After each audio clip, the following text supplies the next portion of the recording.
Push that gray button.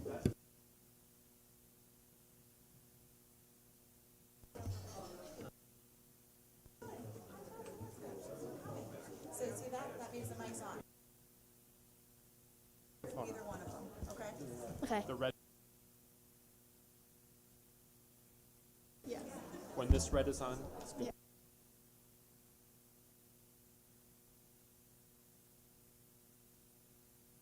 That and then that.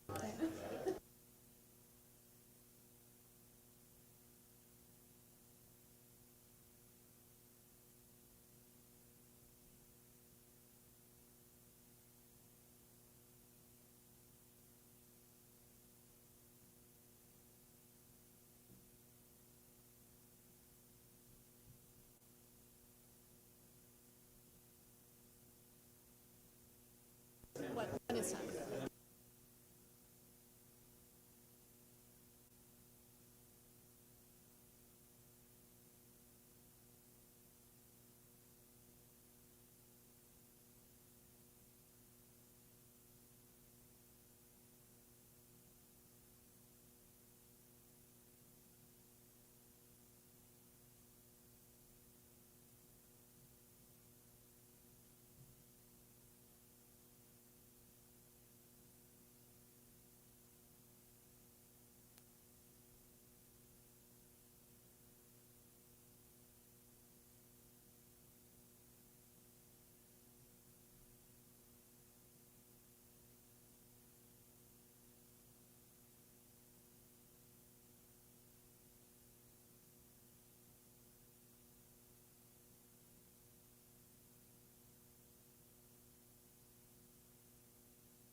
Good morning, everyone. I would like to convene this public hearing of the Government Administration and Elections Committee.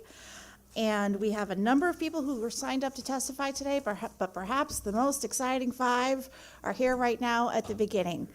We have 5 students here from Mansfield Middle School, and I'm going to call them in order for their testimony, and we're thrilled that you're here today. And I will I'll call them in order, and then Leilani, I'll let you speak. So we're going to hear from Leilani Steele, who will be followed by Ruby Young, who will be followed by Sonia Miller, who will be followed by Jerry Liu, who will be followed by Tyann Chen. Welcome. Leilani, the floor is yours. Good afternoon, Senator Flexer, Representative Blumenthal, and esteemed members of the Government Administration and Elections Committee. We are students from Mansfield Middle School, and our names are Leilani Steele, Ruby Young, Sonia Miller, Jerry Liu, and Tyann Chen. And we are offering our testimony in favor of the House Bill number 5534. This House Bill is to designate the state rock to be Housatonic marble. The first reason that Housatonic marble should be our state rock is that our state capitol building is actually partly built out of this rock. The walls, ornate facades, and different other architectural figures are made out of Housatonic marble. Ruby, before you speak, I just want to follow our rules. No, Ruby, you just finished, right? I just need you to say your name. I need each of you to say your name when you begin talking. I know you have this perfectly timed, and we're really grateful for that, but I also have to make sure we follow our rules. So, Ruby, introduce yourself, and then you can kick it back to Sonia. Ruby Young. My name is Sonia Miller, and another reason why Connecticut should have a state rock is because tourism from families who want to learn more about our state rock could improve Connecticut's economy. And the Housatonic marble is very visually appealing with its white sparkly color and a beautiful rock representing our state. More people would be interested in coming to Connecticut. With many different rocks in Connecticut, choosing a beautiful rock to represent us is important. Hi, my name is Jerry Liu. So there's one part where it's like, why do we want a common rock and not a rare rock? Well, the thing is that a rare rock wouldn't make sense, because if it's not commonly found in Connecticut, then why have that represent us? The Housatonic marble is a common rock in Connecticut, so it makes sense for that to represent us. Also, we should have a state rock because 35 states in the USA already have a state rock out of the 50. So I think we're a little behind on this. In conclusion, we kindly urge the legislator to designate the Housatonic marble as the Connecticut state rock because of its wide variety, economic benefits, and importance in Connecticut history. Oh, my name is Tyann Chen. Great. Thank you. Thank you very much for your time and your testimony here today. You did a wonderful job and made a very compelling argument, at least in my opinion. Are there questions or comments from members of the committee? Representative Haddad. Oh, thank you, Senator Flexer. You anticipated I'd have a question. Very well. Thank you very much for being here to testify. And I know that you guys, had a number of candidates of rocks, kinds of rocks that you were considering. Did you want to mention any of those other sort of alternatives and why you thought, and what the process was for elevating the Housatonic rock to the top of the heap?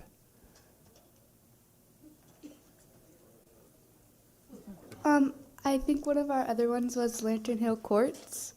I believe it was not disqualified, but I don't think we chose that one because it was really rare in Connecticut. Another candidate we had was the Barrett Breccia, but we also didn't choose that one because it was pretty rare in Connecticut also.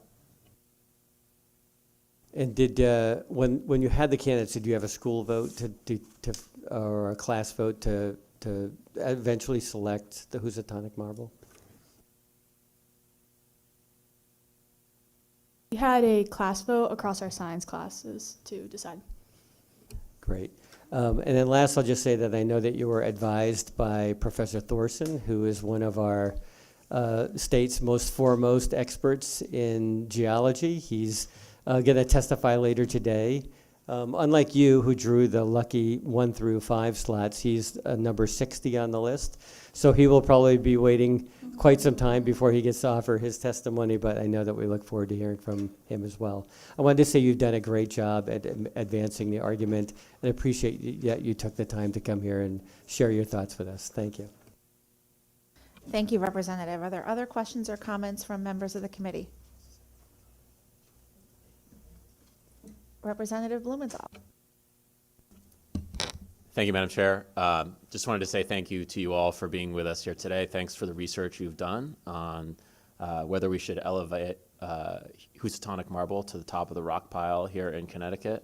In all seriousness, we really appreciate when we have students here to testify. You did so very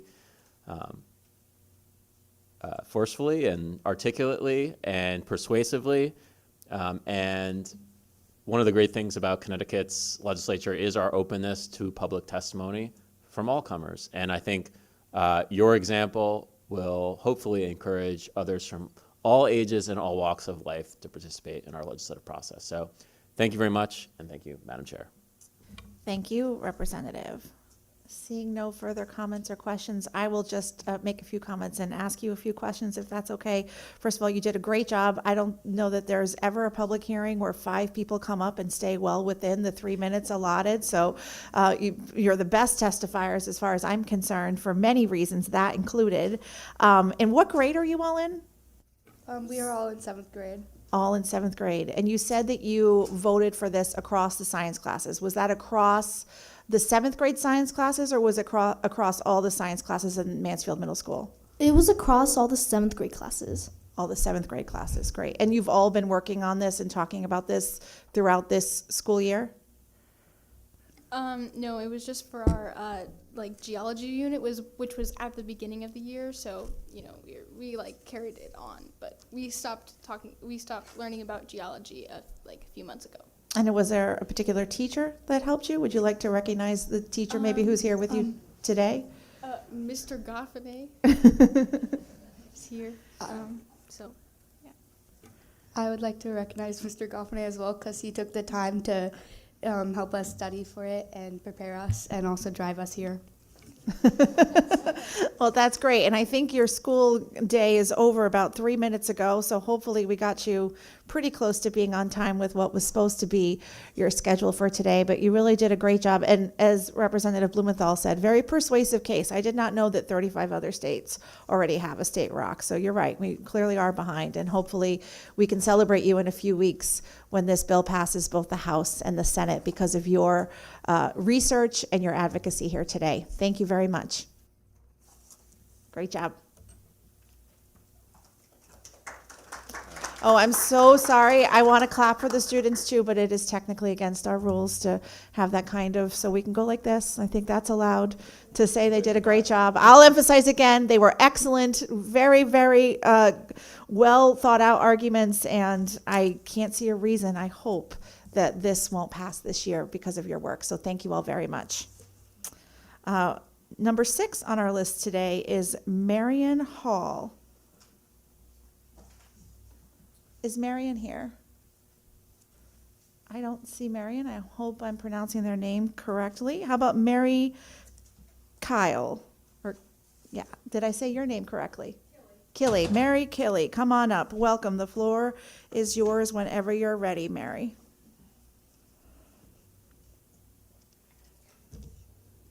Oh, Mary, I'm so sorry. You can sit in the center seat. That's the traditional place. We just had the students sit there so they could all sit together. And then if you reach in front of you, there's a silver button that you can turn that microphone on.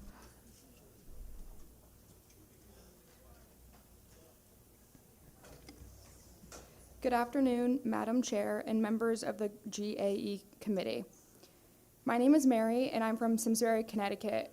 Thank you for the opportunity to testify today in support of Senate Bill 458, an act designating various days and months, specifically Section 3, Subdivision 140, which would establish February 3rd as Topical Steroid Withdrawal Awareness Day.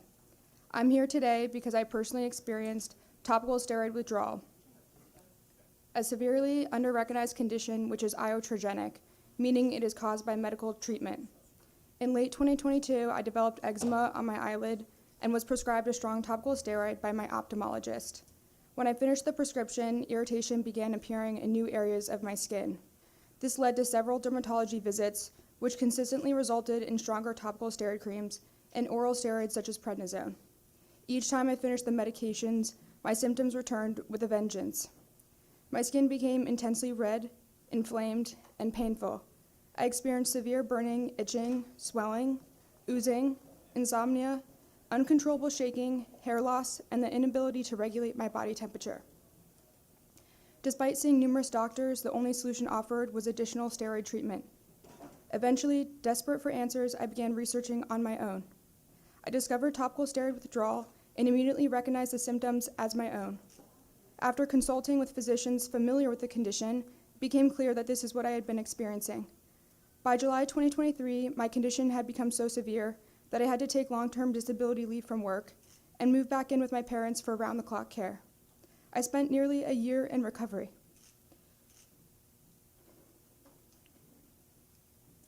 As a former college athlete who had always lived a very active lifestyle, I suddenly found myself watching the seasons change through a window. Throughout this journey, I developed a deep commitment to advocacy, to prevent others from enduring this entirely avoidable condition and to honor those currently on their healing journey. I'm grateful that through my work with Alan Cunningham, Special Assistant to Governor Lamont, Connecticut issued a governor's proclamation recognizing Topical Steroid Withdrawal Awareness Day this past February. Senate Bill 458 would build on that step by establishing February 3rd in statute. Doing so would bring greater awareness to this entirely avoidable condition and would be an important step toward research prioritization, clinical accountability, and validation for impacted individuals and families. Designating this day would bring visibility to a condition that remains widely under-recognized and would support those affected across Connecticut. Thank you for your time and consideration, and I'd be happy to answer any questions. Thank you. Thank you for your time and your testimony, and thank you for sharing that very personal information with us and making us aware of this issue. We really appreciate your advocacy and bringing this to us so it could be included in this legislation, and I think you've made a very compelling case that will help move the bill forward. Thank you very much. Are there other comments or questions from members of the committee? Seeing none, thank you, Mary. Thank you very much. Have a nice day. Thank you as well. Next, we will hear from Audrey Nichols, who will be followed by Ryan Walker, who will be followed by Benjamin Fuller. Welcome, Audrey. The floor is yours whenever you're ready.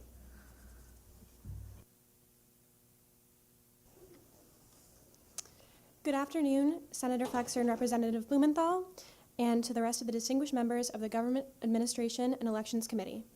Thank you for the opportunity to testify today in strong support of SB 395, an act studying efforts to increase voter participation. My name is Audrey Nichols, and I am a current undergraduate student in my junior year at the University of Connecticut. I'm also a resident of Newtown, Connecticut. I'm here today testifying in support of SB 395 because I believe that it is the correct path to take in order to increase voter participation in Connecticut. As a college student, I know firsthand how hard it is to figure out a plan to vote. Between balancing my classes, my coursework, various internships and jobs, and 2 leadership positions and extracurriculars, I know that it is quite difficult to make time in a college student's hectic schedule to vote. For students who vote in their hometown rather than their college campus, they often have to choose between requesting absentee ballots or commuting home, and commuting home is something that is often not feasible. Over the past few years, Connecticut has enjoyed important legislation to expand mail-in and absentee voting, as well as early voting measures. These have been incredibly important steps to take. However, both state and national turnout in elections, even presidential ones, remain steadily lower than in other countries. Something important to note is that youth turnout is among many categories where participation is low. According to Gallup, in 2020, 75% of young adults lack personal experience voting by mail, and over 1/3 lack vital information on how to go about it. For data regarding the 2020 and 2024 presidential elections, young adults grew in the non-voter category from 25 to 30%, according to research done by the Pew Research Center. In the same study, citizens under the age of 30 constituted only 15% of all voters in 2024, whereas they constituted 20% of their share in the age-eligible population. As a student myself, I'm incredibly passionate about youth and young adult turnout specifically. However, it is of course important to consider the lower turnout rates of minority communities as well. This bill would allow for Connecticut to examine our own elections under a close lens and figure out how exactly we can go about increasing our dismal turnout rates. For some municipal elections, we had turnout rates between 10 to 15% in this state. As someone who worked for the Mansfield Registrar of Voters during this past municipal election, I can attest to deeply wishing for greater turnout as I sat in my chair, waiting for people to walk through those doors and do their civic duty. This bill would also give freedom to municipalities to decide how they want to approach this issue, and we'd be able to view them as laboratories of democracy. I thank this committee for taking the time to listen, and I appreciate your consideration of my testimony. I'd be happy to answer any questions that you may have. Thank you. Thank you for your time and your testimony. Are there questions or comments from members of the committee? Yes. Representative Haddad. Thank you very much for your testimony. We have a, for better or for worse, we have a system in Connecticut and in our nation that really requires voluntary participation in elections, right? And so, what can we discern from your experience from low participation rates, and what sorts of measures are we talking about when we talk about things that we can do in state government or local municipalities might be able to do to increase turnout? So, personally, from my experience, I did work this past municipal election. As I mentioned, I volunteered for the Mansfield Registrar of Voters, and really, I was working in the campus bookstore at UConn, and we really didn't see that many people come and walk through those doors. Like, we're talking like single digits every day.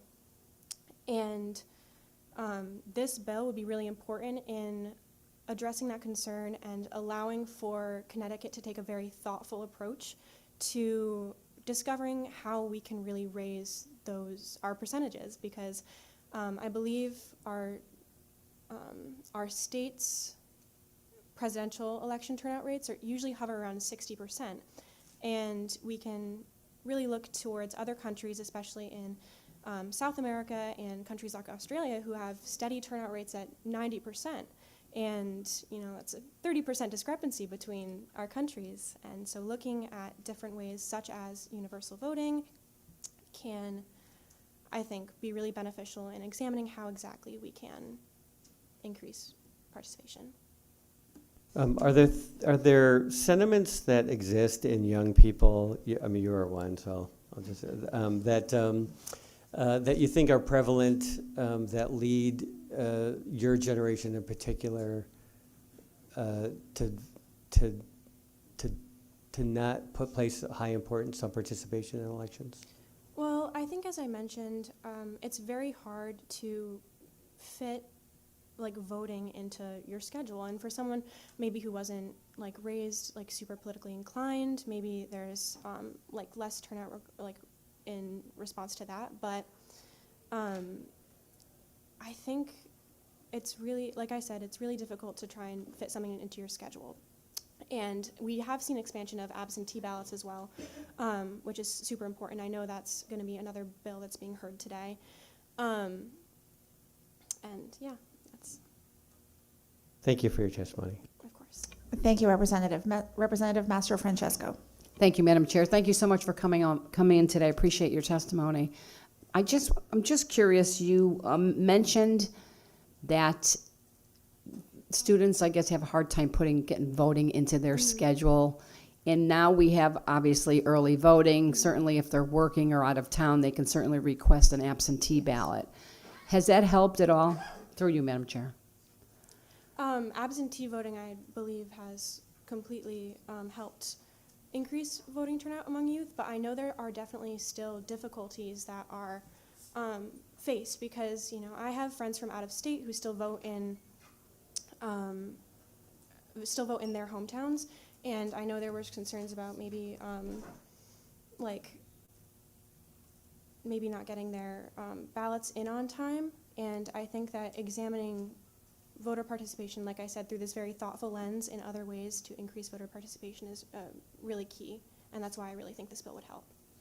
Thank you. And another question through you, Madam Chair.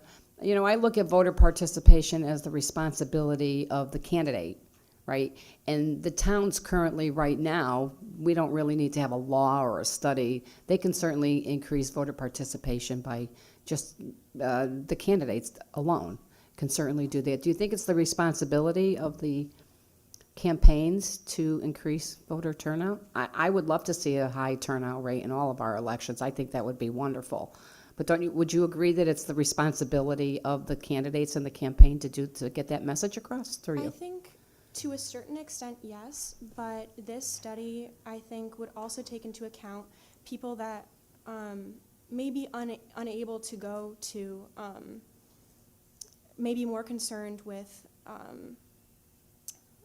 they're not able to take the day off on election day. I know that's a big problem, especially in more low-income communities. You see like less of a turnout rate because people have to go. They have to go to their job in order to make sure that they make enough money to support their family. And that's another thing that I think this study would really help with. It would examine how maybe minority communities who have historically low turnout rates, it would help examine how best to help them and how to get their voices more heard in the legislature. Got it, thank you. I would say that someone who can't get out to vote within the 14 days of early voting, they can request an absentee ballot 30 days prior to the election.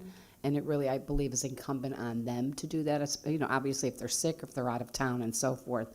But what's interesting is that you mentioned something about other countries and how they have an 80 or 90% turnout rate. Are there penalties that you know of in other countries that people are penalized for not voting? I know we had a bill in this committee, I don't know, a couple years ago that someone had submitted that if you didn't vote, you're actually getting a fine, which to me is ridiculous. I'm just curious what they do in the other countries that you mentioned that they get such a higher turnout. Through you, Madam Chair.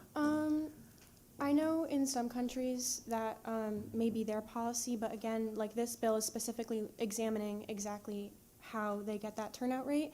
And again, this bill is looking at methods. It's looking at a variety of approaches. So it's not meaning that we're going to adopt fining people to vote.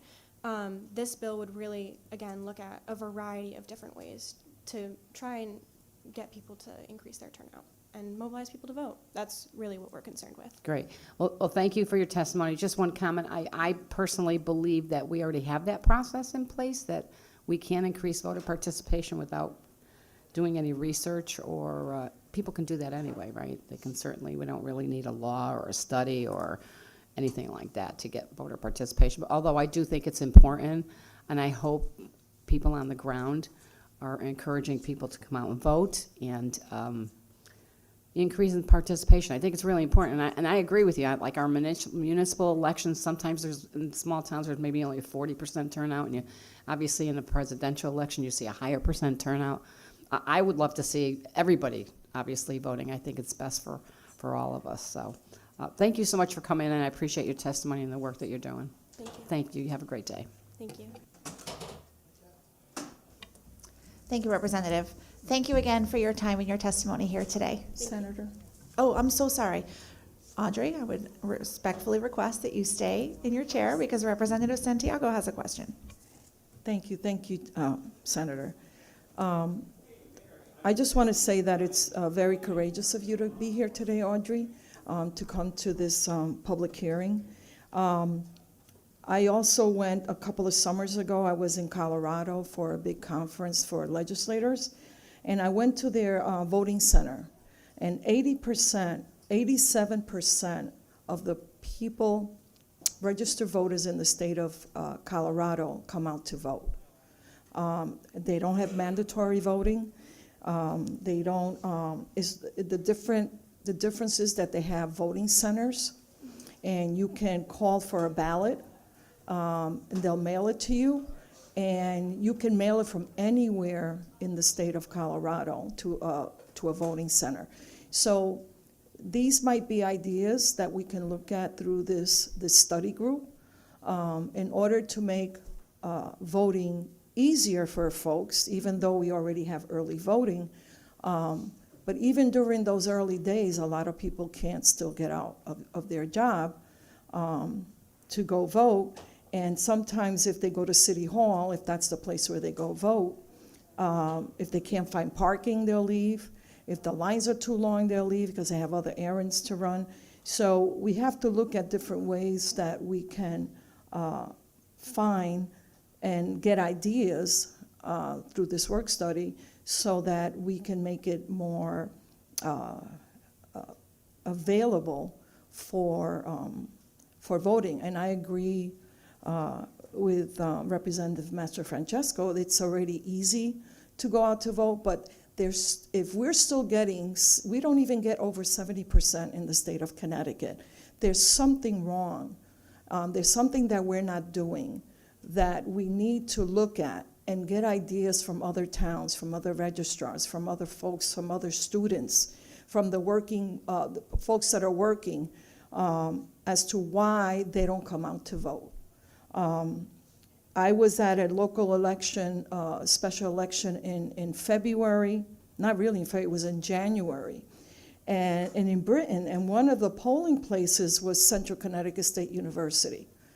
And of course, they had the poll open when all the kids were on winter vacation. So nobody went to vote there. And it was way out of everybody's accessibility to vote.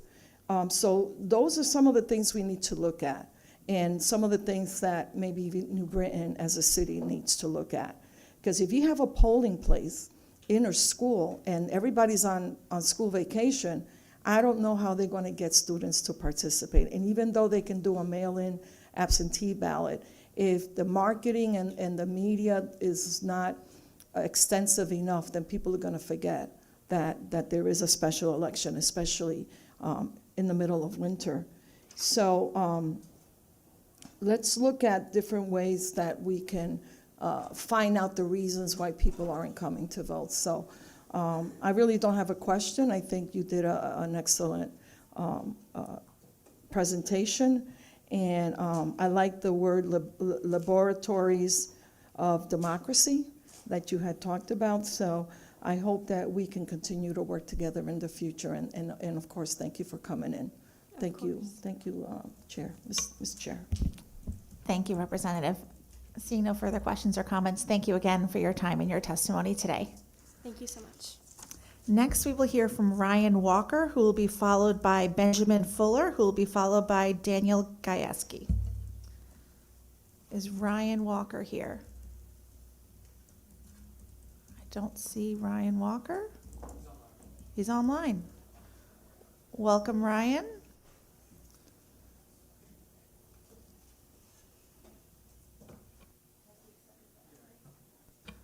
Welcome, Ryan. The floor is yours. You can begin whenever you like. Apologies for that. Thank you so much. I actually got back at 2 o'clock in the morning today because a friend who was a prior submariner asked for my help. He said I needed help getting back to and back from the airport. Well, I was supposed to be there at 9:45, and sure enough, the flight gets delayed. So we ended up being out there until 2 o'clock, basically. I start that by saying that's what submariners do naturally. I was a prior submariner as well. We look out for each other. And nothing shows that more than the conduct of Henry Brough. Henry Brough marched back into the submarine to try to save the ship by his own account. When he couldn't do that, he looked after his shipmates first. Shipmate self is something that's constantly told to us while we're in the Navy. And Henry Brough represents that more than anyone else for the submarine force. It was the first time as an aspiring submariner I realized that's the community I'll be joining. His status as a folk hero among submariners has been important to our identity because he is the only enlisted. And I think this is special because as a Connecticut resident now, he was born in Connecticut. And we just celebrated the first celebration of the Henry Brough Day in Putnam, Connecticut last year. Henry Brough deserves a special place in Connecticut's history, which is often symbolized by holidays. So I want to thank everyone who made this possible. Thank you. Thank you. And sir, did you say your name at the beginning of your testimony? I apologize. My name is Ryan Walker. Thank you, Mr. Walker. Appreciate your testimony. I was just looking up the story of Henry Brough, and it's a very inspiring story. Certainly, well, I don't know. Submariners are, I guess, they're inspiring in a way in which you all do a job that, as a Marine, I would never want to do. It goes both ways, Darcy. So I credit you with your ability to survive in small spaces underwater and do a really hard and important job. So thank you very much for being here today to help celebrate the story of Henry Brough and his heroism. Further questions or comments from the committee? Seeing none, well, thank you for being with us today, and thank you for your service. Thank you. Next up, we have Benjamin Fuller, followed by Dan Gajewski, followed by Callie Heilman. Okay. Is Representative Gajewski with us today? Oh, sorry. Oh, Ben Fuller. yes, Ben Fuller. You're up. Okay. Honorable members of the GAE Committee, Chairman Blumenthal, thank you for having me today. My name is Benjamin Fuller. I'm co-director of the Voter Center at UConn. I'm testifying on behalf of that center. I'm commenting on SB 394 and implementing the recommendations of the Risk Limiting Audits Working Group in HB 5001, an act concerning absentee voting for all and various other reforms to the administration of elections. The Voter Center was created in 2006 to advise the state on election security, technology, and auditing procedures. We have particular expertise in risk-limiting audits, or RLAs. We led the design of the Connecticut RLA pilot in 2022 and consistently publish peer-reviewed academic work on the security of elections and the design of risk-limiting audits. We strongly advocate adoption of risk-limited audits. They provide rigorous but cost-effective means for checking the veracity of an election. They call for multiple election officials to check each step of the process in a public setting. RLAs can provide confidence in the entire election process, detecting tabulator, reporting, and aggregation errors. They are now being deployed or piloted in 19 states. As such, Connecticut can learn from the experience of other states in building robust and efficient procedures. This is very different from the first proposal before the committee in 2022, when only Colorado had implemented risk-limiting audits. We request two changes to the language in 394 and 5001. First, the language indicates that RLAs should be carried out with every statewide election, but the races to be audited are not conducted in municipal years, so there would be no audits taking place. So we request that they are only conducted on federal even years. And we also request that the pilot be moved to this year in 2026, and they come into effect on January 1 to 2027. Second, HB 5001 includes a provision allowing the possibility of electronic ballot return for military personnel serving overseas, individuals with disabilities, and electors abroad. If a method were approved, it would allow for internet voting for these voters. Internet voting has been studied by the security and cryptography community for decades. The consensus is that it cannot provide acceptable security for state elections. These findings have been articulated by researchers, the federal government, and practitioners. We suggest that the bill replace the current provision with a formulation of a committee to evaluate the risks and benefits of internet voting for these voters. Furthermore, in the specific context of 5001, we remark that RLAs explicitly identify physical ballots as the ground truth for an election, an assumption that is incompatible with electronic ballot return. We welcome any questions or clarifications both on the RLA committee recommendation, the benefits and trade-offs of conducting risk-limiting audits in Connecticut, and the risks arising from internet voting at scale. Of course, we're pleased to work with the committee on bill language going forward. Thank you very much for your time. Thank you, Professor Fuller. Questions or comments from the committee? I had a couple of brief ones. First of all, could you just describe for the audience what actually happens in a risk-limiting audit? Good. So the goal of a risk-limiting audit is to have a provable statistical bound on the chance that the reported results of an election do not match with the physically cast ballots that the voters have cast. So largely what this is it is sampling ballots understanding their statistics and bounding the probability that this could disagree with what has been reported. So the way that this is normally conducted is that we randomly select a set of ballots throughout the state, and we compare the interpretations on those ballots with the interpretations that have been declared by the election tabulators that have been used throughout the state. This process is intentionally open. It is conducted by two people, one Democrat, one Republican, examining each ballot, making sure they agree on the interpretation, and then measuring how frequently this disagrees with what has been reported. Thank you very much. And so I guess the other question I would have is on the potential internet voting provisions. Yeah. You know, I too think that having physical ballots for, at the end of the day, having paper ballots, I think, is the, you know, an ultimate and necessary means to ensure not only the integrity of our elections, but public trust in the integrity of our elections. I think probably the intent behind this portion of the bill is that for certain smaller populations that may be difficult to reach, an electronic method may be the only real feasible way for them to vote. I believe military service members can already vote absentee by email. And I was just wondering, I guess, how should we weigh, obviously at the end of the day, there's constantly a weighing we're doing between risk and access, especially with some of these populations. And I guess, how do you think we should weigh them in this specific area? As you mentioned, Yep. It would be the potential internet voting would only be for, I think, 3 specific populations: overseas, Yep. military, and folks with disabilities. Right, and Uocava is by far the largest of those populations. It's about 1/20% in the United States.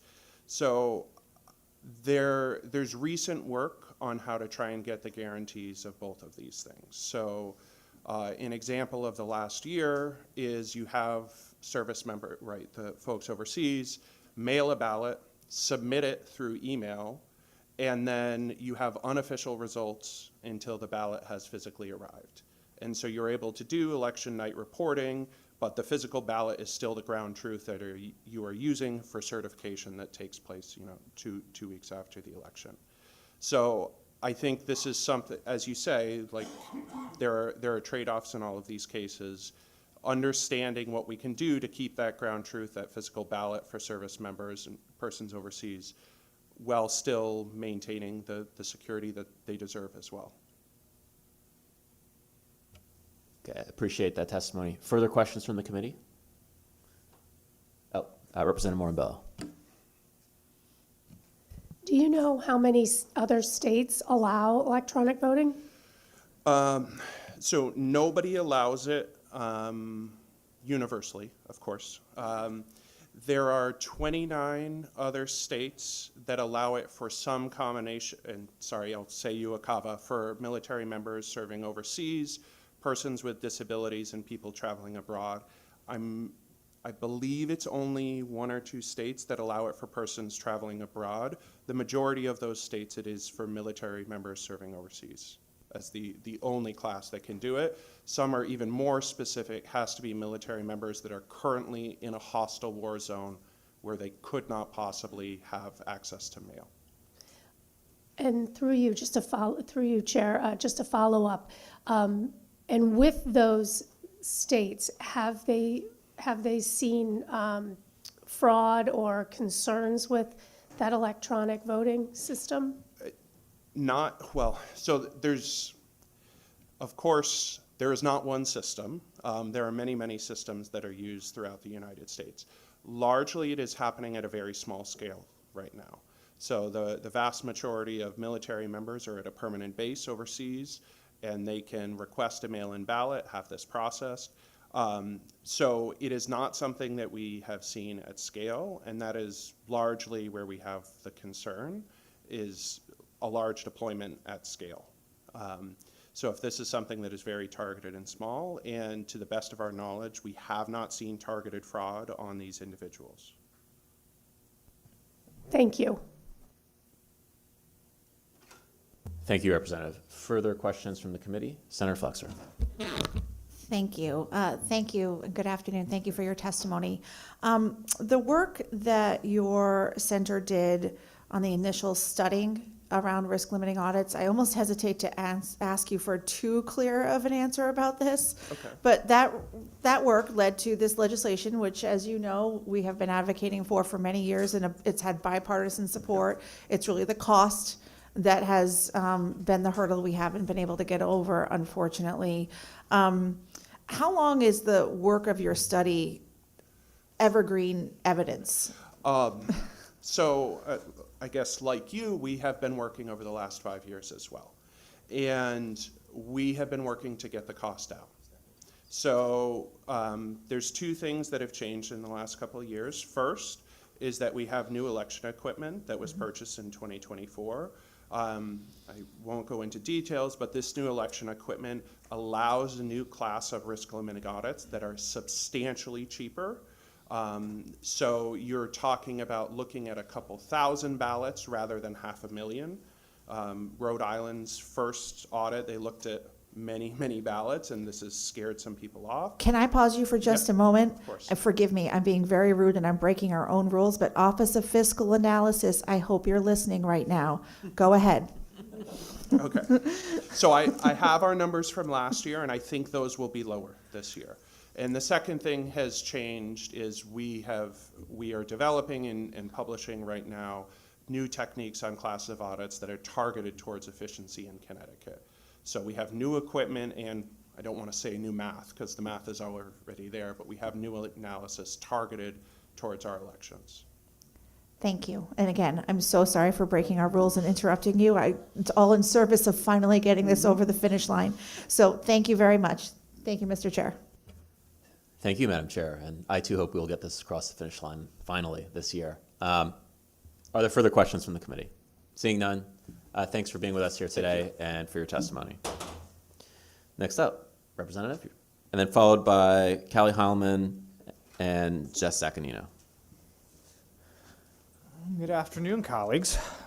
Dear Honorable Chair Flexer, Chair Blumenthal, Ranking Members Sampson and Master Francesco, Vice Chairs Honig, Moore and Bello, Osborne, and members of the Government Administrations and Elections Committee. I'm here today to express my support for HB 5530, an act concerning a study of absentee ballot access in unconsolidated cities and boroughs within a town. I want to thank the committee for raising the bill and holding a public hearing. The city of Groton is in my district that I represent here, and this has a profound impact on my residents. In 2025, the city of Groton hosted its first contested election since moving its election from May to November. This election exposed a problem when it came to accessing an absentee ballot.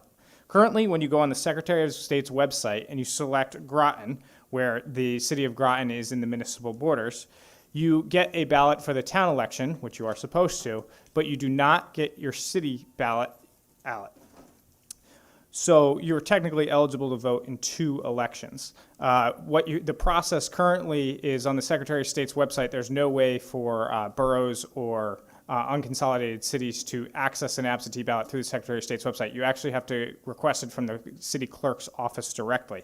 So what I'm asking the committee to do is pass this study so we can kind of find a solution that doesn't impact our current absentee ballot proposals that we have, absentee ballot application processes that we have in the state. We won't need this until the 2027 election, hence why we're doing a study now and trying to figure out some of the solutions. I hope you can support moving the legislation forward, and I'm here to answer any questions. Thank you, Representative. Questions from the committee?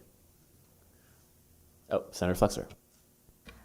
Thank you, Mr. Chair. Good afternoon, Representative. Good afternoon, Senator. It's good to see you. Nice to see you too, and I'm really grateful to you for bringing this to our attention. You know, when we encouraged entities that had the May elections to move to November, one of the reasons was for increased participation. I think I can say this, I'm pretty sure what I'm about to say is accurate. The only election I ever missed in my life was a borough election.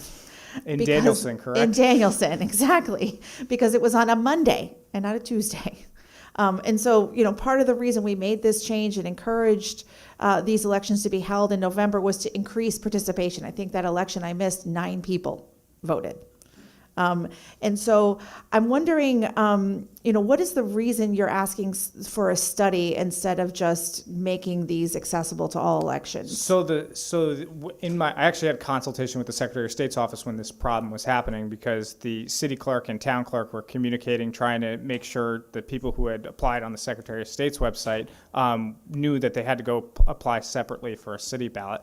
So one of the solutions I had was just sending immediately a City of Groton ballot with a Groton resident who confines in the district. A potential problem with that, though, is it's all the same zip code. So you could potentially have, getting the request, you could potentially have somebody who lives in the town but doesn't live in the city getting a city ballot. And then the other one is if you added the individual boroughs to the list, they don't oversee our elections for the General Assembly and the state elections. So somebody could request a City of Groton ballot on the Secretary of State's website by clicking on City of Groton, but not actually getting anything because they don't have the jurisdiction, they're not overseeing that election. So those are the two solutions I came up with. The Secretary of State's office had some technical issues that they were kind of trying to work through. There was something in the law that they felt, I can't speak to what it exactly was, that prohibited them from doing it, hence why we're going to study it and hopefully get something passed next year so we can have it in time for the 2027 election. Great. Thank you. Thank you very much for that answer, and thanks for your advocacy on this legislation. Thank you, Mr. Chair. Thank you, Madam Chair. Further questions from the committee? Let's make sure I'm looking at Zoom. Seeing none, thanks very much for being with us. Thanks, colleagues. Good seeing you. Next up, we have Callie Heilman, followed by Jess Zaccanino, followed by Secretary Thomas. Hi, good afternoon, Senator Flexer, Representative Blumenthal, and ranking members of the GAE committee. My name is Callie Heilman, and I'm the co-director of Bridgeport Generation Now. I am testifying in support of HB 5001, which removes the language about excuses and restrictions from absentee voting. In November of 2024, voters overwhelmingly approved universal access to voting, and we expected it last year. So we are glad to see that the legislature, I hope, plans to do it this year. But there is one key reform that this committee must include, and we continue to be dismayed that it is not in any bills as we move towards a new system of mail-in voting. It is past time that the state of Connecticut do away with the circulation of absentee ballot applications. The application process is the gateway drug for ballot harvesting that happens not just in Bridgeport, but in communities across the state. As they say, where there's a will, there's a way. This committee has a moral obligation to design a system for mail-in voting that is strictly between voters and election officials. Our votes are sacred. We are supposed to be able to cast them in secret, free from partisan intimidation or influence. This is why we have the 75-foot rule at polling sites. This is why we treat the polls as sacred spaces akin to church. And yet, without any reforms to the system, campaigns and candidates continue to exploit the circulator loophole. They are filling out applications for voters without informing them so they can return to harvest their ballots. Since we testified before you last year on the same subject, a sitting city councilman in Bridgeport was arrested for the 4th time on allegations related to ballot harvesting. From the arrest affidavit, the voter told investigators that a man told her he was doing the voting thing. She said he wrote down her name, address, and phone number and told her a ballot would come in the mail. The voter said when the ballot came in the mail, the man returned and helped her fill it out at the table. When investigators asked the voter, did you vote for who you wanted to, or did he tell you who to vote for? She replied, he told me. She said the man then took her ballot and that he would mail it for her. The ballot was mailed to the town clerk's office and was counted. What is the legislature's plan to stop campaigns from continuing to fill out applications without voters' consent and continuing to harvest ballots? I know this committee cares deeply about the integrity of our elections and that you all care deeply that voters have trust in the system. But if the largest city in Connecticut doesn't have free and fair elections, can you really say that Connecticut itself has a functioning democracy? The harassment, manipulation, targeting, and disenfranchisement of Bridgeport voters must end. Building a new system for mail-in voting that restores trust in our elections is your responsibility, and we believe that you can do it. Thank you. Thank you, and perfect timing. Questions from the committee? Seeing none, we appreciate you and your advocacy as always. Thank you very much. Thank you. Next up is Jess Zaccanino, followed by Gregory Daniels, followed by Lisa Amatruda.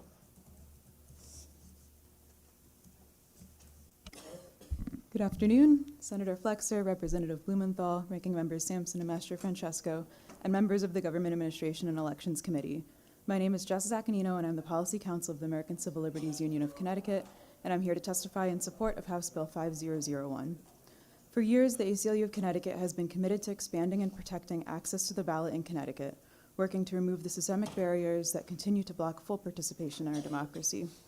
This legislative session, it is imperative that the General Assembly implement no-excuse absentee voting and fulfill the clear mandate delivered by voters in the 2024 election, when over 60% of voters supported removing restrictions on absentee ballots, or absentee voting. For these reasons, the ACLU strongly supports House Bill 5001. Voting is the foundation of democracy, a right through which all other rights are protected. Connecticut has made real progress over the last few years by passing the Connecticut Voting Rights Act and constitutional amendments permitting no-excuse absentee voting and early voting. The General Assembly must now follow through and make no-excuse absentee voting a reality. The ACLU of Connecticut recognizes that the creation of a truly equitable and accessible no-excuse absentee voting system will require continuous work over multiple sessions. This legislature must pass a bill in the 2026 session that removes existing restrictions on the access to absentee voting. House Bill 5001 does this and would go into effect in time for both the 2026 primary and general elections. By passing House Bill 5001, it's crucial to expanding equitable access to the franchise through modernized absentee voting reforms. We strongly believe that it is imperative to fully fund voting rights in the state, including but not limited to no-excuse absentee voting. We appreciate this committee's time and dedication to ensuring that Connecticut's voting systems remain a model of accessibility, security, and efficiency. The ACLU of Connecticut strongly supports no-excuse absentee voting and House Bill 5001 and urges this committee to do the same. Thank you. Thank you. Questions from the committee? Seeing none, we thank you for being here today and for your advocacy on this issue. Good to see y'all. Next up, we have Gregory Daniels, followed by Lisa Amatruda, followed by Holly Sullivan.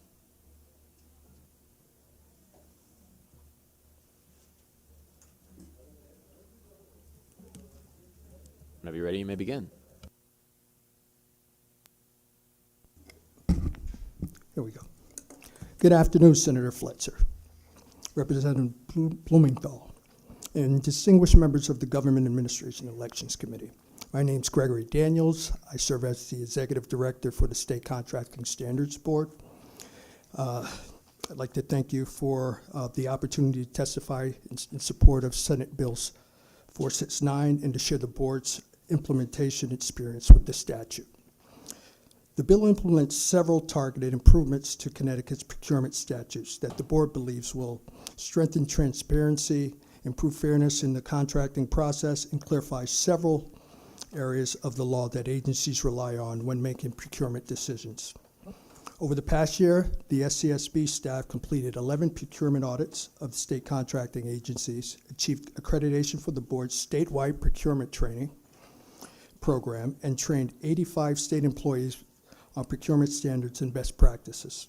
The board also heard matters involving contested solicitations and privatization contracts. These activities provide the board with a direct view into how procurement statutes operate in practice and where targeted improvements could strengthen transparency and accountability. With that, I turn to Senate Bill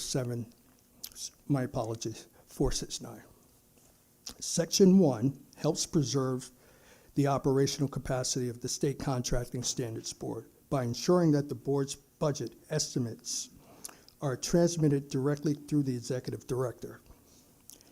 This approach is consistent with other oversight entities in Connecticut, such as the Freedom of Information Commission, Office of State Ethics, the State Elections Enforcement Commission, and so on, and helps ensure the board can maintain the minimum operational capacity needed to carry out the oversight responsibilities the legislature has assigned to it. Second, Section 2 clarifies that the board shall employ not fewer than 5 full-time employees. These provisions reflect the practical staffing levels needed for the board to carry out statewide contracting oversight responsibilities, including procurement, review, contractor disqualification proceedings, as well as training, data analysis, and compliance monitoring. With respect to Section 3, it ensures that vendors participating in state procurements are clearly informed of their existing appeal rights under Section 4036. This provision does not create new rights. Rather, it ensures that vendors are notified of the rights and deadlines that already exist in statute when procurement decisions occur. Section 4 strengthens the business case analysis required when agencies propose privatizing state services. May I continue? If you could briefly summarize the rest of your testimony, you'll probably get some questions. Sure. I'm happy to do that. Section 4 adds the business case, quickly adds a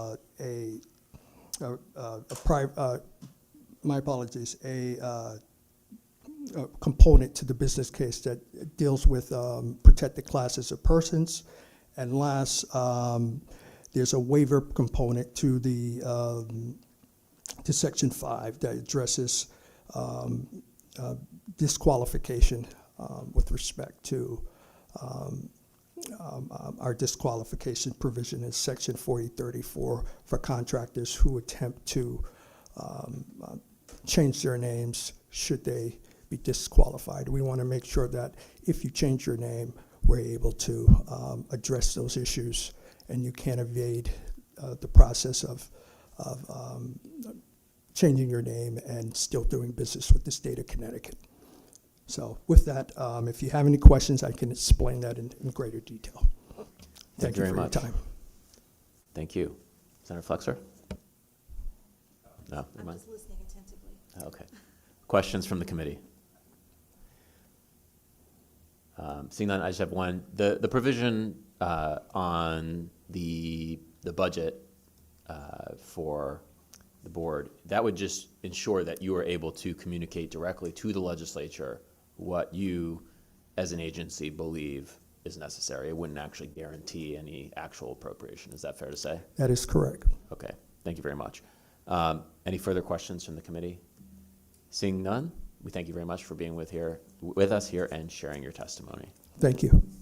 Next up is Lisa Amatruda, followed by Holly Sullivan, followed by Antoinette Spinelli. Ms. Amatruda, I see you on the Zoom. Whenever you're ready, you may begin. Thank you. Good afternoon, Senator Sampson, Senator Flexer, Representative Mastro Francesco, Representative Blumenthal, and members of the GA committee. My name is Lisa Amatruda, and I serve as a Republican Registrar of Voters in Woodbury. I'm also the chair of the Litchfield County Registrar of Voters Association and co-chair of the ROVAC Legislative Committee.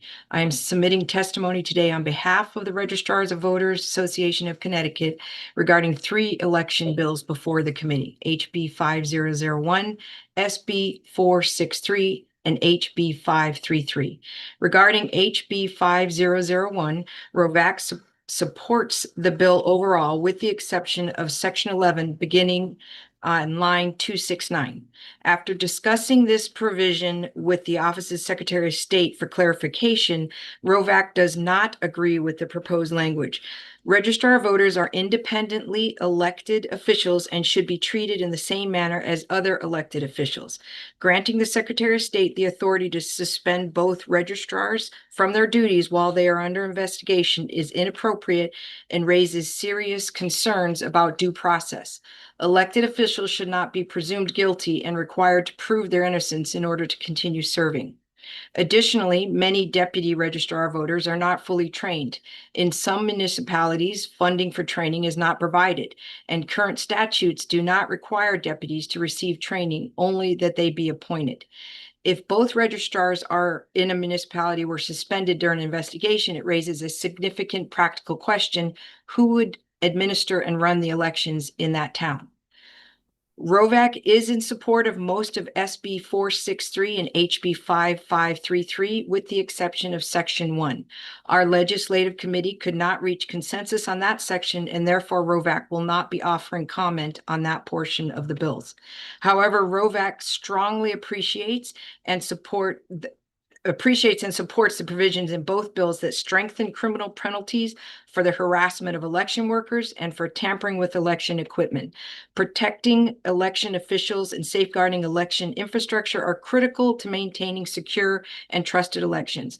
Thank you for the opportunity to provide this testimony and for your continued work in supporting the administration and security of elections in Connecticut. Thank you for your time, your testimony, and your work on behalf of the voters of the state. Questions from the committee? Seeing none, we thank you for being with us here today and contributing your testimony. Thank you. Next up is Holly Sullivan, followed by Antoinette Spinelli, followed by Carol Moridi.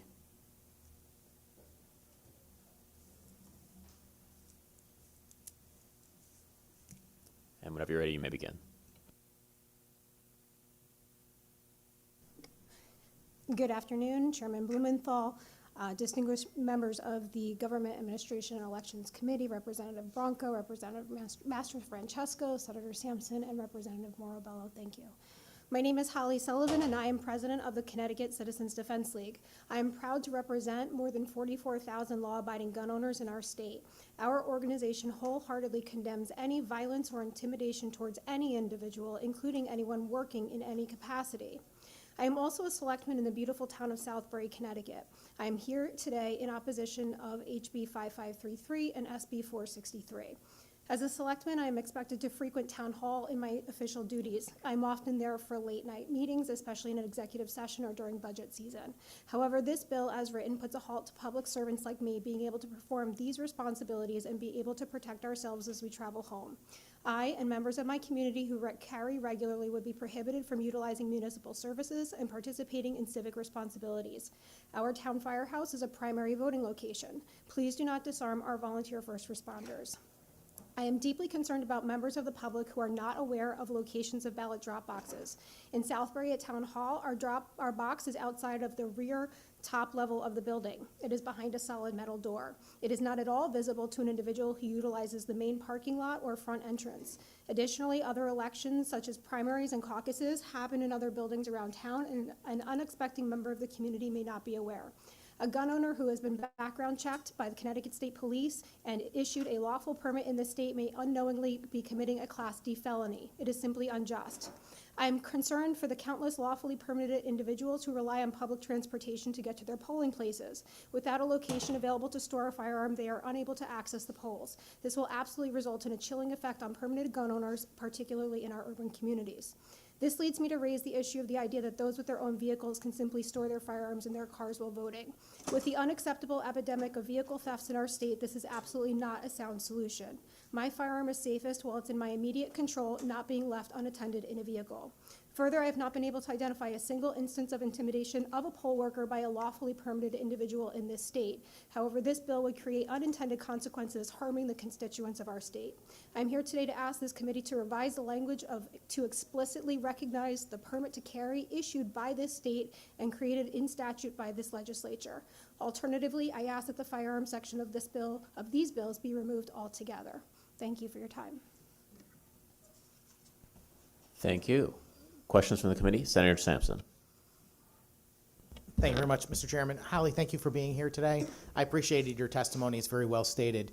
One thing that you kind of touched on, but I don't know if you had the time in your short limitation on testimony to really elaborate on it, is the importance of the right that we're talking about as opposed to a privilege, and how important it is. I think that sometimes the legislature, in its zeal to regulate, does not consider the importance of individual liberties. And I just know how passionate you are on this subject. I'd just like to hear your comments on the importance of the right itself. Absolutely, and I think that that's a common thread that we're going to hear today, that this is a right, and I think there's a lot of well-intended folks here talking about why everybody needs access to our polls. It is really the fundamental core of our nation and the system that we live under. However, if we are isolating people because they're exercising one constitutional right, I think that it's unacceptable and certainly opens a floodgate to other constitutional rights being chilled as well. Yeah, thank you very much for sharing that. I really appreciate your testimony. This provision has existed for the last several years in various proposed bills, and I share your concerns and hope we can work it out. Thank you. Thank you. Further questions from the committee? Just briefly, I wanted to highlight a couple things, or it's really just one or two questions, and I appreciate your testimony here today. You know, one of the things we've tried to do with the version in this year's bill is try to more finely tailor the language. And, you know, I'm not expecting you to agree with the bill based on these changes, but does it resolve any of your concerns to know or to have the language say specifically that the person has to know that they're within 250 feet of the polling location or drop box, and also know that they're violating the law to do so? And I'll just kind of, not to hide the ball, just give a little explanation for why we're thinking about this provision. You know, most polling places are at schools, although not all, but the vast majority, and there's already very strict regulations about firearms there. You know, the concern I think we're working with here is, you know, open carry is already legal, so that's somewhat less of an issue. But the one way that this could really come into play based on how it's written is if someone is recognized to have a firearm and they're asked to leave. Because otherwise, how would you possibly prove that both they know that they're within the 250-foot radius and also that they're violating the law? I'm not asking you to do kind of legal analysis or anything, but I guess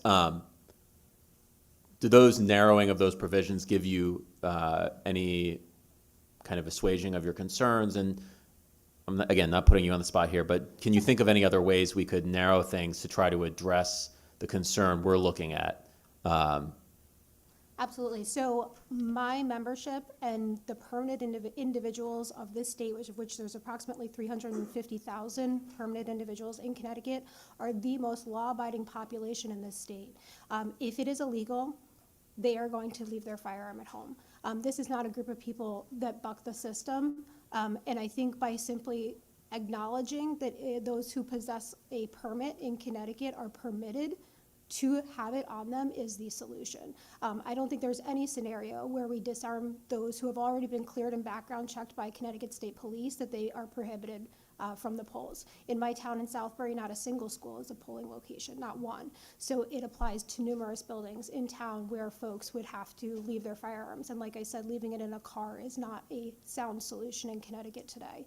And as I said as well, with those who rely on public transportation, where would they leave it? So if an individual carries at work, let's say somebody lives in Bridgeport, and they want to go and vote after work and they carry a firearm for self-defense, what are they supposed to do with it while they go into the polls?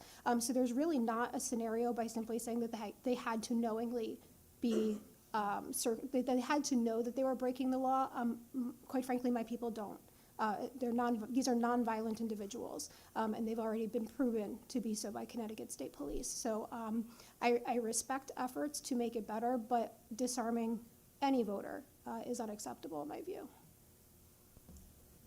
Thank you for your answer. Further questions from the committee? All right. Well, thank you very much for being with us today. Thank you. Next up is Antoinette Spinelli, and I believe that she's going to be joined by Peter Smith. Oh, you're here in person. Perfect. All right. So whenever you two are ready, you may begin. Thank you for your testimony.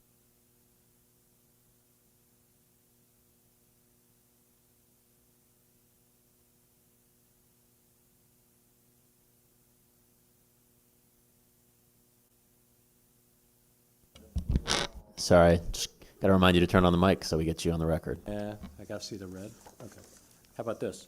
Good morning, Senator Flexer, Representative Blumenthal, Ranking Member Sampson, and Master Francesco, and members of the Government Administration Elections Committee. My name is Peter Smith, and I am the Milford Town Clerk and co-chair of the Legislative and Elections Committee for the Connecticut Town Clerks Association. I'm here today with my colleague and co-chair, Chick Spinelli from Waterbury. Town clerks take seriously our responsibility to safeguard election records, administer absentee ballot process in a way that protects both the voter access and election integrity. I'm going to focus my remarks on HB 5001, which implements absentee voting for all, following the constitutional amendment adopted by Connecticut voters. The CCTA strongly supports Section 1 and 2 of the bill, which removes 6 statutory provisions currently required for absentee voting. This change appropriately reflects the will of the voters and represents an important modernization of our election laws. Implementation of absentee voting for all also presents an opportunity to improve how the absentee ballot process works. One of the most common problems we encounter as town clerks is ballots being rejected because of simple voter mistakes. The Secretary of State has recommended moving to a single envelope absentee ballot system, and we agree. This simple change could significantly reduce the most common errors that lead to ballot rejection, such as voters forgetting to sign the inner envelope or failing to place the ballot in the correct envelope. A simplified ballot packet and clearer instructions would go a long way towards reducing these errors and helping voters successfully return their absentee ballots. The CCTA also supports the concept of allowing voters the opportunity to cure their ballots when a signature is missing. Under a single envelope system, the missing signature would be immediately visible to the town clerk when the ballot is received, making it possible to contact the voter and allow them to appear in person to correct the issue before the ballot is rejected. Regarding sections 22 through 28, which address electronic ballot transmissions and returns, we have some concerns that you've heard before, so I won't go into too much detail about that. Finally, implementing the absentee voting for all will significantly increase the number of absentee ballots that town clerks must process. This effectively moves the operational start of the election cycle to early October, weeks before early voting starts. As the legislature considers funding for election administration, we respectfully urge the committee to ensure that all municipal election officials, including town clerks, are eligible for state election grants to support the additional staffing and operational demands. And briefly on Senate Bill 459, CCTA supports the efforts to ensure the integrity of distribution of election materials. However, we recommend that absentee ballot applications be issued only by the Secretary of State or municipal clerks. Centralizing the issuance of applications along with online applications would reduce voter confusion and eliminate the need for background checks of individuals distributing them. Thank you for the opportunity to testify, and we would be happy to answer any questions. Thank you very much for your testimony and consolidating it today. And do we have questions from the committee? Senator Flexer. Thank you, Mr. Chair. Good afternoon. I just have one question, and if you don't want to answer it, that's completely okay. But we heard testimony earlier today about prohibiting people from having access to absentee ballot applications. Is that what you just said at the end of your testimony, that you think the only people who should have access to both the ballots and the applications are town clerks and the Secretary of the State's office? So, sure. We do feel that distributing applications should come from either the town clerk's office, voter contacting the town clerk, or going online and receiving the application. Instead of doing background checks on people to see if they have any conviction, if they should be distributing absentee applications, we feel that this would be a better way to go about it. Just have the election officials.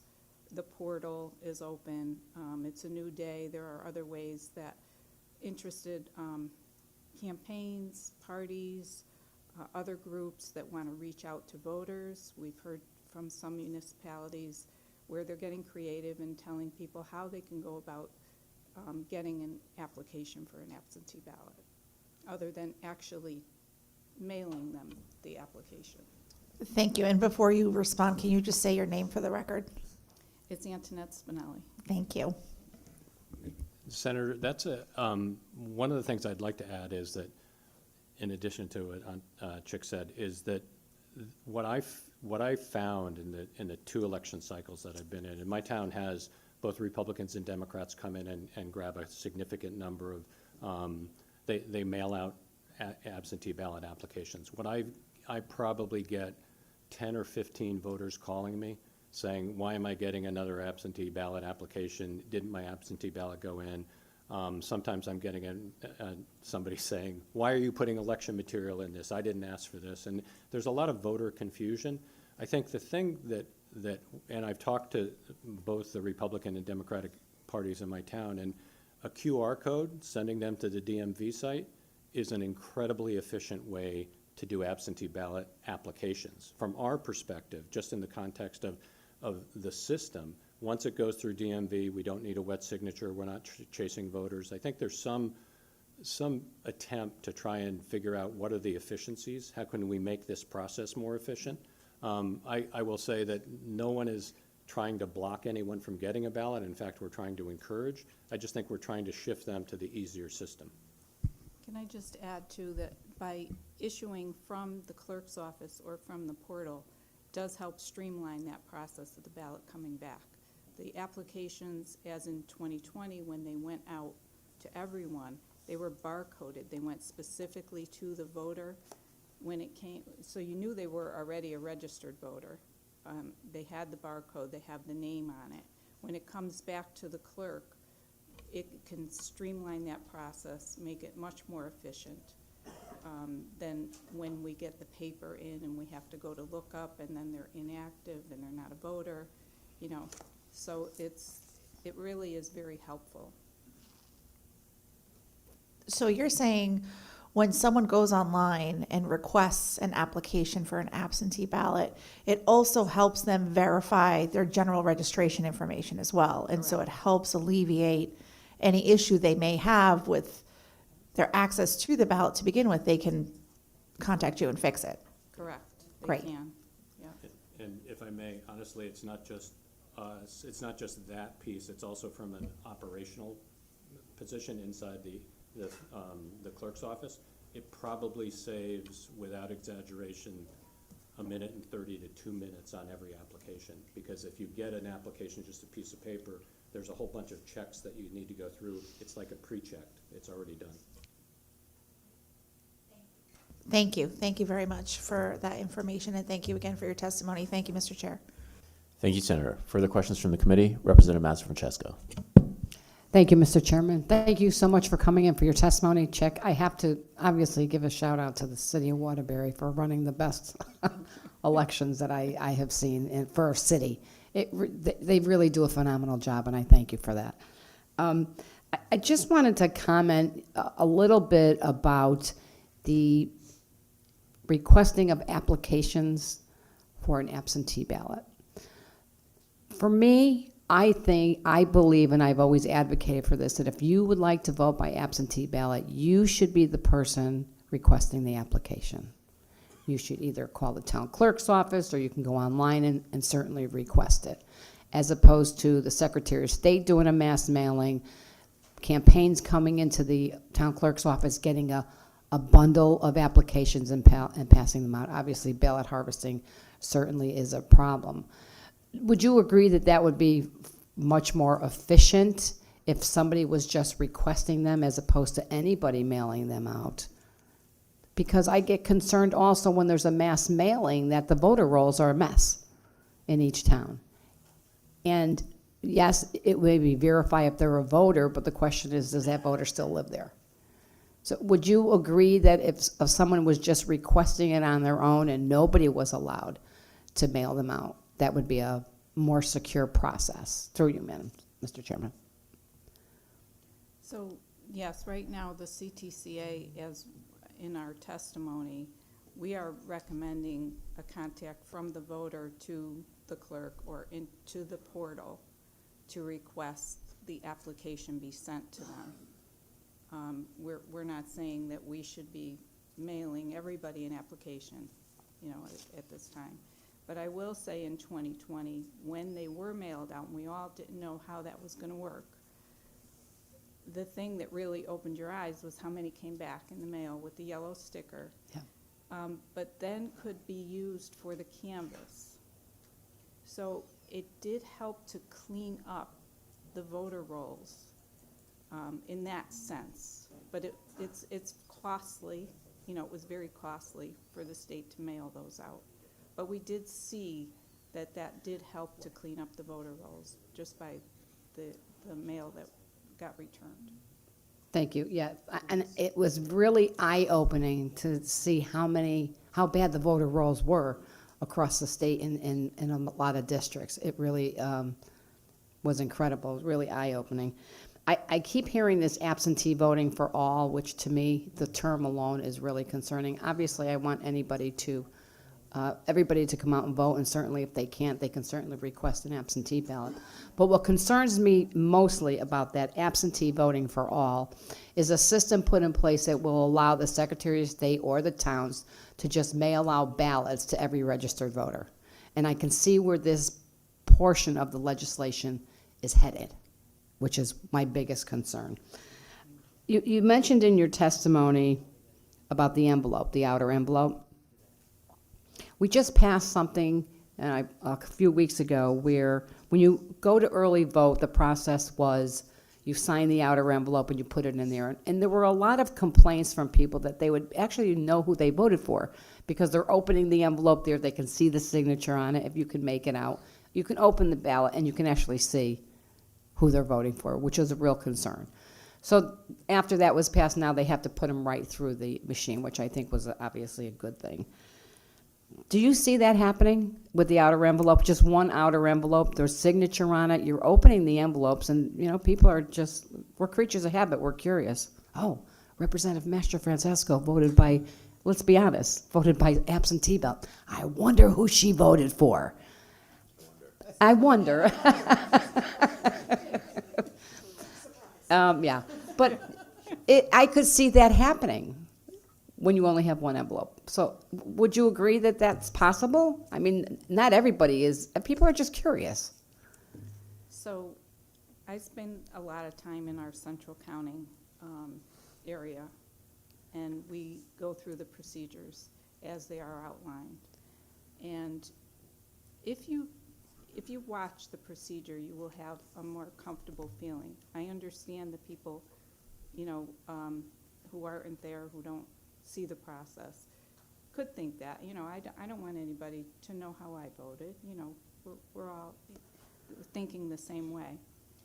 So when the envelopes, they slit them all without doing anything at all. So they slit them, they're looking for the signature. Then at the time when you're pulling the ballots out, the teams of two, they're not opening the actual ballot. Ballots stay folded.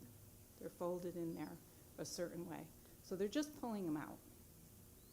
The envelopes then get placed into a large manila envelope and are put aside. That's where your names are. The names, your name, my name, whoever's envelope is in there. They're put aside, they're put into the manila envelope. We now have a pile of ballots that now get unfolded and placed into tabulators for counting. So the counting is done later when you have a pile. Please add anything that you... Yeah, I think the concern that you raise is absolutely a legitimate concern in the context if you haven't actually gone and watched this whole process. And I'm saying this from somebody who is relatively new. So I've been through 2 election cycles, and I will say I have a Democrat and Republican registrar of voters who are, from my perspective, above reproach and work very well together. And so what Chick just described is exactly, because I had the same question, because even on the current system, as you open the ballot, you have the inner envelope, then you're opening the inner envelope, you're separating it. But the process that they're doing, remember the ballot is tri-folded, so it's not like the full ballot is open. So they slit it, they separate, and what's really interesting and really gave me comfort is watching the volunteer or the election staff who's doing this. It's also, the other thing that I'd mention is it's so busy that they really don't have time except to do their task, do their task, do their task. But the real focus on that opening process is to ensure the integrity of that ballot. And I think it's a mantra that everyone who's working in that counting room hears. I mean, to a point where I get to see certain things, but my registrar of voters kick me out and don't give me the numbers because they said, I don't even want to tell you. So I think I'm really comforted by the sort of the tenacity of protecting that right, that privacy of the voter. Thank you. Thank you for that explanation. Yeah, I can obviously, through you, Mr. Chairman, I can obviously see in the cities and bigger municipalities, it's very hectic. And you're just opening the envelopes and you're putting them aside. But there are a lot of small towns out there that are not that busy at all. And I just heard that complaint a lot from just voters when it came to early voting. And I don't want to see them discouraged from voting for the same reason. And that's obviously my concern. I don't have any further questions. Thank you so much for your testimony. Appreciate it, Chick. Appreciate everything that you do. Thank you, Mr. Chairman. Thank you, Representative. Further questions from the committee? Just briefly, following on Representative Mastrofrancesco's questions about the single envelope system, my understanding is that I believe 16 states use at least 16 states use a single envelope system, and I think most of them use something called a privacy sleeve. Would that be something that would be available, and would you support that sort of system? I would definitely support that. Yeah, I was wondering about the privacy sleeve and if that could be incorporated in with the Secretary's design. Yeah, I think my concern and our concern is really it's incredible the number of people that make a mistake in terms of envelope A, envelope C. It's like and we actually go through it step by step as we're giving the absentee ballot. And even people who have done it before, you're doing this once a year, and what's interesting is when you get the ballot back, when we get the absentee ballot back, when you're scanning them in, you can actually feel when either it's not done right, because you can feel when either the envelope's missing or something's missing, and usually what that happens is to elderly people, and so I think anything that we can do to make sure that when somebody goes through the process, picks up an absentee ballot, fills it out, does all their stuff, and sends it back, and then that vote doesn't get counted, you feel like we've failed them because they've done everything they're supposed to do, and that's our fault, not their fault. Thank you very much for your testimony. No, I agree with you completely. I think, the double envelope system is one of the biggest kind of pinch points, or failure points for people getting their votes counted overall in our elections. And so I think transitioning to a system that avoids some of those problems, but will also provide the sufficient measure of privacy and security would be optimal, and I'm hopeful we can accomplish it. I would ask you whether you'd be willing to continue to work with us on these measures, but I know from long experience that you are and you will. And Chick and Peter, I really appreciate your work on behalf of the people of the state, on behalf of the voters of the state, to make sure everyone's votes are properly counted and our elections are free and fair. And thank you for being with us today. Thank you. Thank you. Next up is Carol Mulready, followed by Andre Baker, State Representative, followed by Mark Oken. Is Carol with us? I have her on Zoom. Okay. We're going to skip Carol for the time being because she is not on the Zoom. Representative Baker, are you with us? There you are. Whenever you're ready, you may begin. Good afternoon, Senator Flexer, Representative Blumenthal, and Representative Mastrofrancesco. I'm here in support of Bill 458. I just want to elaborate on Section 141. The governor has proclaimed March 4th of each year as 6888 Central Postal Directory Battalion Day. It's in recognition of Afro-American all-female unit who served overseas to process millions pieces of backlog mail. their motto was low morale, no mail. And recently, we had an event which we honored 10 women from Connecticut who have served in this battalion. There were over 800 women who served in this battalion in the country. And it's just a small gesture on the service that they provided and dedicating their lives to make sure the mail was got to the troops out in the battlefield. And we just want to be able to recognize them and continue to dedicate how they had dedicated their lives. Out of 10 of those women, there were actually four of them, I'm sorry, that were from Connecticut who were actually lost their lives during this time. So I ask that you support this legislation, and thank you for your time. And I'm open for any questions. Thank you, Representative. Thank you for your time and your testimony today. Are there questions or comments from members of the committee? I don't see any from my colleagues, but Representative Baker, I will just, I really want to thank you for your advocacy on this and just share with you a point to emphasize that notion of no mail, low morale, or low mail, low morale. When my dad served in Vietnam, which was years after the incredible work of the women you're seeking to honor, he was one of the few Marines who didn't get any mail. And a subsequent effort called Mail Call Vietnam was instituted for people like my dad, where people wrote to strangers who were serving overseas, and I know programs like that continue to this day. So I just wanted to share that with you and emphasize the point that you're making of how important this kind of delivery was to the brave men and women who are serving our country overseas in the military. So thank you very much for your advocacy on this important provision of this bill today.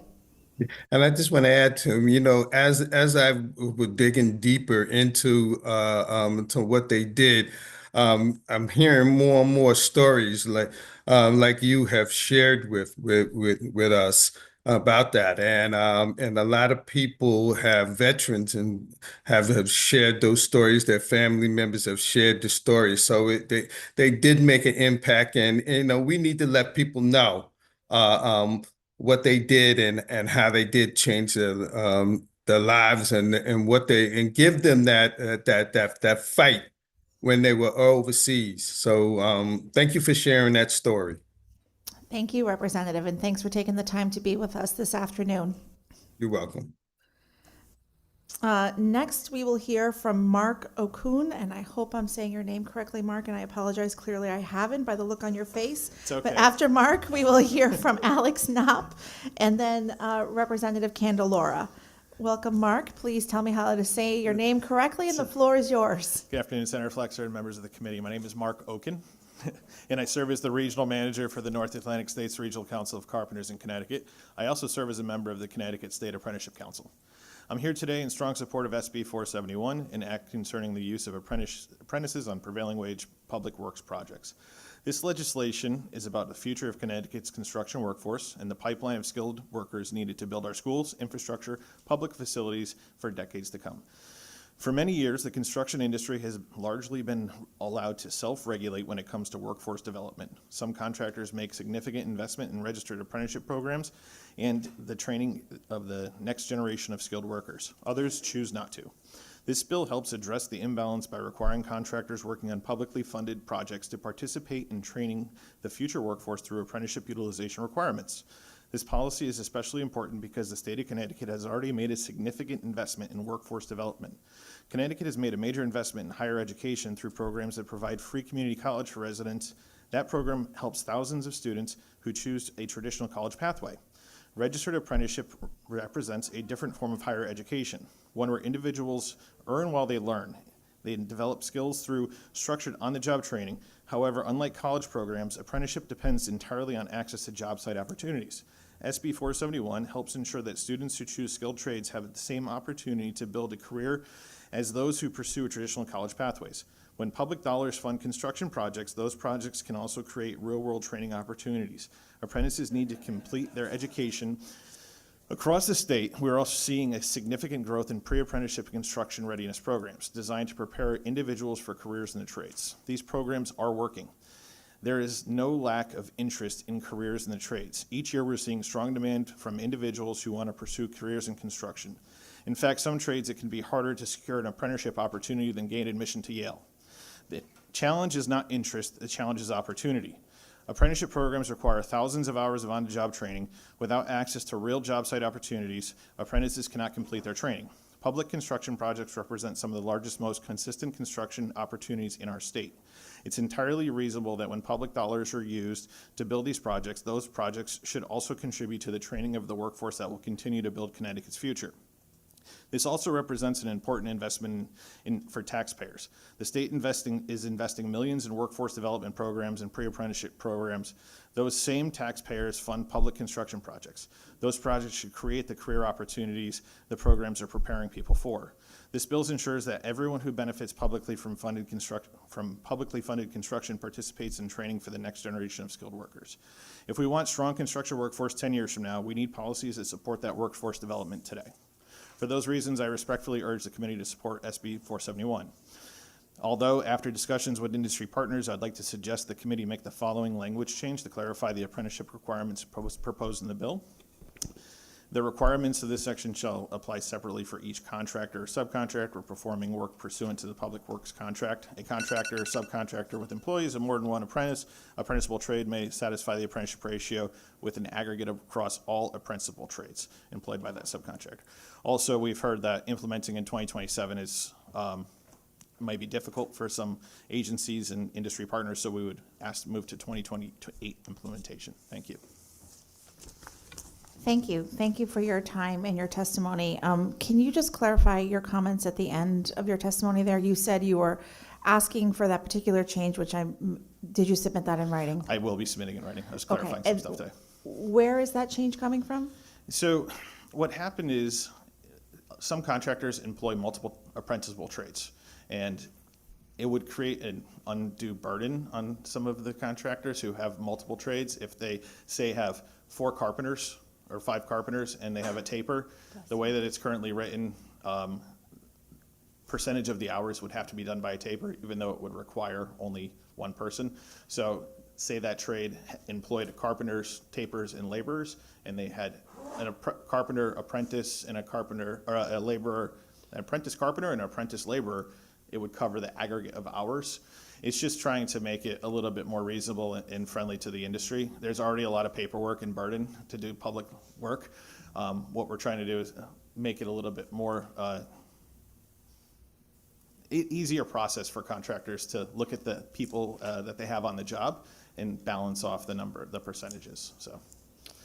Yeah, I would say there's already a lot of accountability to do public work, as there should be, perhaps Yes. a slight difference there. So you're saying that the contractors are concerned about having to verify they've got apprentices across the trades, so being able to just have one would be sufficient? Well, so for the way that it's currently written is that for each apprenticeable trade, there would be a percentage required. And some projects may not require an apprentice or enough manpower or labor to cover an apprentice as well as a journey person. So it just would make the flow of projects a little bit more manageable, where the contractors that are participating in these apprenticeship programs, I'm sure that they're going to do the best they can to bring apprentices to the job, but some projects don't have the enough hours built into it to have every trade have an apprenticeable trade, have an apprentice on the job. Okay. So they can aggregate the hours across their entire contract. So for instance, if they have 2,000 hours, then they can look at it and say, I can fit this number of carpenters and I can grab this number of apprentices. There's a misconception that there's a lack of people available right now for apprentices. It is not true. We have every first Monday of the month, we have about 100 people that come to our application information session. We have 150 people waiting to get in just for the carpenters. But every state-funded project should be taking the opportunity to train our next generation of workforce. Great, thank you. Thank you. Are there other questions or comments from members of the committee? Seeing none, thank you again for your time and your testimony. Thank you. And sorry for the mispronunciation. That's okay. Next, we will hear from Alex Knopp, who will be followed by Vincent Candelora, Representative Candelora, who will be followed by Matthew Cucolo. Alex, are you with us?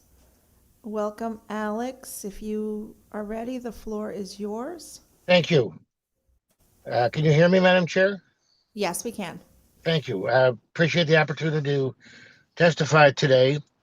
It seems to me that the most important task facing Connecticut and other states in the country is to do all we can to solidify the integrity of the forthcoming 24 and 26 national elections by strengthening our state election administration process, which is the result of the federal constitution's delegation of these authorities to states. And I'd like to speak in favor of 3 bills today to help accomplish that. First, I join many other people in supporting a House Bill 5001 to implement the decision of Connecticut voters for no excuse absentee voting, and appreciate the work of this committee to bring that into reality. Second, I favor support for House Bill 5531 concerning presidential electors, because once we ensure the opportunity to go to the polls to vote, it's very important that presidential electors in 2028 will faithfully implement the decision of Connecticut voters, and I think Connecticut should join a number of other states in requiring this. Third, I urge support for, with an amendment, Senate Bill 463 concerning security of elections and election workers. I think Section 1 and the sections other than Section 2 are very important, dealing with both federal intervention and in the subsequent sections dealing with efforts to prevent tampering with absentee voting ballots and other ballots. I think I would recommend that the committee delete Section 2 from the bill for 2 reasons. One is I think the type of threats presented in that section are different than the others. And second, as a matter of pure politics, I think it's difficult to combine bills that deal with the Second Amendment with other election security issues, given the bipolarized nature of the political debate on that issue. So I would urge you to delete Section 2 from Senate Bill 463, but the other sections are very important, and I would urge you to approve them. And I thank you for the opportunity to testify and congratulate all of you on your work on these very difficult issues. Thank you. Thank you for your time and your testimony. Are there questions or comments from members of the committee? Seeing none, thank you again for your testimony. Thank you, Senator. Next is Representative Candelora, who I don't believe has joined us yet, but we will make an effort to come back to him if he is able to join us. And then after that is Matthew Cucolo, who will be followed by David Herr. Is Matthew with us? Matthew, you need to accept your upgrade to panelist in order to testify. David Herr, are you here? And David Herr, you also need to accept your upgrade to panelist in order to participate in the public hearing, and let that be a notification for everyone. You have to accept the upgrade to panelist if you're participating in the public hearing remotely in order for us to be able to hear your testimony. So with that, we'll move on to William Quinn, who I believe is here in person. William, when you're ready, the floor will be yours. William will be followed by Matthew or David if they accept the upgrade, and then Senator Senator Bob Duff, and then Ben Shaken. Welcome, William.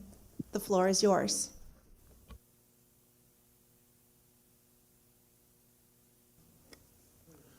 Good afternoon, legislators. My name is William Quinn. I'm a resident of Connecticut. I chose to live here since 2004. I'm a registered nurse, and this is the first time I'm testifying in any state government. I'm an active voter, and I am testifying today to oppose Senate Bill 463 and House Bill 5533. These are both entitled Concerning Protection of Election Administration Processes, Election Sites, Election Workers, and Electors. This is very important legislation, and thank you for taking this up. I believe we've approached this subject before, and it has passed a year ago or 2 years ago. The sections I oppose on this are the 250-foot buffer for having a license to carry a firearm. I think that's unreasonable in several instances, most of which is the ballot boxes. The ballot boxes, there's 169 towns in this state, and in order to travel, I would have to know where each and every one of those ballot boxes are and when each town is having an election. For instance, my town of Colchester, it's not unusual for us to have 3 ballot initiatives to pass our town budget. I'd have to, where these ballot boxes would be off limits to me to exercise my Second Amendment rights, putting me at risk and jeopardy of life and liberty. I'd have to know where these boxes are for 169 towns. I'd have to know which towns are having an election and when. It's not like the regular election we have the first Tuesday in November where it's a given everybody across the state is voting.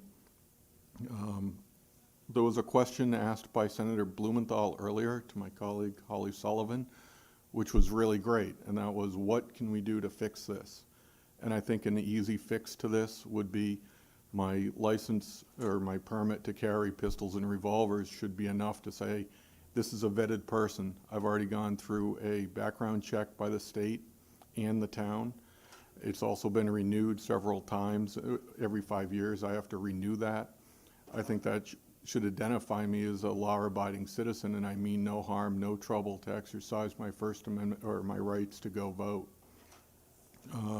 The other thing is that I can exercise that right now, and we can be next to each other in the grocery store, the hardware store, or anywhere in town, and you don't know whether I'm carrying concealed or not.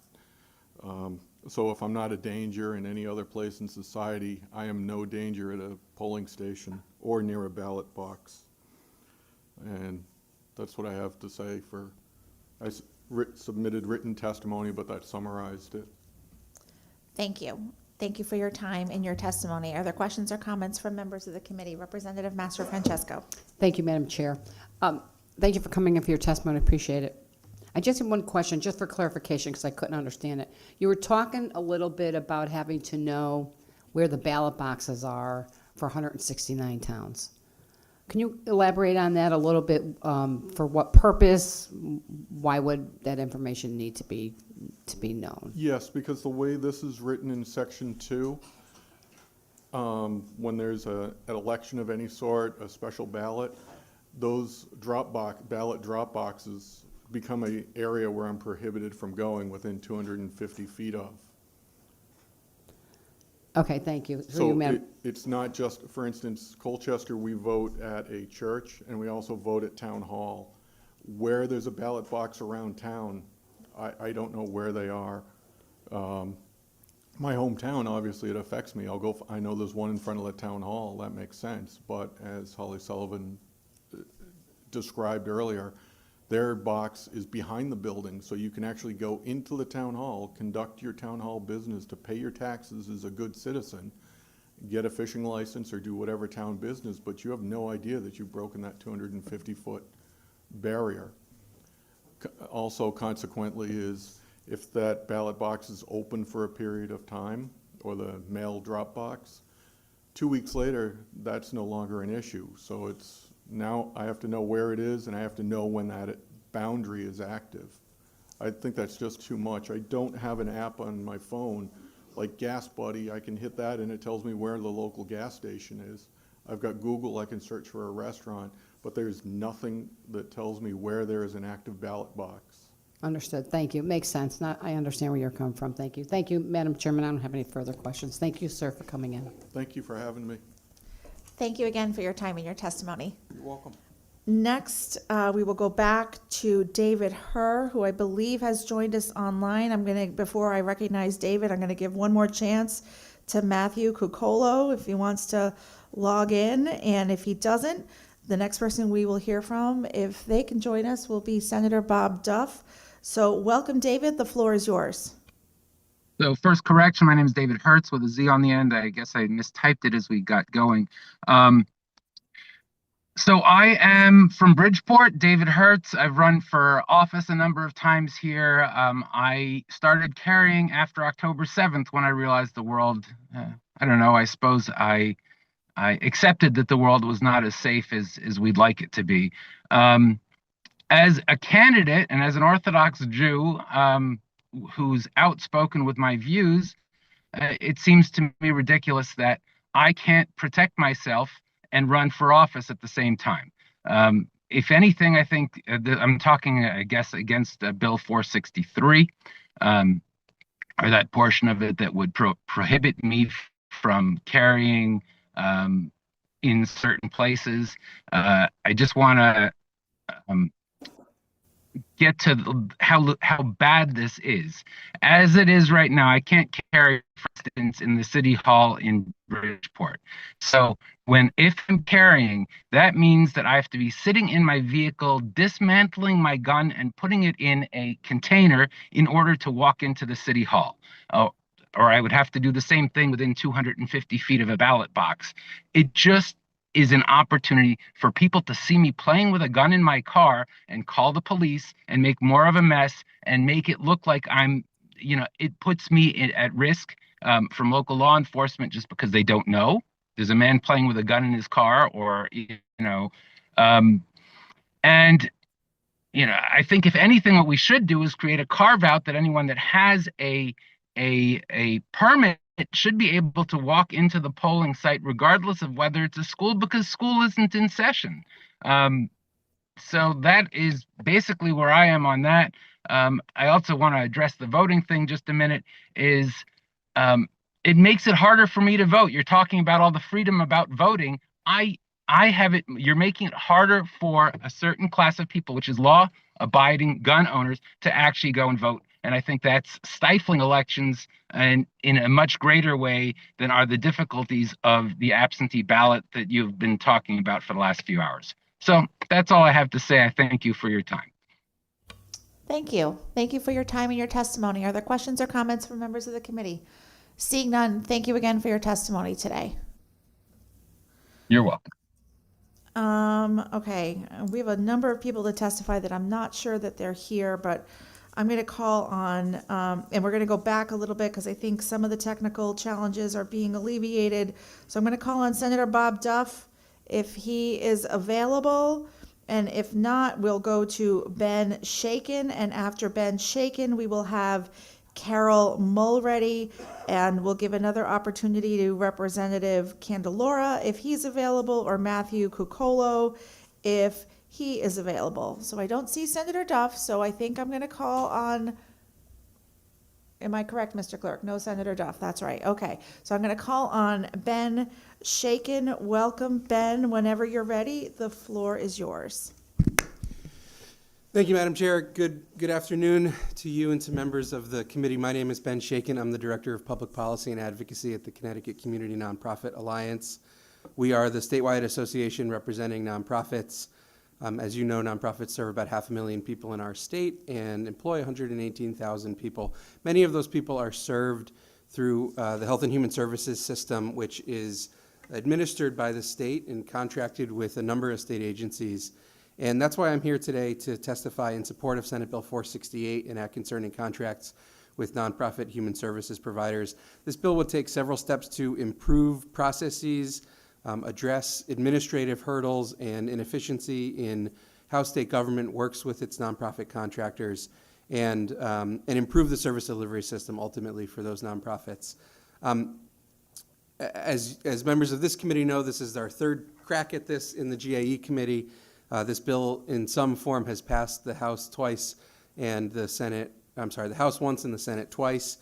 First, just briefly, I want to draw your attention to Senate Bill 87, which is being considered in the Human Services Committee at the moment. I wouldn't normally do this, but it's a governor's bill, and so I think it's important to acknowledge that Governor Lamont has recognized some of these issues and is attempting a solution to them. That bill would create a nonprofit advisory board, which it would advise OPM and the governor on a lot of these issues. We're seeking some changes to it, but we are hopeful that it will help solve some of these problems this year. So Senate Bill 468 does a few things. It requires OPM to review all of the various reporting processes required of nonprofits and eliminate or consolidate those that are unduly burdensome or duplicative. Many of these organizations contract with multiple different state agencies and are often sending multiple different reports with the exact same information to different state agencies. It would also direct OPM, which oversees this whole procurement system, to review contracts with state agencies on sort of a rolling basis and determine whether the state's actually adequately compensating nonprofit providers for the work that they're expecting them to do with those contracts. Many of these contracts, the rates have not been adjusted except through cost of living adjustments that occasionally happen through our state budget in many years. And so many nonprofits feel like they're being asked to do more or the same with effectively less money as inflation has taken its toll. Finally, the bill requires that all state agencies render payment for the services that nonprofits provide within 45 days. Payment times vary by state agencies. Some state agencies, this is no problem, but with some state agencies, providers report that they don't receive payments for contracts for more than 6 months, and so are required to sort of front the cost, essentially take out lines of credit on which they then pay interest. This lapse in payment, of course, means that they experience significant cash flow issues. They are, of course, required to make payroll, and so that's what this bill does. We thank the committee for raising it. I'm happy to take any questions. Thank you.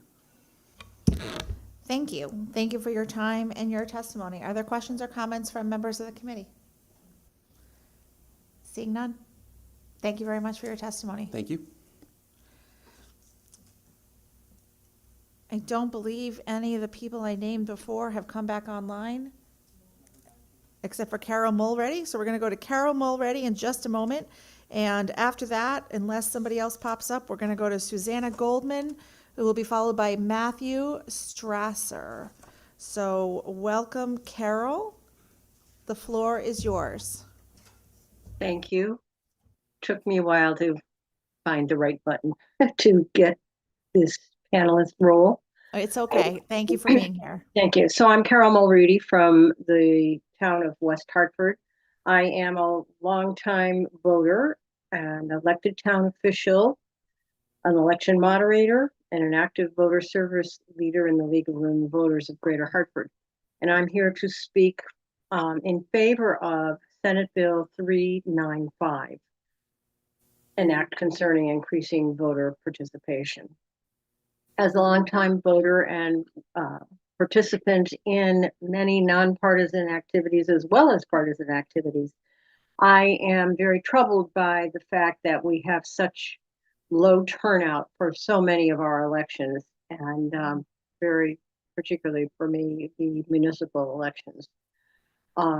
This is an area where I would love to have our populace understand their government better, and I think it's time again for us to study how to more effectively get citizens both at the school level and as adults to understand the importance of their right to vote.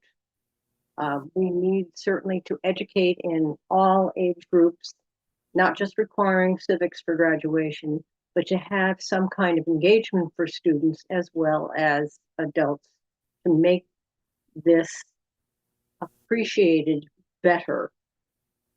That privilege of voting that we have somehow is not sticking, and that's what I hope a study will help us to determine. Where are there voting patterns that might be better than what we have, both in this country and abroad? Because do know that there are some places where they have 90% turnout in many elections. So, and in this study, should it get passed, which I certainly urge all of our committee members here and throughout our legislature to vote for, the study committee should go beyond elected officials and academics in any kind of task force plan. So thank you very much for allowing me to participate in this program. Thank you. Thank you for your time and your testimony. Are there questions or comments from members of the committee? Seeing none, thank you again for your testimony today. Next, we will hear from Susanna Goldman, who will be followed by Matthew Strasser, who will be followed by John Erlinghauser.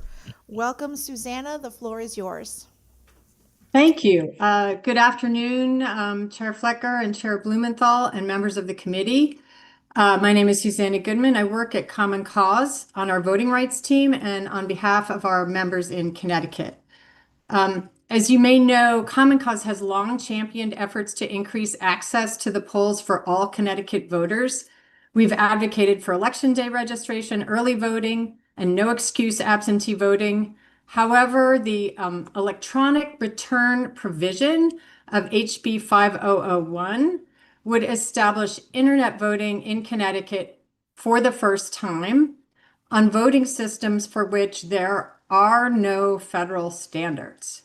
4 federal agencies, including DHS, the FBI, the Election Assistance Commission, and NIST, the National Institute for Standards and Technology, have warned against authorizing electronic ballot return or internet voting because of the clear security risks to the ballots and the integrity of the vote. I do want to clarify a couple things. First, again, Connecticut currently does not allow electronic return of ballots for any class of voters. So this would be a big sea change. And I think there's a little bit of confusion on this point. In 2010, the Federal MOVE Act required all states to allow blank ballots to be delivered electronically to voters, especially to military voters. So members of the military in Connecticut can now receive a blank ballot electronically. But because of security issues, federal law did not require any state to allow voters to cast a marked ballot over the internet. And that is the part of this bill that we oppose. I hope you've gotten a chance to review a letter that our coalition sent reiterating this concern. The signers include the ACLU of Connecticut, the Brennan Center for Justice, the League of Women Voters of Connecticut, Citizen Action, and Public Citizen. And finally, I want to pivot a little bit. Folks who want internet voting like to talk about how since we can bank online, we should be able to vote online. But banks, unlike our election offices, have huge budgets to secure their online systems. Even then, consumers using Zelle, PayPal, and other phone apps have lost millions to scams and to hacking. Last April, New York Attorney General Tish James sued Zelle due to the security lapses that led to $1 billion in losses. Banks and consumers are stuck with these losses. With banks, it's seen as a cost of doing business. We should not accept the loss of votes as the cost of doing business. Thank you. Thank you. Thank you for your time and your testimony. Seeing no questions or comments from members of the committee, thank you again for your testimony. Next, we will hear from Matthew Strasser. Strasser, you tell me how to say it when you come up. I'm sorry if I've said it wrong. And after that will be John Erlinghauser, who will be followed by David Weinberg. Matthew, welcome. And if you have a guest who wants to join you, that's totally cool. In the chair, off camera, on camera, whatever you prefer, but no pressure. Or he can come back here and hang out with us. But then I might not listen, just to be clear.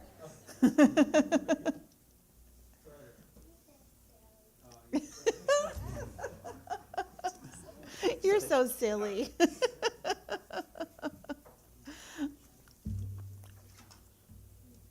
Welcome, Matthew. Whenever you're ready, the floor is yours. Thank you very much. Good morning, Senator Flexer and Representative Blumenthal and the rest of this distinguished committee. My name is Matthew Strasser, and I'm joined today by my son Carson. I'm the Vice President and the Legislative Coordinator of the CCDL, the ever-expanding grassroots gun right organization here in Connecticut. We are a partisan group from all walks of life who share one particular interest, defending and advocating for the unalienable right to keep and bear arms. I am here today to express opposition to both House Bill 5533 and Senate Bill 463. I'm hoping I have it right. Check it out. Look. They're on TV. Isn't that funny? Particularly Section 2 of those bills. I join those who came before me in opposition and echo their statements. So in an effort to not be repetitive and save time this afternoon, I'm going to do my best to be brief in my comments. By eliminating the right to carry at a polling location, a ballot drop box, or any of the other 4 locations listed in this bill, we are forcing residents to choose between fundamental rights. I don't believe that good legislation should come with this consequence. Section 2 of this legislation can only do one thing, and that's create victims. As with all gun laws, it's going to be ignored by those who intend to cause harm, and it's going to render defenseless citizens who may otherwise have had a fighting chance. I think we can mostly agree that the only people this legislation would turn away is a lawful firearm carrier. We talked today about how open carry was recently banned and outlawed in Connecticut. At those hearings, we were told that this had to happen as a part of a way to prevent voter intimidation and protect these poll workers. These are things that we agree with. We don't want to see any actions against poll workers. We love our right to vote. Since my firearm now has to be concealed under state law anyway, I can't imagine how not allowing an individual to carry their firearm at a polling place is supposed to help with anything. To remark on Representative Blumenthal's earlier concern, and if I have it right, anyone who is asked to leave any location and does not follow through with that is trespassing. This is an issue for law enforcement and something that can be solved with arrests or otherwise. As mentioned by others this afternoon, we could close a gap in this proposal with a carve-out for legal permit holders. Thank you, and I welcome any questions from the committee. Thank you. Thank you for your time and your testimony. Are there questions or comments from members of the committee? Representative Mastro Francesco. Thank you, Madam Chair. Thank you so much for coming in. Appreciate your testimony. Obviously, I wholeheartedly agree with you, but I'm just curious. Has anybody of your members or your organization received any complaints from the state or anyone when it comes to voter intimidation? I'm not aware of any of it, no. And I'm pretty connected with a lot of these people. As the vice president, I know many of them, and I haven't heard of any issues, especially when it comes to folks that we represent.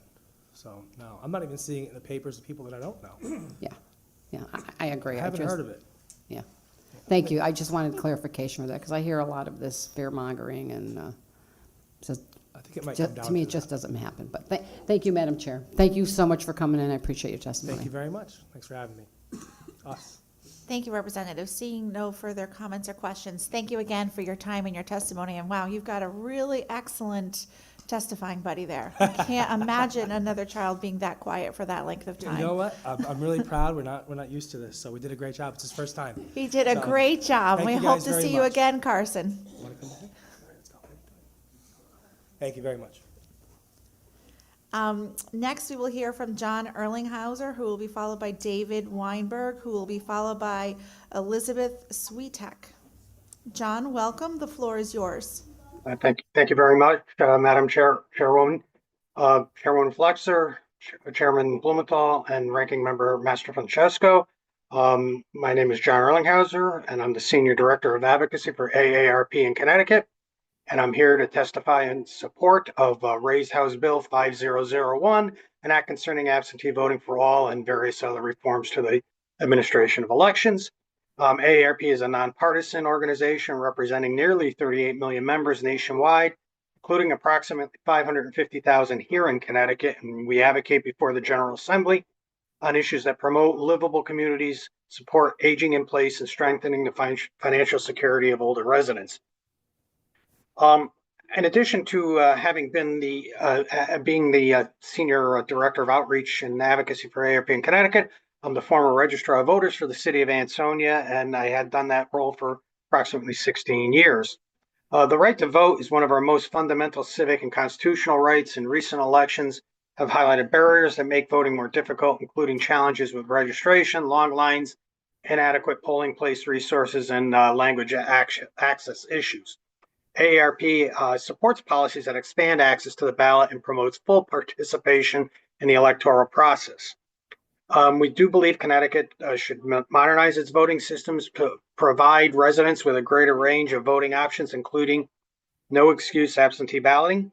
In 2024, AARP and our volunteers worked very hard to get the word out and get support for the constitutional amendment that saw over 58% of Connecticut voters strongly supporting removing the restrictions on absentee balloting. We do believe now is the time that the legislature should enact House Bill 5001 and carry out the will of the voters. We support provisions in HB 5001 that eliminate statutory restrictions on absentee ballot eligibility. The bill allows any eligible elector or referendum voter who will not appear at their polling place on election day to vote by absentee ballot. We look forward to working with the committee and all of the elected officials to ensure Connecticut implements an absentee voting system for these 2026 statewide elections that is user-friendly, secure, and accessible to all voters, and most importantly, that counts everybody's vote.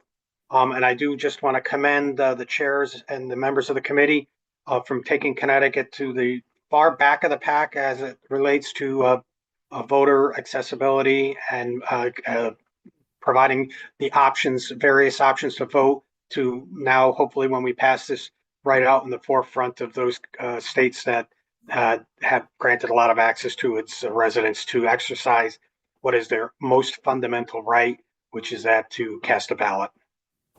Be happy to answer any questions. Thank you. Thank you for your time and your testimony. Are there questions or comments from members of the committee? Seeing none, thank you again for your testimony. Thank you all.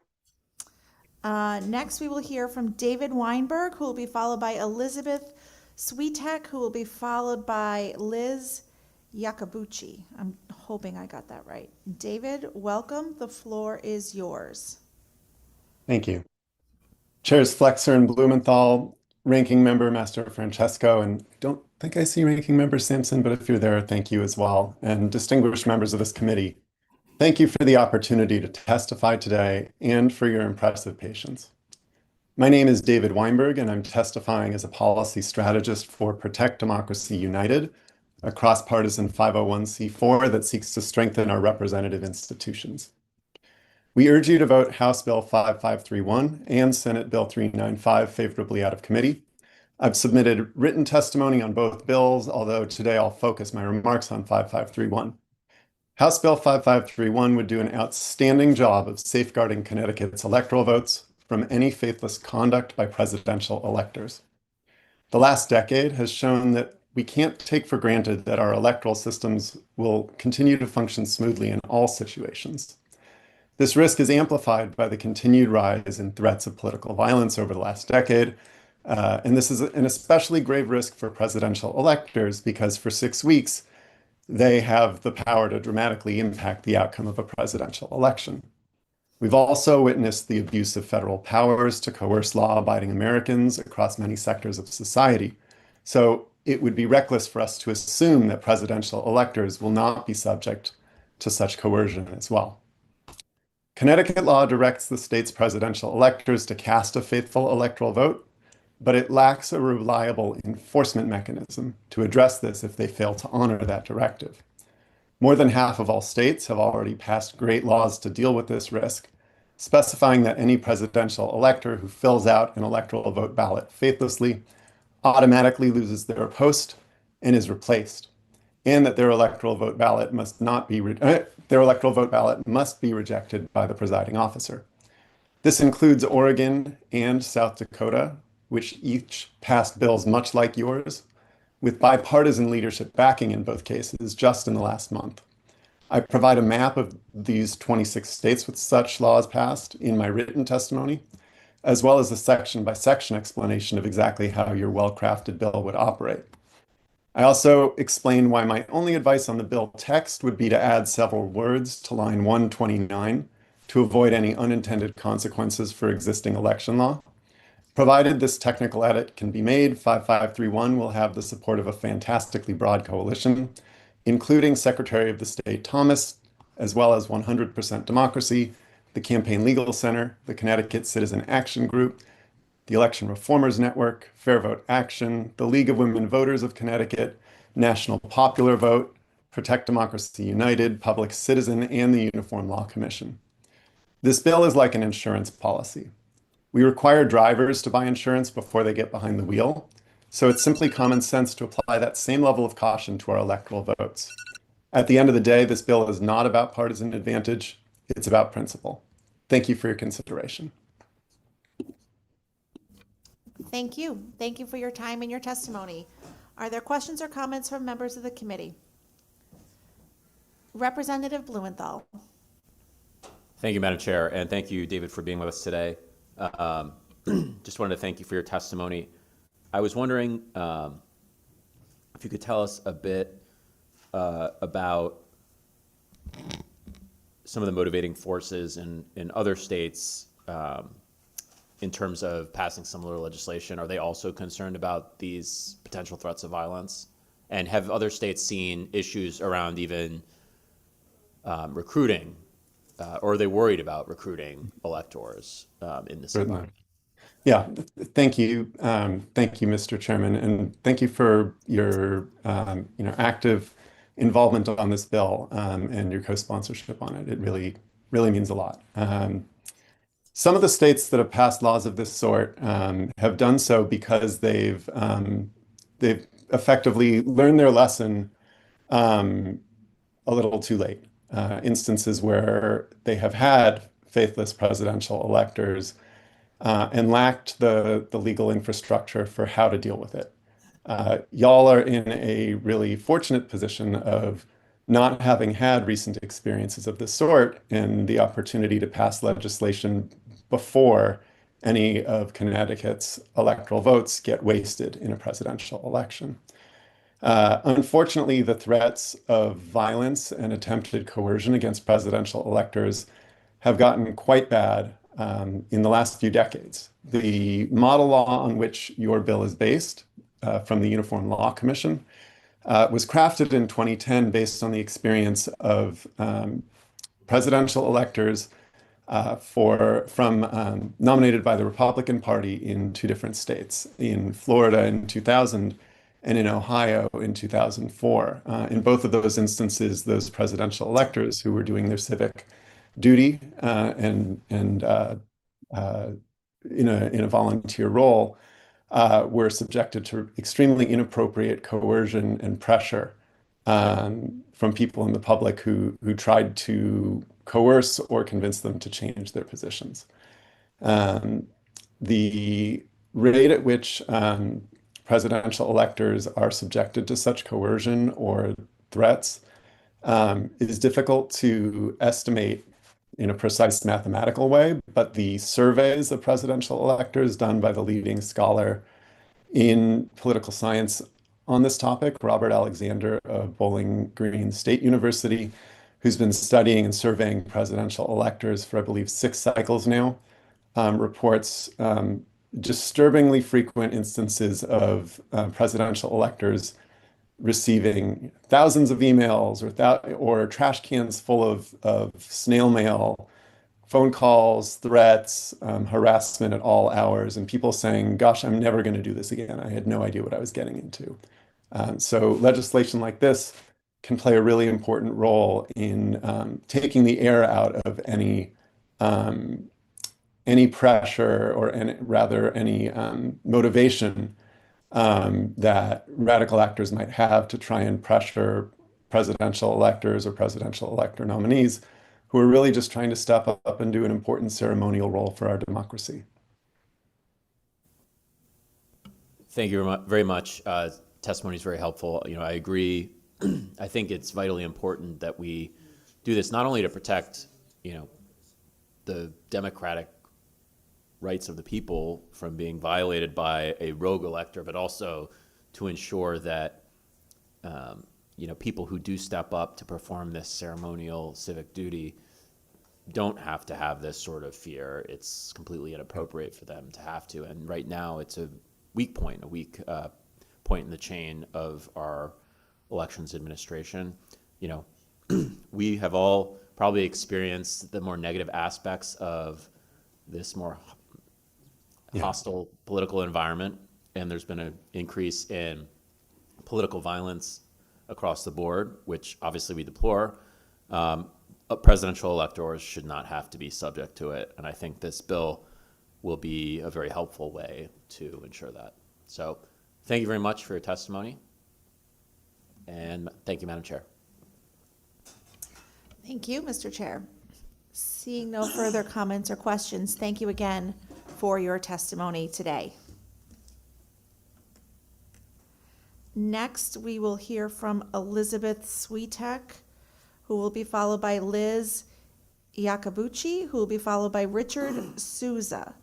Elizabeth, welcome. The floor is yours.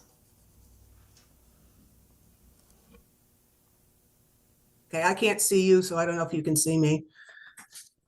Can you see me? We can't see you. You should be Okay. able to click a button to turn on your camera. It would be Yeah, great if you could try to do that. My, But if you there we can't, go. there Yeah. you go. Okay. The screen totally changed when I became a panelist, so it's like, what, now what? Oh, well. I know, it's a very different experience. Thank you again. The floor is yours. Good afternoon. I'm Libby Switek. I am co-president of the League of Women Voters of Greater Hartford. Thank you for allowing me to speak to the committee in support of SB 395, an act concerning increasing voter participation. Throughout its over 100-year history, the League of Women Voters has encouraged and informed an active citizen participation in government. That includes encouraging every eligible citizen to exercise their right to vote. Year after year, voter turnout in Connecticut is inconsistent. Sometimes it's as low as 10 to 15%, particularly in municipal elections. We can and should do better. We support a study to discover how other states have managed to regularly increase voter turnout and hope the legislature will act to implement such measures. After all, democracy is not a spectator sport. Thank you. Thank you. Thank you for your testimony. Are there questions or comments from members of the committee?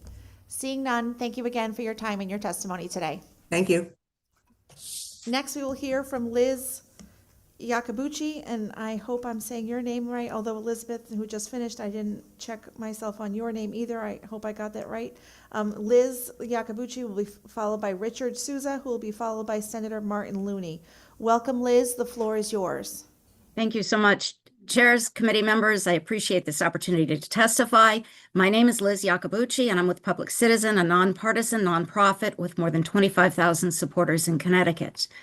On Senate Bill 394, risk-limiting audits help ensure and help reassure the public that the reported winner really got more votes. And if the audit is inconclusive, it provides a mechanism for verifying or correcting the outcome through a full recount. We've been watching efforts to implement the recommendations of the Risk Limiting Audits Working Group for years now. We strongly support this bill, and we're hoping that this year is the year that the bill makes it all the way through the legislative process. On House Bill 5001, again, we support Section 32 of this bill, which would implement the recommendations of the Risk Limiting Audits Working Group. However, we oppose the provisions in Section 28B that would authorize the Secretary of State to designate an electronic ballot transmission system, which could be used by voters to return their voted ballots. Electronic ballot return, also known as online voting and internet voting, could undermine elections in the state of Connecticut. Internet voting is insecure. There is no known or foreseeable technology that can make it secure. 21 computer scientists, some of the most respected names in election security, agreed on this just a couple of months ago, and they issued an open letter to that effect. To date, no electronic ballot transmission system has been certified to meet the same standards that Connecticut requires of your other voting equipment. Title IX, Section 9-242 requires voting tabulators to meet US EAC standards known as the VVSG. No online voting system has been certified to meet those standards. Section 28 refers to National Institute of Standards and Technology Cybersecurity Framework Guidelines, NIST guidelines, but they are a general set of guidelines. They are not election security standards. Meeting the guidelines is not the same as meeting actual standards. NIST has never issued any standards governing electronic ballot return. To the contrary, in 2024, NIST stated that, quote, electronic ballot return faces significant security risks to the confidentiality, integrity, and availability of voted ballots. These risks can ultimately affect the tabulation and results and can occur at scale. Electronic ballot returns are also vulnerable to denial of service attacks and other types of crashes. In 2021, the system used in the Australian state of New South Wales crashed. 3 different elections had to be rerun. Similar thing happened in Ecuador in 2023. Those were attributed by the media to foreign cyber attacks. And again, this required elections to be rerun. Rerunning elections has costs to voter trust. We urge you to avoid adding these types of risks to Connecticut's elections and to delete Section 28B from this bill. And thank you for your time. I would like at some point to address a question from earlier in the hearing about voting and the fraud rate, internet voting and the fraud rate. But I'll take questions. Thank you for your time and your testimony. Are there questions or comments from members of the committee? I don't see any, but I will ask you to briefly make that comment you just suggested at the end of your testimony. Just voting is different from other online activity because voting is secret and there's no mechanism to identify fraud at all. It's not like seeing a problem in your online banking statement. With internet voting, there's no way to identify if a voter choice was switched as the ballot was transmitted through the internet. So there's no way for either the voter or the election officials to discover any issue of switched votes while it's being transmitted through the internet. So you can't actually track fraud in these things. Thank you. Thank you for that additional point, and thank you again for your time and your testimony today. Next, we will hear from Richard Souza, who will be followed by Senator Martin Looney, who will be followed by Sheila Kearney. Is Richard with us? Welcome, Richard. Whenever you're ready, the floor will be yours. Good afternoon.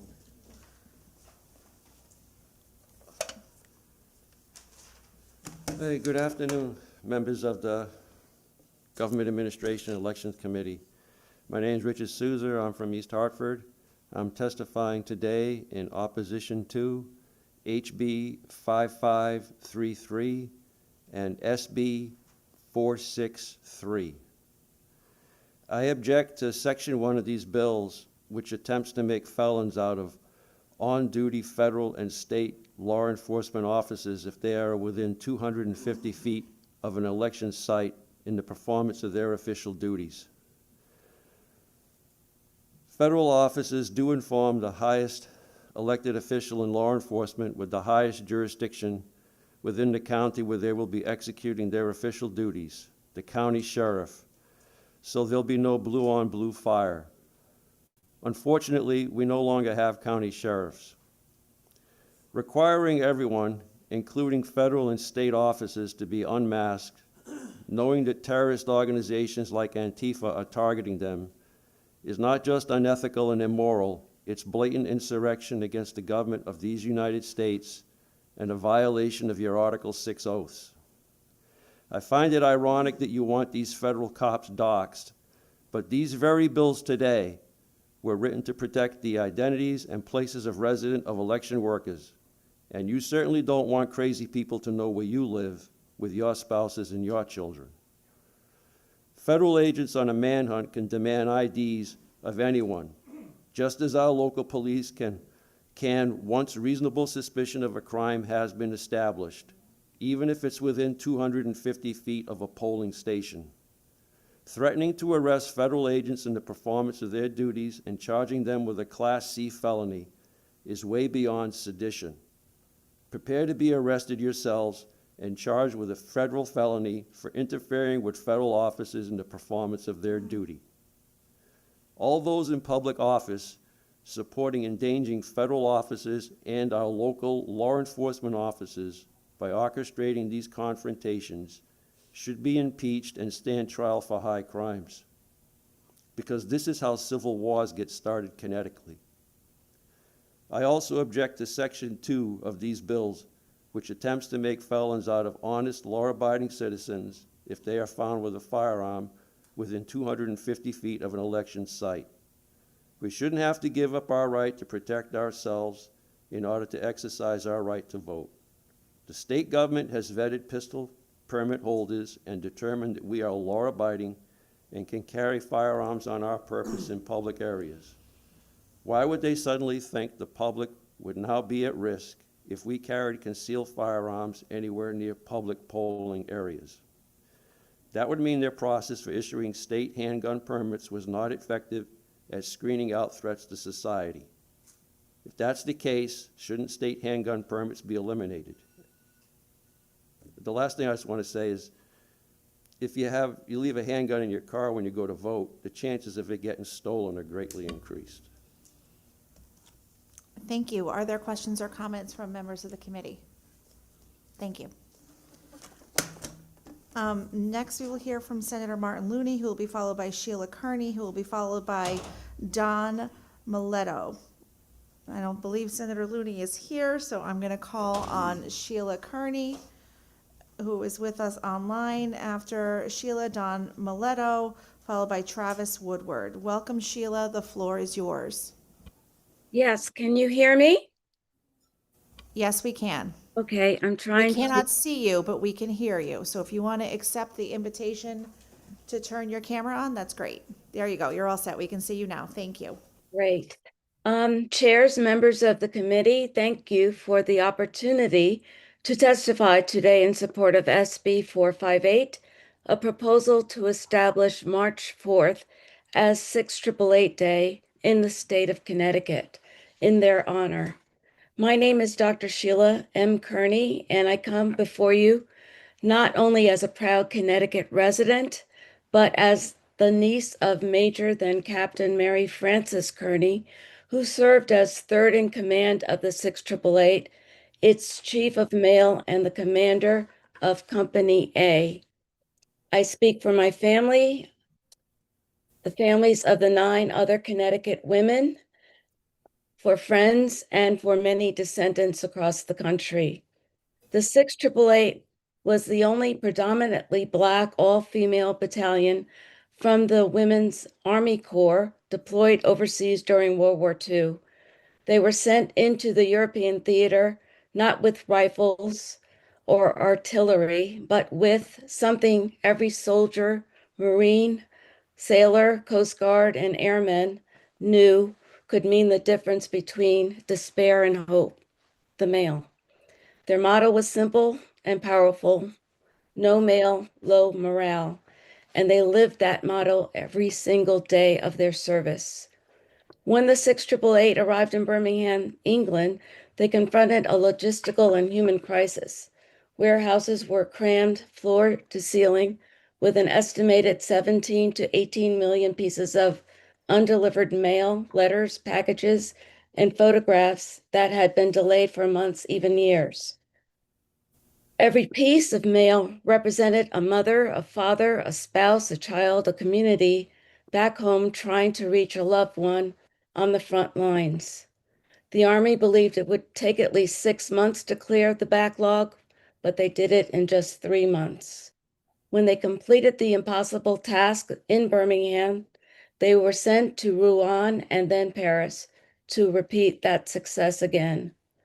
The 688 carried out this mission while facing dual burdens of racism and sexism as Black women in uniform.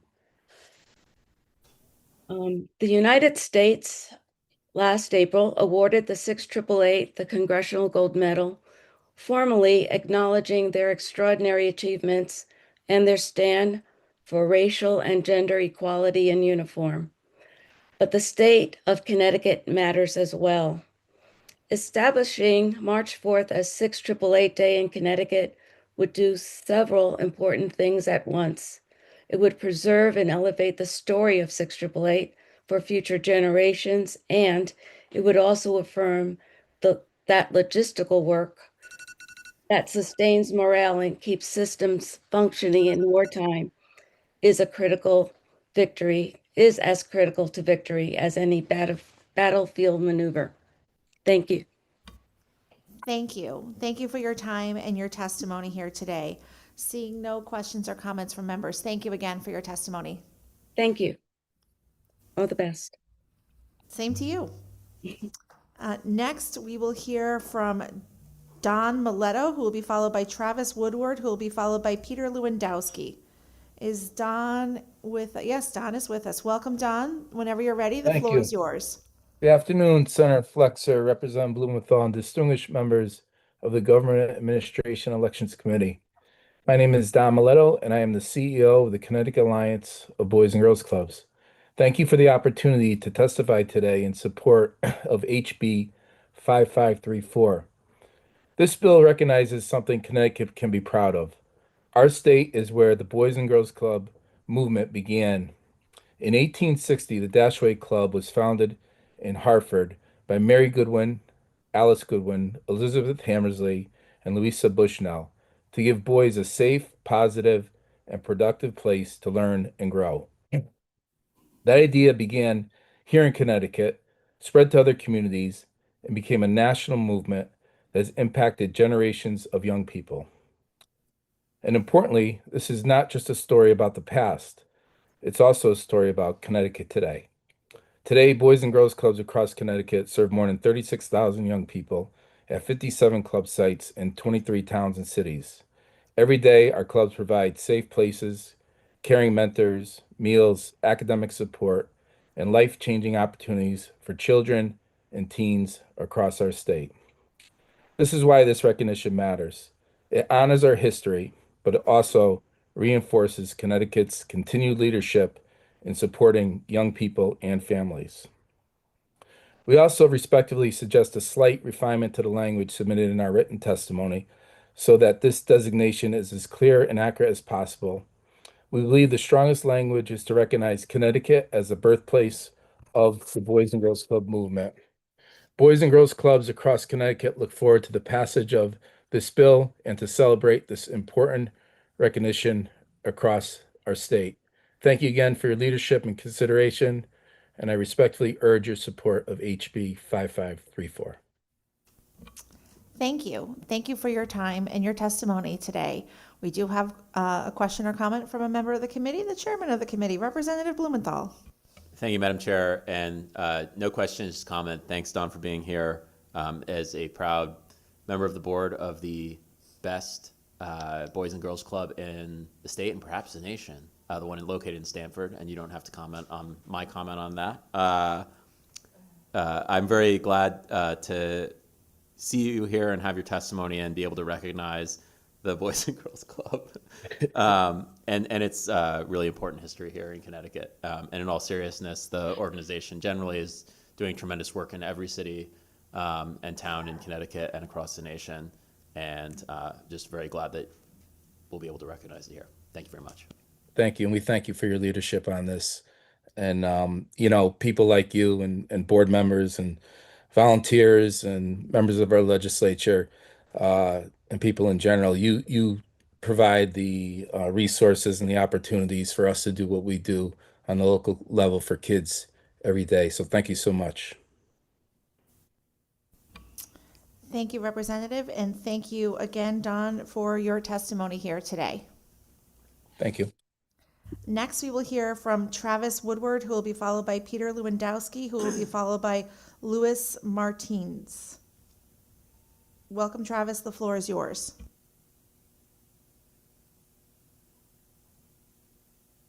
Representative Master Francesco and members of the GAE committee. My name is Travis Woodward. I'm a resident of Hamden and an engineer for the Connecticut Department of Transportation.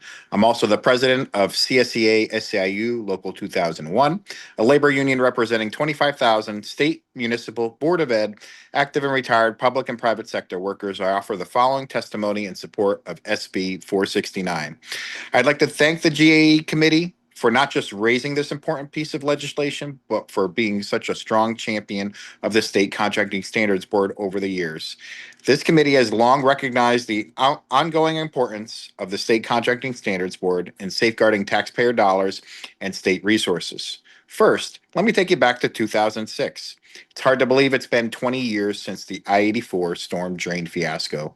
For those who do not remember, that's when a private inspection firm failed to notice that the construction company working on the highway did not complete drainage runs during the building of I-84 heading west into Waterbury. It was a DOT engineer from CSEA who discovered this $24 million error that would have eventually led to the highway washing out, causing catastrophic damage and possible loss of life. On the heels of that, the State Contracting Standards Board was established in 2007 to bring real oversight and transparency to state contracting. SB 469 gives the board additional tools and resources to continue providing the crucial oversight for which it was created. For instance, just to highlight a couple critical sections of the bills, Section 1 protects the board's funding. It gives the executive director of the board the responsibility to recommend its funding level and any necessary adjustments to the Secretary of OPM. Instead of being at the mercy of OPM funding recommendations, the board will be able to determine for itself what it needs to do its work. Additionally, the bill creates a minimum staffing level for the board of 5 employees. This will ensure the board has dedicated personnel it needs to do its work in the most efficient and effective way possible. After years of the board being underfunded and understaffed, SB 469 would not only protect the board's funding, but put protections into statute that will ensure it has the staff it needs. Even when it was working with a limited budget and staff, the board has always done important work. In 2018, the board issued recommendations showing the potential for annual savings of up to $264 million if the state engaged in competitive bidding for POS, PSA, and procurement contracts. And more recently, after the board's approval of the Department of Transportation's plan to return work of bridge inspections to the state employees to save over $2 million in fiscal year 2019, the board's privatization contract committee created the necessary process for reviewing privatization efforts by agencies. With the passage of SB 469, Connecticut's Contracting Standards Board will have more tools to continue to deliver for our state residents. I'd like to thank you for hearing my testimony.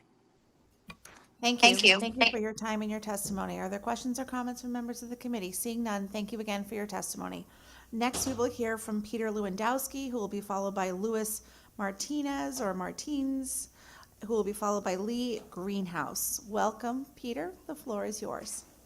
Good afternoon, Senator Flexer, Representative Blumenthal, Senator Sampson, Representative Master Francesco, and distinguished committee members. My name is Peter Lewandowski, Executive Director of the Office of State Ethics. Thank you for this opportunity to provide testimony in support of House Bill 5532, an act implementing the recommendations of the Office of State Ethics for revisions to the state codes of ethics and increasing various monetary thresholds in said codes. I've submitted written testimony. I'll highlight a few points here. HB 5532 contains the following legislative proposals from the Office of State Ethics. The bill makes necessary changes to quorum requirements for the Citizens Ethics Advisory Board by decreasing quorum from 6 to 5 members. The Citizens Ethics Advisory Board is comprised of 9 members, so this proposed change in quorum would be simple majority of 5 members. The bill also makes an update to the reporting of securities on statements of financial interests filed by public officials and state employees involving 403 retirement plans. The update would treat 403 plans in similar fashion as 401ks, 457s, 529s in terms of securities disclosure. The bill also proposes to amend Section 1-84 of the General Statutes by inserting new subsection to explicitly prohibit nepotism and to reaffirm that the state of Connecticut is committed to merit-based hiring and advancement rather than hiring and advancement based on familial relationships, and to ensure that public officials and state employees exercise their authority honestly and fairly, free from impropriety, favoritism, and undue influence. The language focuses on the use of state office or position for the purpose of facilitating the employment, appointment, or promotion of immediate family members. The bill also contains necessary revisions to the Code of Ethics for public officials concerning substantial and potential conflicts of interest. It amends Section 1-85 and 86 of the General Statutes by extending substantive and potential conflicts of interest to official action involving public officials or state employees outside employer and the employer of such officials or employee's spouse. The statutory provisions which address substantial and potential conflicts are essential provisions under the code. In fact, they are most fundamental to any governmental ethics code and are quite common in the private sector. Most conflicts of interest provisions in governmental ethics codes address conflicts involving outside or private employment. It is important to note that under this conflict rules, even if amended by this bill, a public official or state employee would not have a substantial conflict of interest and may take official action if any benefit or detriment accrues to no greater extent than any large group of people, businesses, for example, industry or occupation. And just one final note, we are supportive of the changes, reasonable increases to various gifts, exceptions, and reporting requirements. It's been almost 30 years since these thresholds have been amended, and they're reflective of the inflationary increases over the last 3 decades. So we're supportive of that as well. Thank you. I'll be happy to answer any questions you may have. Thank you. Thank you for your time and your testimony. Are there questions or comments from members of the committee? Representative Mastro Francesco. Thank you, Madam Chair. Thank you so much, Peter, for coming in. Always appreciate your testimony. I just want to get clarification. The language in the bill for the Office of State Ethics, is it the same language that we had last year, and are there any additions to it? So there are actually 2 additions and 1 modification. The nepotism language is brand new. The language on changing the quorum of the Citizens Ethics Advisory Board is new. And finally, we made a small tweak to the potential conflicts. That language has been percolating here for many years. The new tweak is that under potential conflicts, employees, state employees and public officials, non-elected officials, will have an opportunity to either recuse themselves from when faced with a potential conflict or prepare a written statement on the record and certifying that they, despite the potential conflict, they can still act in public's interest. So that's the tweak. Thank you. And through you, that's the tweaks, but what is the current? Oh, the current? What part are you tweaking on that? Sure. So currently, the current statutory language permits public officials and state employees from taking official action that benefits their outside employers, both under substantial conflicts and potential conflicts. Got it. Thank you so much for the clarification. Sure. Thank you for coming in. Appreciate it. Thank you, Madam Chair. Thank you, Representative. Seeing no further questions or comments, thank you again for your time and your testimony today. Thank you. Next, we will hear from Louis Martins. Louis does not seem to be here, so forgive me if I said your name wrong, but you can't correct me. Next is Lee Greenhouse, who will be followed by Keith Cagle. Is Lee Greenhouse here? Lee Greenhouse, you got to accept the promotion to panelist. I will move on to Jessica Engelhardt. Jessica Engelhardt is here. Okay, welcome, Jessica. The floor is yours. Thank you, Chairs Flexer and Blumenthal, Ranking Members Sampson and Mastro Francesco, and members of the committee. My name is Jess Engler, and I'm a Senior Policy Advisor at Responsive Gov Action, which is a nonpartisan organization working to improve government efficiency and accessibility. I'm here to testify in support of House Bill 5001 and to offer a few modest recommendations to strengthen it. First, thank you for your work to implement no excuse absentee voting in Connecticut. This will ensure more eligible voters can participate in the democratic process. We especially appreciate that the bill would allow no excuse absentee voting in time for the 2026 elections. We recommend a few modest safeguards and clarifications to help ensure that voters casting ballots by mail can do so smoothly and effectively. First, this bill could include a notice and cure process. This process would require that voters be given the chance to fix a correctable error with their absentee ballot, such as a missing signature. These notice and cure procedures are already used in 33 states and have been shown to reduce ballot rejection rates based on small voter mistakes. There are many free resources available to help elections officials in implementing notice and cure. For example, the Center for Civic Design provides free cure notification templates that can help ease administrative burdens. We'd also be happy to connect Connecticut elections officials with counterparts in other states who have implemented notice and cure. Second, Section 29 of the bill requires voters themselves to return an absentee ballot in person before the election, while allowing a voter's designee to return a ballot on Election Day. Based on our research, no other state makes this distinction. Aligning these deadlines could help avoid voter confusion and improve ballot return rates. Finally, the bill's absentee eligibility language refers to individuals who will not appear at their polling place on Election Day. This phrasing could create unnecessary ambiguity. For example, the language doesn't clearly cover voters who appear during early voting, but might be read to cover poll workers who voted absentee but are now working at a polling place on Election Day. It may be clearer to state that any eligible voter may vote by absentee ballot, provided they don't also appear and vote in person. We really appreciate your work to implement no excuse absentee voting so voters can begin using this option in 2026. With a few modest changes, House Bill 5001 will support both Connecticut voters and elections officials. Thanks so much for your time. Thank you. Thank you for your time and your testimony. I don't see any questions or comments from members of the committee, but thank you again for your testimony today. Next, Keith Cagle, followed by Sandy Austin Goldstein. I don't see any of these people here. Okay.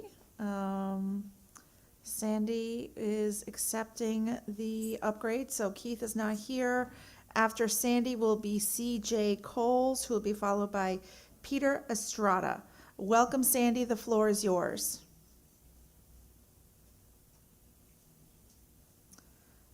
Sandy, if you could turn on your camera and unmute yourself, that would be great. Okay, Sandy. Oh, there we go. There's an unmute, and here comes a camera. Great, Sandy. Welcome. The floor is yours. Hi, thanks so much. Good afternoon. My name is Sandy Austin Goldstein, and I thank you for being here today. Military service has been in my family for generations. Each call of duty brought many challenges, including physical wounds, mental and physical struggles, and sometimes both, effects that lasted long after the battles were over. Their service left a legacy that continues to shape us to this day. On my mother's side, Henry Livingston Van Ness, a lieutenant colonel in the Civil War, was wounded in the stomach in combat, and the injuries he suffered led to his death. On my father's side, Stephen Harrison Austin, a private in the same war, was shot in the hand. My grandfathers also served in wartime, and my father served during peacetime. My children were just 3 and 5 years old when their father left the United States to serve in the Army under Operation Iraqi Freedom. That 5-year-old, my son, is now grown and serving as a medic in the United States Army. One of my grandfathers, who served in World War II, later became a father of 6, but the war never fully left him. His internal struggles became unbearable, and eventually he took his own life. All of these men felt the call to serve in their bones, and they answered it, driven by courage, determination, and love of country. But service can leave lasting wounds long after the battlefield, and for some families, those wounds bring profound loss. Beyond my own family, countless soldiers continue to face hidden battles. One such loss was Command Sergeant Major Gary F. Servois, a soldier, leader, father, and friend who died by suicide 3 years ago. Gary was deeply loved by his family, respected by his peers, and dedicated to every mission he undertook, including service during Operation Iraqi Freedom, where he earned the Bronze Star for his valor. His life reminds us that the battles soldiers face don't always end on the battlefield, and even our strongest warriors need our care and support. According to the Department of Veterans Affairs, veterans die by suicide at a rate that averages 18 deaths per day. It's a stark reminder of the urgent mental health crisis and why we must do more to support our soldiers. No soldier or veteran should have to face these struggles without knowing help is there. To all our service members and veterans who may be struggling, please remember that your duty is honored, your service is honored, and your sacrifice is honored. You are seen and you are not alone. We propose that September 30th be Military Suicide Remembrance and Awareness Day, to be established on an annual date on the calendar for them, to break the silence, open the conversations that must happen, and shine the light on services and support that may save a life. Thank you for your time and your support of this important bill, Senate Bill 458. Thank you. Thank you for your time and your testimony, and thank you in particular for sharing that very personal story and making a really compelling case for why this provision of the bill is so important to you and for very, very many people in our state. Thank you. Thank you very much. Next, we will hear from C.J. Coles, who will be followed by Peter Estrada, who will be followed by Jeffrey Moores. Welcome, C.J. The floor is yours. Thank you, Chair Flexer and Chair Blumenthal, and members of the committee. Good afternoon. My name is C.J. Coles. I represent the nonpartisan nonprofit organization Verified Voting, whose mission is to strengthen democracy for all voters by promoting the responsible use of technology in elections. Today, I'm providing comments on both Senate Bill 394 and House Bill 5001. Verified Voting has long advocated for risk-limiting audits, and Senate Bill 394 would be a great step in the right direction for Connecticut in adopting risk-limiting audits. As well as in HB 5001, there are provisions for adoption of risk-limiting audits. And again, Verified Voting is a strong proponent, as risk-limiting audits are considered the most robust type of post-election audit, and in fact are endorsed by many agencies and organizations as such. It is encouraging to hear that many members of this committee support RLAs, and when we join you in encouraging the passage of these provisions, perhaps all the way across the finish line this year. We understand that perhaps costs have been sort of the outstanding question of how to figure out to pay for risk limiting audits, and hopefully that gets figured out this year so that Connecticut can continue to improve upon its election security, integrity, and providing justified confidence in election outcomes. I'd also like to provide comment on Section 28B of House Bill 5001. Verified Voting, along with other coalition organizations, opposes the electronic ballot return of voted ballots. This bill, these provisions speak to an electronic ballot transmission system that would allow for voted ballots to be returned electronically. There are no national certification standards for electronic ballot return. This bill seeks to provide some security measures, and I think those are well intended, but perhaps misguided.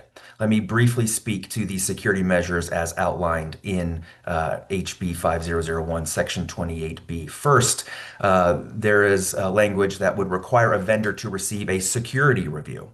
However, it says nothing about what happens if they do not pass that security review. It only talks about receiving one. So conceivably, a vendor could say, we received a review, but there's nothing about publicizing the outcome of that security review. It also speaks about NIST framework. NIST, the NIST framework is just that, it's guidelines. But there is no way that an organization can actually meet the framework. They're not standards to be certified to. They are guidelines, and they were not developed in the context of electronic ballot return. So this requirement really does nothing to enhance security. And then lastly, it talks about UConn approving such a system. And I think the intention is that the UConn Voter Center would approve such a system. And so we would ask that that be clearly stated. I think Professor Fuller actually talked about replacing the language and talked about a feasibility study from the Voter Center. And that is something that we would welcome instead of moving, head first into internet voting. So with that, I appreciate your time and attention and would stand for any questions. Thank you. Thank you for your time and your testimony. I don't see any questions or comments from members of the committee, but thank you again for your testimony. Next, we will hear from Peter Estrada, who will be followed by Jeffrey Moores, who will be followed by Paula Baccalini. Is Peter here? I don't believe Peter is here. How about Jeffrey Moores? Is Jeffrey here? Okay, welcome, Jeffrey. Whenever you're ready, the floor will be yours, and Jeffrey will be followed by Paula Baccalini, who will be followed by John DeLorio. Welcome, Jeffrey. The floor is yours.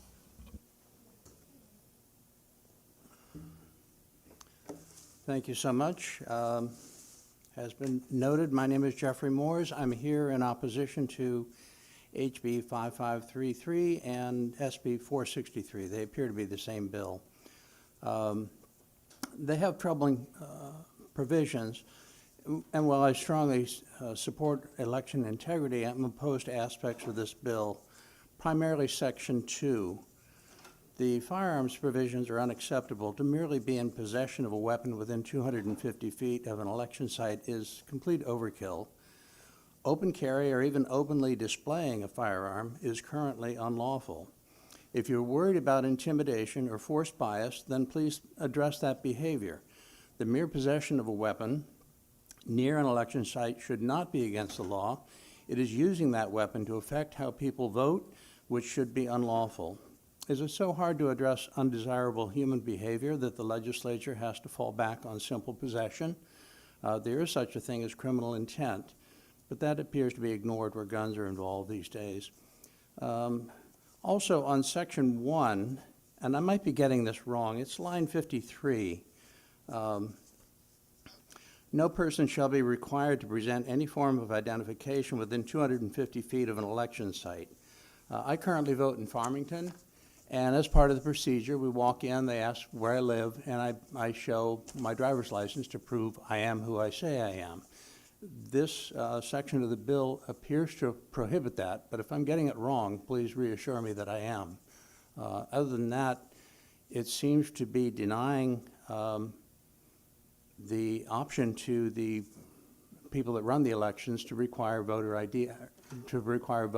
I realize this is a little contentious, but I don't think it's up to the state to get involved in that at this time. So that's really all I have to say. Thank you. Thank you for your time and your testimony. I see no questions or comments from members of the committee, but thank you again for your testimony. Next, we will hear from Paula Baccalini, who will be followed by John DeLorio, who will be followed by Miles Rappaport. Welcome, Paula, if you're here. I know, Paula, you're going to accept your request to become a panelist and then be able to testify. If you are able to unmute and turn on your camera as you enjoy your new vantage point in the Zoom meeting as a panelist. There you go. Welcome, Paula. The floor is yours. Oh, thank you very, very much, Senator Flexer. Good afternoon to the co-chairs and all the distinguished members of the GAE committee. My name is Paula Baccalini. I'm the founder of Make Voting Easy Connecticut, a statewide grassroots organization devoted to making voting more accessible.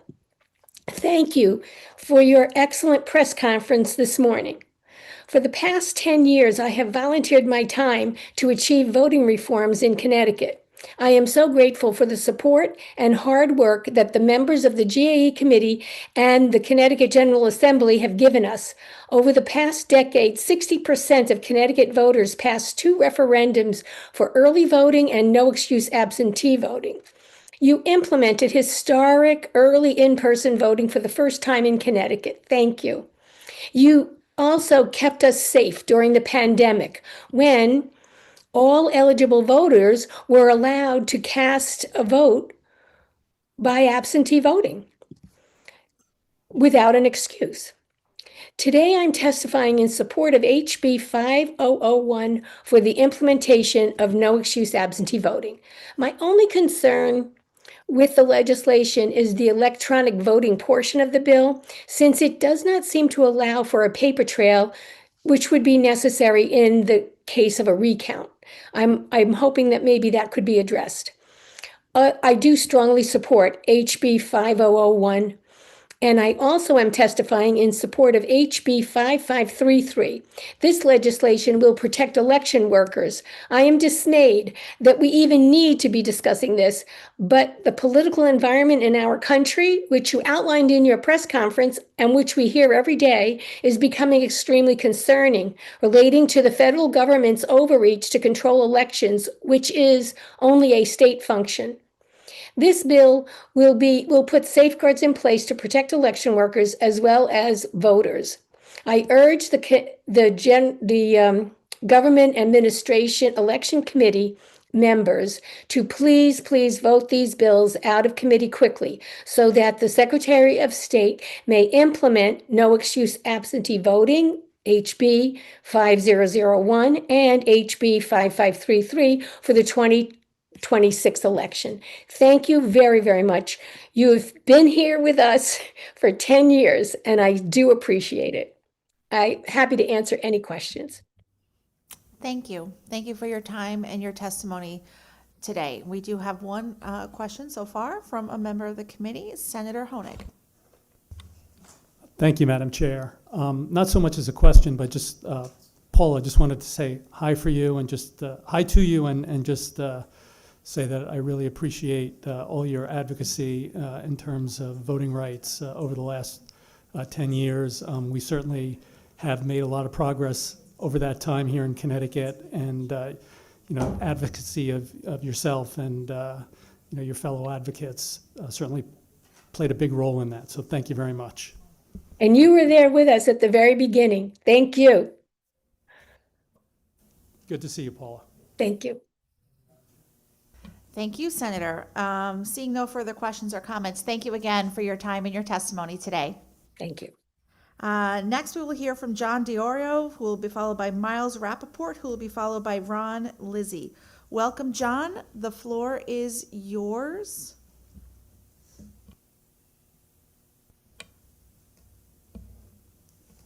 John, if you could unmute and turn on your camera and begin your testimony. Okay, I'm going to move. Nope. I'm trying to. There I think we go, John. technical difficulties. And we'll send you a request to turn on your camera if you can. That would be great. Okay, I will watch for that. I can start in the interim if you'd like me to. Oh, you might have the wrong camera selected on your device, but if you can't figure it out, we can just move forward with the oral testimony. All right. I'm just going to move forward with the oral testimony. I apologize for any issue with my camera. I am testifying in opposition to Senate Bill 0466. I have a couple of concerns. I think the most important one has actually been addressed by Attorney Perlman for the Freedom of Information Commission in pointing out that that the current statute already covers this type of behavior. I think what it doesn't cover is the exact type of behavior, but as perpetrated by the other side of the trade. There seems to be vexation legislation as it relates to requesters, but if an agency subjects a requester to an extraordinary, an extraordinary amount of misrepresentation, or in one case of mine, just downright harassment, there is no recourse for the requester. And I think that if you guys are going to make this adjustment, I think you should make it with very clear definitions for the FOIC to exercise its authority and discretion, and that it applies to both requesters as well as respondents. And that is all I have. Thank you very much. Thank you. Thank you for your time and your testimony. I see no questions or comments from members of the committee, but thank you again for your testimony here today. Thank you. Next, we will hear from Miles Rappaport, who will be followed by Ron Lizzie, who will be followed by Carrie Behrman. Welcome, former Secretary Rappaport. When you're ready, the floor will be yours.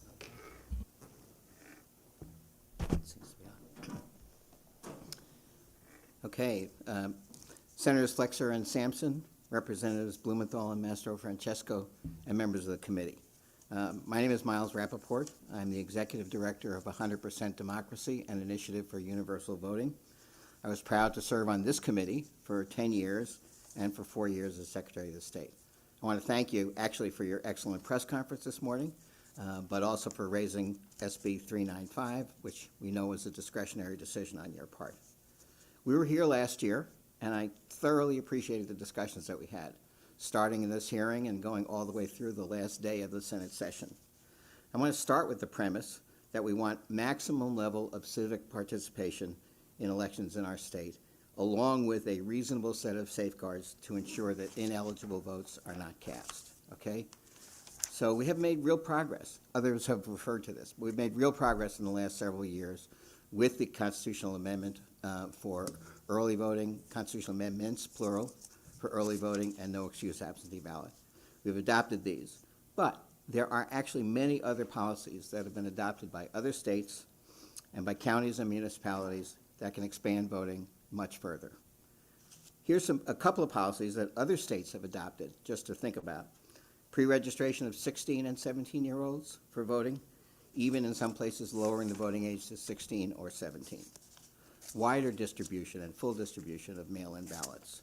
State-published voter guides, and also separating criminal justice situations from voting rights entirely, which Maine, Vermont, and Washington, D.C. already do. And yes, there are policies that other countries have adopted that I think really deserve our study. Universal voting, which means making voting a required civic duty, as jury duty has been in this country for 100 years, and as 25 countries have already done, is a really promising policy that I think needs to be looked at and considered. Adoption of proportional systems of representation are also an interesting policy to look at for representational purposes. And also, I would say the provision of a national identification card is something that ought to be considered.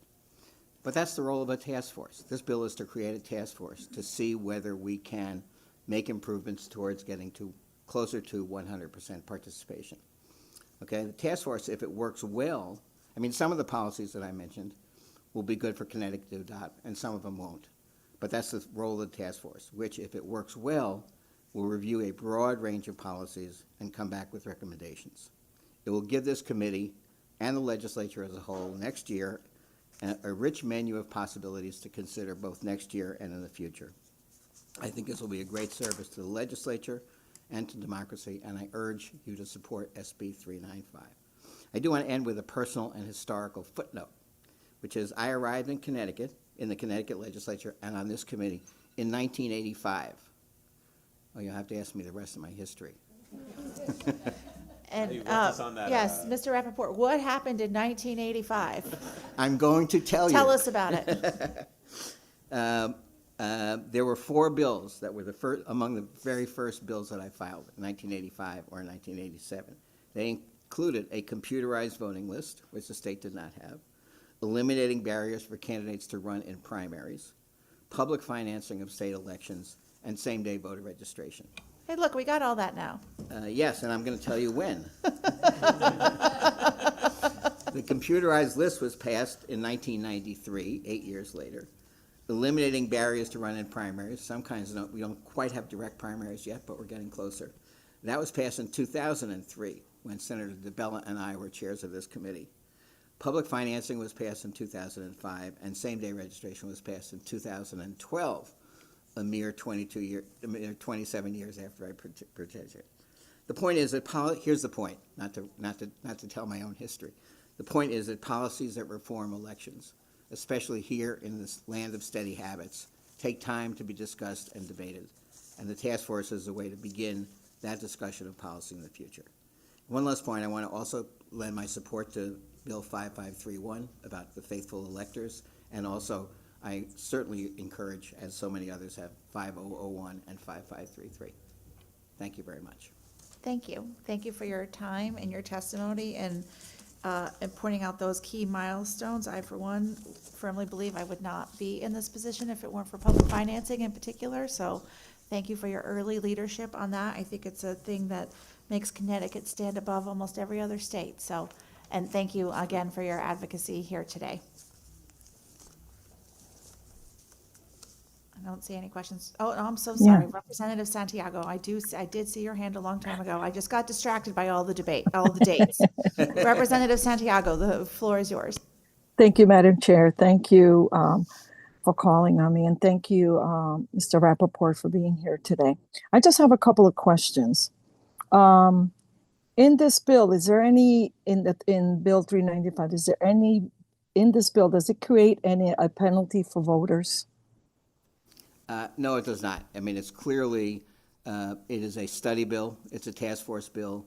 It will look at many, many other possibilities. Even in places where there is universal voting, the implementation is very different. There are countries who say, voting is a required civic duty, but there is no implementation or enforcement whatsoever. And even then, those countries get higher turnouts in elections. There is a bill in the Illinois state legislature right now, which basically declares that voting should be a required civic duty in the state of Illinois. Again, no implementation, no penalties, just a declaration, and I happen to think that helps. But in this bill, there's certainly no penalties or fines involved, and it's simply a matter of studying everything that we can look at that might help us. Great. Do you have any percentages of what these other countries in South America or even Australia have as far as voting is concerned? It varies, and it varies in elections, but taking Australia as a little bit of a role model because it is a long-time democratic state. Australia adopted universal voting in 1924. My co-author, E.J. Dion, likes to say that this is a brand new idea with 101 years of proof of concept. But they were at 60% beforehand, and they have had literally 90%, between 89 and 91% in every single election since 1924, every single national election. So, and it's extremely popular. It's part of the civic culture, and there's never been an attempt to repeal it. So, in that respect, I really do think that there is some proof of concept here. 90%. Uruguay recently had an election which was a vast switch from kind of the right to the left. Actually, Chile just had an election which was a very high turnout, which was a vast shift from the left to the right. So it doesn't necessarily benefit one party or another. But I'm not assuming that we would get to 90% turnout, but if we could get to 75 or 80% turnout consistently, and even in non-presidential years, that would be well worth doing, in my view. I agree with that. And one more question, Madam Chair, if I may. In Section 2, the bill encourages municipalities to create pilot programs. Don't they already have the power to do this? Yes, and I remember Representative Mastro Francesco raising this in last year's hearing. That is the case. I mean, there are things that municipalities can do. There are some things that I think it would be encouraged to do if this legislation were in place, and there would be ideas that would be recommended by the task force that would give municipalities ideas. Personally, I think it would be great if a few municipalities tried to say, here are some ways that we can really do things about the voting age or about pre-registration. There are things that are not prohibited, obviously, by the election laws, which could be done. Okay, great. Thank you for the testimony, and thank you, Madam Chair, for giving me a chance to ask these questions. Thank you, Representative. Seeing no further questions or comments from members of the committee, thank you again for your time and your testimony here today. Thank you. Next, we will hear from Ron Lizzie, and Ron will be followed by Carrie Behrman, who will be followed by Luther Weeks. Welcome, Ron. The floor is yours. Madam Chair, Mr. Chairman, and members of the committee, my name is Ron Litzy. I'm an author and engineer from Bethany. I have advocated for reform of unclaimed property programs for years, and my work has led to program improvements and/or legislation in 7 states, including Connecticut. My efforts have helped about 500,000 people recover over $75 million mostly through automatic payments, including 120,000 owners in Connecticut. I support SB 460, an act concerning a study of whether unclaimed gift certificates should be considered abandoned property. However, it's ridiculous that the committee would be focused on this minor issue when comprehensive reform is needed. Despite recent progress, the unclaimed property program remains dysfunctional. You can see that by going to ctbiglist.gov and doing some searches. Type in city of, town of, school, library, police, or hospital. You'll see thousands of properties that should be returned automatically. The only properties that should appear on the website are ones that can't be returned automatically and ones that shouldn't be returned automatically because they're too small in value. Everything else should be returned. The state has $1.7 billion in unclaimed money, nearly $500 per capita, and is returning only about 40% of what it collects. But instead of treating that as a problem to solve, the state is treating the money as painless revenue and not making a good faith effort to return it. That's harming people, businesses, nonprofits, and municipal governments, and it's unethical. Please stop deferring to the treasurer and fix this program. I've listed the needed reforms in my written testimony. Thank you. I welcome any questions. Thank you. Thank you for your time and your testimony. Are there questions or comments from members of the committee? Seeing none, thank you again for your testimony. Thank you. Next, we will hear from Carrie Behrman, who will be followed by Luther Weeks, who will be followed by Russell Blair. Welcome, Carrie. The floor is yours. Thank you, Madam Chair and esteemed members of the committee. I'm Carrie Behrman, Legislative Counsel at the Uniform Law Commission, here to testify in support of House Bill 5531, which would substantially adopt the Uniform Faithful Presidential Electors Act in Connecticut. 14 other jurisdictions have adopted the Uniform Faithful Presidential Electors Act since it was finalized by the ULC in 2010, and that's the language that the bill before you is based on today. 5 states are considering the act in addition to Connecticut this session. And this bill establishes a statutory remedy if a presidential elector attempts to cast a vote that's contrary to the outcome of Connecticut's presidential popular vote. Connecticut's present statute requires that an elector vote for his or her party's presidential ticket. However, it lacks an enforcement mechanism. House Bill 5531 is designed to fill this gap. So the bill requires each presidential elector to execute a state-administered pledge of faithfulness. If an elector attempts to vote in violation of that pledge, the statute treats the elector as having resigned from the office of elector, thereby creating a vacancy. House Bill 5531 then provides a mechanism to fill that vacancy promptly with a faithful elector so that the state's electoral votes will reflect the will of Connecticut voters. It also includes some safeguards designed to prevent and mitigate the potential consequences of faithless voting, including that explicit pledge requirement that'll provide clear notice to each elector of the obligation to vote faithfully, a process for selecting substitute electors, and a procedure to amend the certificate of ascertainment that's required for transmittal under federal law. So that way, the certificate of ascertainment will only reflect the electors entitled to vote and ensures that only those faithful votes are counted. So this bill, House Bill 5531, gives voters confidence that the votes they cast will be honored when the Electoral College meets to decide the president and vice president, and it ensures the orderly operation of states' Electoral College voting and protects the will of the people as expressed in that underlying election. Thank you. I'm happy to take any questions.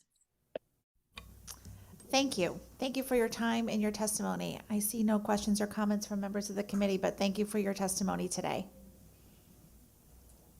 Next, we will hear from Luther Weeks, who will be followed by Russell Blair, who will be followed by Dr. Shannon Lane. Welcome, Luther. It's very nice to see you. The floor is yours.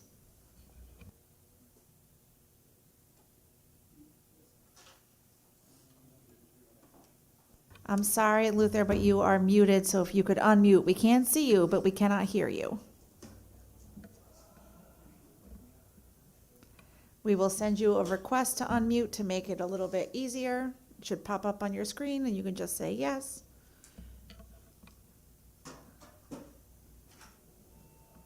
Do you see it, Luther? We'll try one more time.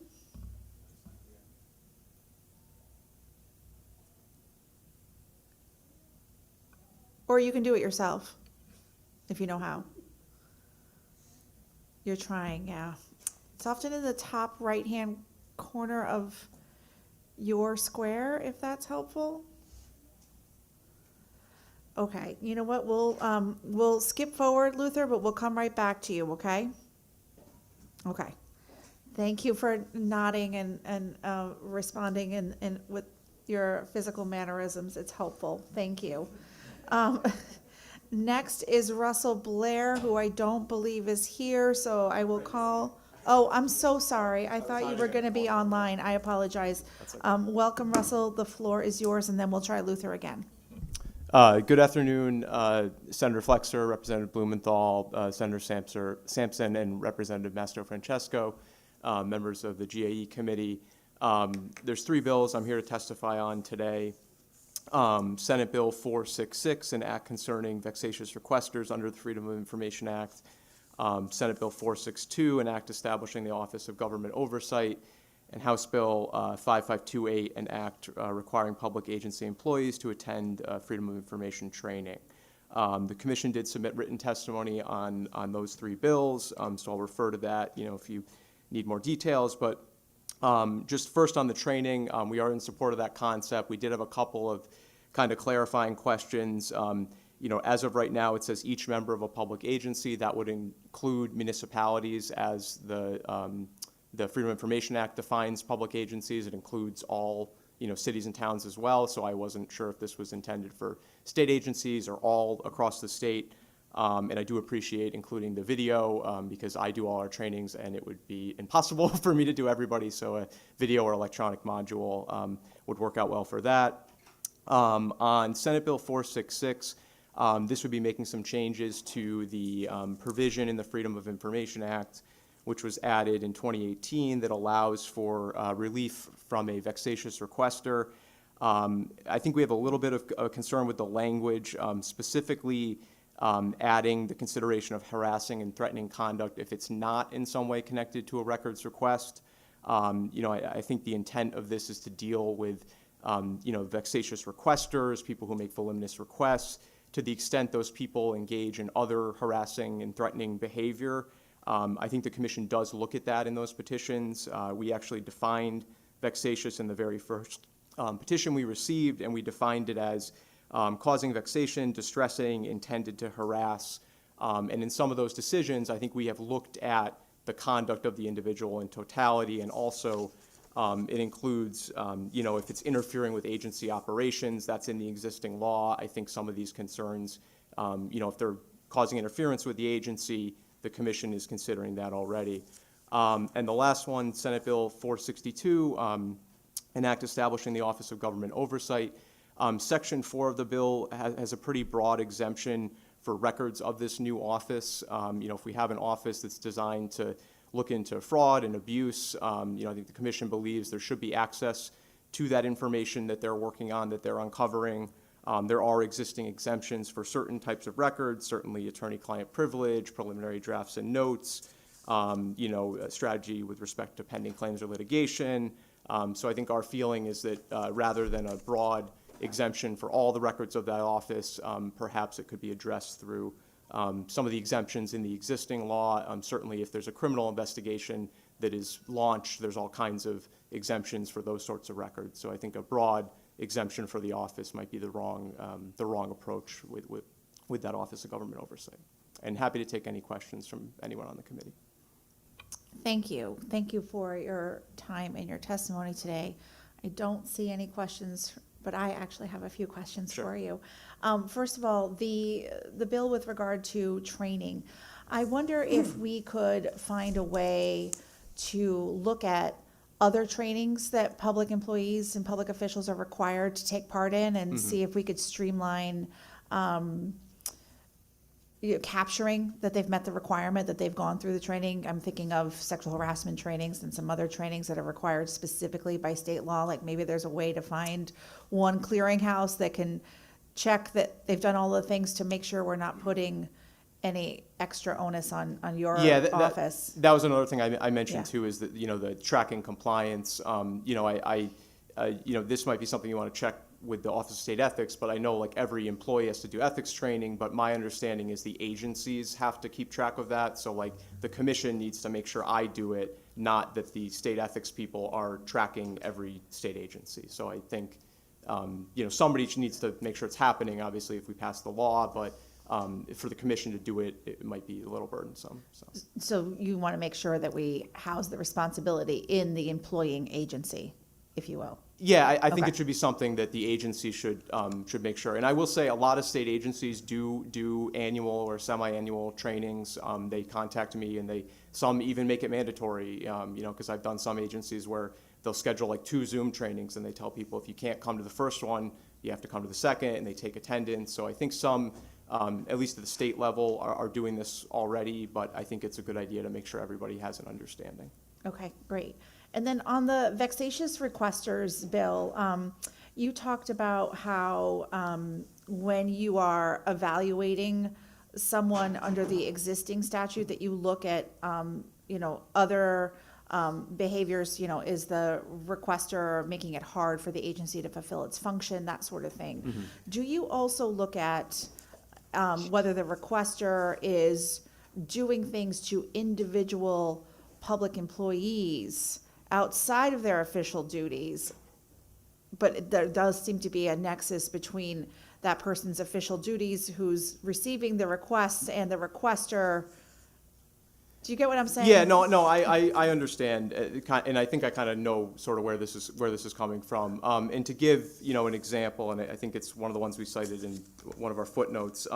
There was a case where there was one individual where he was going to town hall, and it was getting so tense with this person who worked at town hall that she got a protective order, I think, with the police department. And there was in that same case also, we referenced an instance where there was an individual who he was blocking a middle school principal from getting into a school building, which had nothing really to do with the Freedom of Information requests, other than he had requested records from the school, but this was not about that. It was just kind of his dislike of the school administration.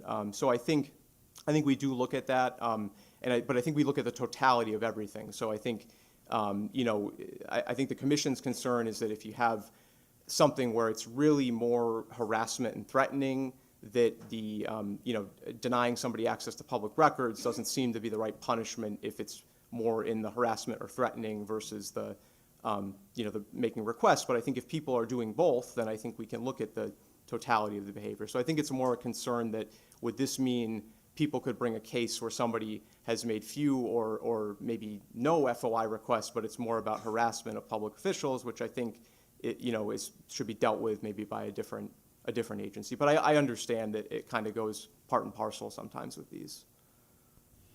Okay, so that makes a lot of sense what you're saying. So your concern is about if there hasn't been an overabundance of requests, then they really wouldn't meet the definition of vexatious, even though some of the examples that you just gave, those behaviors might be happening. But if they've only made 1 or 2 Freedom of Information requests, then it's not vexatious. Yeah, I mean, for lack of a better sort of phrase, my thinking is like the punishment doesn't fit the crime type of thing. And I also, it was actually oral argument in the appellate court this week. We have a case that's before the appellate court where somebody who had one of these orders against them is arguing on kind of speech grounds.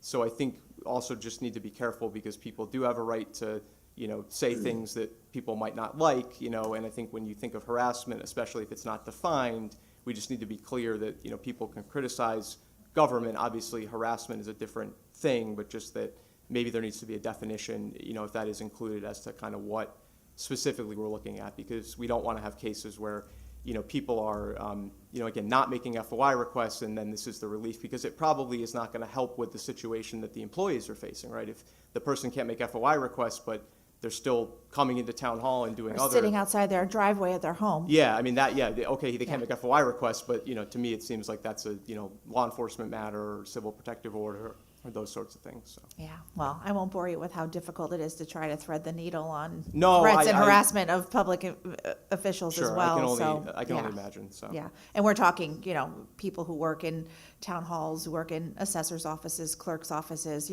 doing important public work, but not people who are necessarily begging to be in a public spotlight or anything No, like and I will that. say I'm sympathetic to that because oftentimes I get calls from those people and they say, they're asking me to try, how do I deal with this? What do I do? And so I understand, where the approach is coming from. Thank you. Representative Blumenthal. Thank you, Madam Chair. And I just want to follow up on the colloquy you were having. I guess I was just wanted to make clear, is the objection to expanding the vexatious requester standard or evidentiary standard for at all, or is it? It's really the lack of I don't have the nexus? bill language in front of me, but it's like the first section because it says somebody's demonstrated a history of vexatious requests or harassing or threatening behavior. So if you read it very simply, it could be somebody has demonstrated a history of harassing or threatening behavior rather than a vexatious requester who has also, because I think, adding it as one of the conditions, I don't think that's an issue, but I think could we get a petition where somebody has hasn't made a lot of requests, but they're really more of somebody who's engaging in harassment, and then is the commission the best person to deal with harassment that is not in conjunction with requests? So I know it's kind of trying to thread the needle there, but I think that's our thinking is if we expand it to harassment, could we get a case where one of these comes in front of us and the person is not making requests, they're engaging in harassment, and we are not going to offer relief that's going to stop that harassment necessarily. Yeah, I guess my question would be if there is a nexus between the harassment and the request. So, for instance, in the hypothetical, I don't remember if it was a real case or not, but say it was a request related to the principal who had been blocked, and maybe they were not solely, maybe based on their request they would not qualify as a vexatious requester, but taking it all into account, they've been harassing Principal Smith, and then suddenly they're requesting all of his emails from X period. Do you think that would be appropriate? Yeah, I think that if there's a nexus, I think that's kind of the word we kept using, is if there's some sort of connection. So if I'm making requests, of the Board of Education, and then I'm doing other things to the people I'm requesting the records from, or something like that. And volume is obviously a factor, but there could be one request. But if the person is doing all these other things in relation to their one very large request, I think the commission would look at all the behavior. So I think it's more if there's no FOI activity, and as written, potentially somebody could bring a petition where there is no or very limited FOI activity. And I also don't want towns to think that this is going to necessarily stop the harassment, because we can only do what we can do, and certainly we take these seriously when we receive them, but I don't want a town to think this is going to stop somebody from coming into a town hall or something, or stop the harassment. We can stop the FOI requests, and unfortunately we can't address the other behavior. So Yeah, that sounds good. I appreciate your answer. I think, on the converse, I don't think that there's any provision, even if you get a civil protective order against someone, you probably can still FOI them. Because I think under our current law, there's no provision for FOI, that sort of contact. So there's a safety and security exemption. So certainly in a situation like if somebody had a civil protective order and people were asking for information about them, maybe that would be the exemption that they could seek. So interesting. All right, I appreciate it. Thank you, Madam Chair. Thank you. I see no further comments or questions, so thank you again for your time and your Thank testimony you. today. Next, we will hear from Luther Weeks, who is now unmuted, who will be followed by Shannon Lane, who will be followed by Helen Humphreys. Welcome, Luther. The floor is officially yours. Okay, thank you.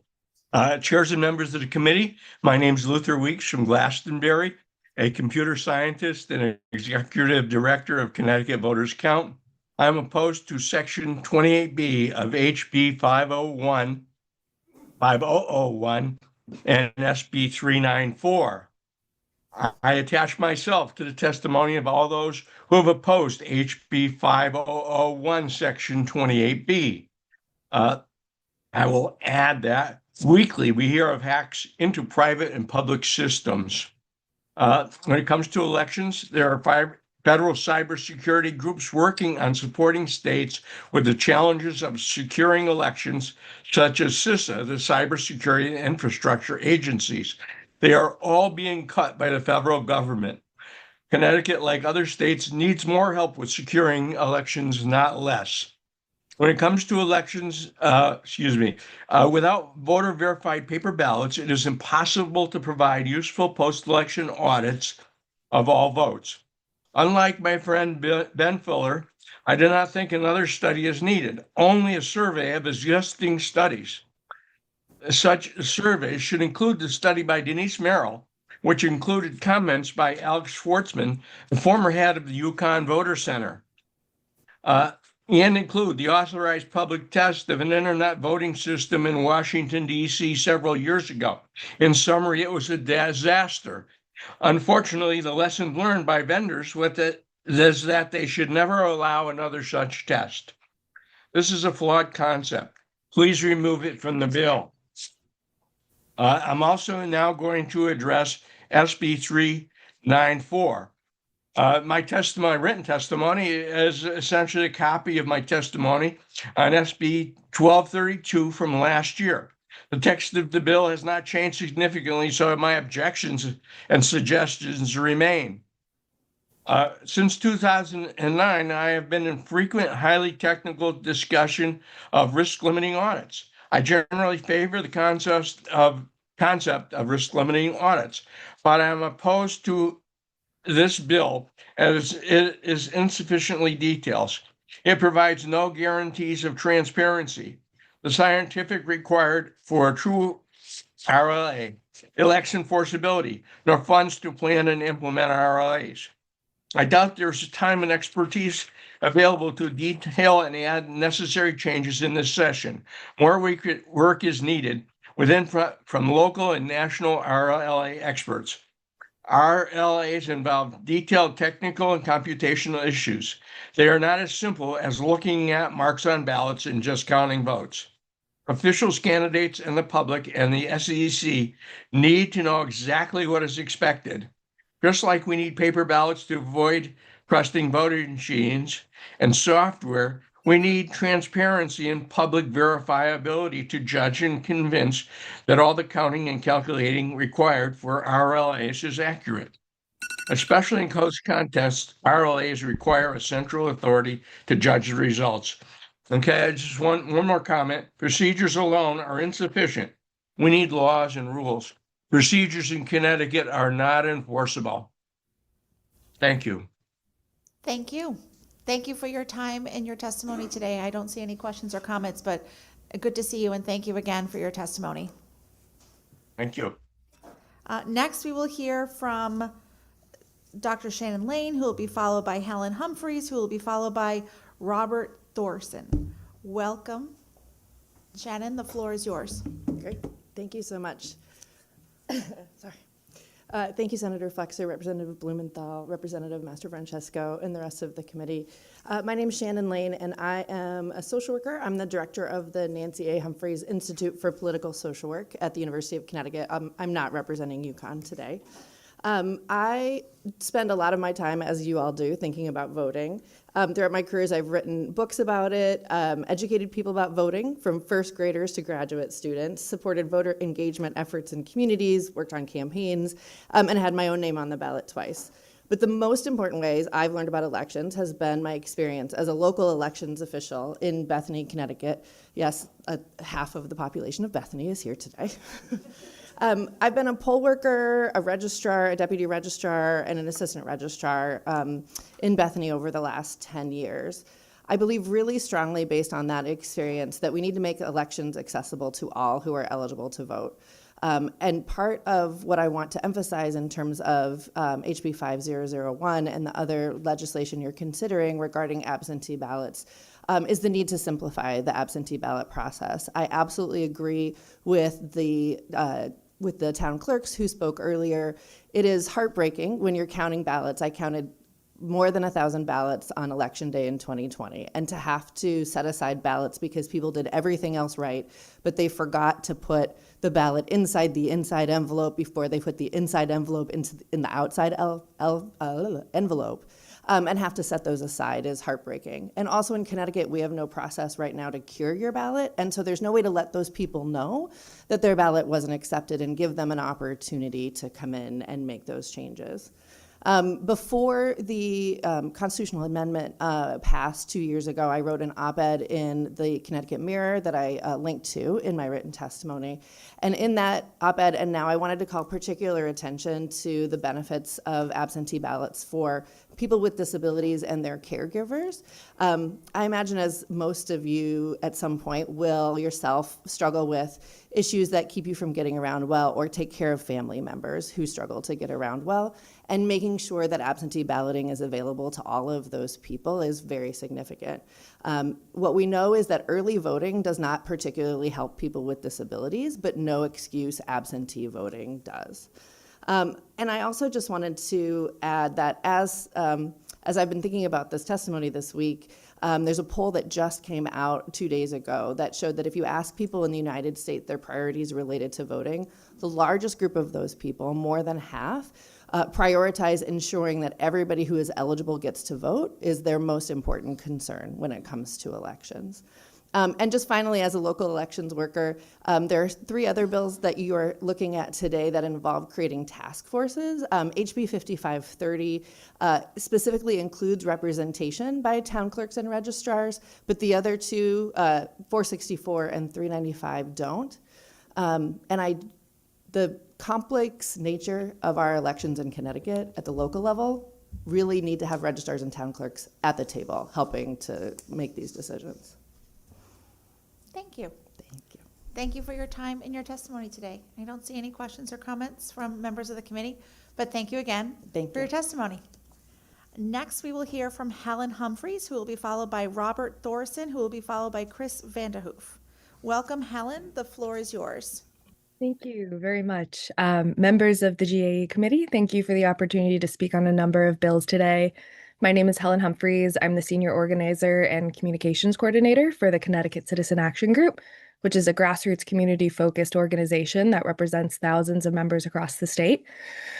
Our goal, not only here today, but from our inception, is to make sure that elections are accessible and fair and to build trust between the democratic process and those who participate in it. In a perfect world, we'd see every eligible voter make their voice heard in every election, from the local office to the White House. And there are a number of bills here that have been raised today that I think can get us closer to that goal. Really quickly, I want to put 2 bills on record that CCAG does support: HB 5533, concerning protection of election administration workers, and HB 5531, concerning faithful presidential electors. Both of these bills seem to be common sense when it comes to protecting our election administrators and our voters of the results of these elections. 2 other bills that I'll focus my testimony on is HB 5001. The first, I started in CCAG in 2020, and back then Connecticut still had some of the most restrictive voting laws in the country. However, thanks to the voters of Connecticut, the actions of this committee, the work of the Secretary of State's office, and a number of other folks, we significantly modernized and enhanced the accessibility of our elections through mechanisms like early voting, and now we have the opportunity with no excuse absentee voting. In 2024, Connecticut voters delivered this clear message where a majority of voters supported the expansion of absentee voting and being able to vote without having to give a government entity an acceptable excuse. We want to honor the will of the people and make sure that this is implemented. We do want to add the comment that the section on internet voting is not something that we support. There are too many security risks, and it can affect the trust in our electoral process and the bill. The final bill I'll speak on is SB 395. Voter participation is a cornerstone of democracy. The goal of our election should always be full constituent participation. We do have a long way to go for that, and we need to be proactive about it. I think every legislator on this committee wants the highest level of our voter participation in our elections, and there are a number of reasons why we're not there yet. And this study would help us examine and identify those reasons on why we have this low voter turnout and help rectify these issues. And I just want to say thank you so much for this committee and all the work that you've done. It's been a true privilege to work on advocating for Connecticut elections becoming a part of the 21st century, and open to any questions. Thank you very much. Thank you. Thank you for your time and your testimony. I don't see any questions or comments, but thank you again for your testimony. Thank you. Next, we will hear from Robert Thorson, who will be followed by Christopher Vanderhoof, who will be followed by Carmen Rhoda. Welcome. The floor is yours. You have to reach forward. There's a little silver button, and the red light means it's on. I got there you it. Okay, for the record, I'm Robert Thorson, and I am a Mansfield resident for 42 years. You're my senator, and Greg Haddad is my rep, and thank you for being here. I'm a geologist and a UConn professor, but I'm not here representing UConn in any way. I'm just representing myself as a geologist. I might want to add, I've been very impressed sitting in the audience all day listening to this election stuff, and I'm reminded that when I turned 18, I was drafted for the American War in Vietnam, but I couldn't vote. So you talk about progress. You know, we agitated for 3 years, and so I've since voted for 14 presidential elections, and I'm very, very proud of that. That's got nothing to do with why I'm here. I want to thank you for your patience. This is a marathon hearing. I don't usually do this, but maybe you do, and allowing me to speak, and I very much appreciate the opportunity. I'm here in favor of HB 5534, the Connecticut State ROC. That's a really important thing. The students that were here today were some that I've been watching and training. I got involved in this in early 2024 with a letter to Greg Haddad, and I think copied to you, not at that point, but a year later, I think. So thank you for sponsoring this. And I have to say that the rock they picked was their choice. It was their choice. I had other choices. I had other options. I had, lectures. I could go on forever, but they handled it so beautifully. I want to basically say one thing. I'll support whatever they want, okay? And they're the ones picking the vote. And with that, I wanted to make myself available for questions in case any of you want a primer in geology. I forgot to say that I was the Hartford Courant's opinion columnist for 15 straight years, the first scientist with an environment beat, for 15 straight years until we all kind of fizzled out in 2018. So that's me. So how can I help you answer questions about the state rock? I even have a sample, but I forgot to bring it. I mean, it's in my pack, but... Oh, go get it. Well, you don't need a sample. Your whole building's made of it. That's true, that's true. Although I'm not supposed to... Just pay attention to it on the way out and this is contrast special it with the exception. marble that's on the floor in the lobby, not the Connecticut State Rock. A very different marble. As if one marble isn't alike. They're all the same, right? So Well, you would know, actually. I suppose that they're not. I'm not an expert in carbonate petrology, but I know my marble from my sandstone. Let's put it that way. How can I help? Well, thank you. Any questions? Thank you for your time and your testimony. I guess I'll say a few things. First, I want to thank you for the work that you've done to get us to this point, to bringing this proposal to us here in the committee, and all the work that you've done with young people. I know that thanks to you, they've learned both a lot about rocks and a lot about the political process and how much their young voices are important to be heard here. So thank you for that. So exciting to watch that this morning. Yeah. And one of the things that they said was that 35 other states have state rocks. Well, I didn't do my own census, but they researched that number on their own. That sounds totally reasonable to me. Okay, well, I was going to ask you, but maybe you don't know, do most other states choose a rock that is very commonly found in their state as this rock is in Connecticut? The three main criteria are beauty. Is it nice to look at? Do you want people to share it? Number two, utility. Is it important to the state economically? How can you use it? Was it used? Is it historically valuable? And third, is it distinctive of your state? The one, whether it's common in the state, is not, yes, it's common enough, but it's restricted to Western Connecticut. But Connecticut marble is used widely throughout the state if it's, quarried and delivered and brought somewhere. The material for your building came out of East Canaan, Connecticut. I don't know if I answered your question. Is East Canaan part of North Canaan or New Canaan? I can't tell when I look I'm at it. so You sorry. might know, you might know. It's But I know definitely if you Google East Canaan, you'll see a dot on the map, and then over there is this gigantic, colossal quarry that's beautiful and still active today. Okay. Well, thank you again for your work, again, leading us up into this point, and thank you for your time and your testimony here this afternoon. Anything we can do to make this more fun?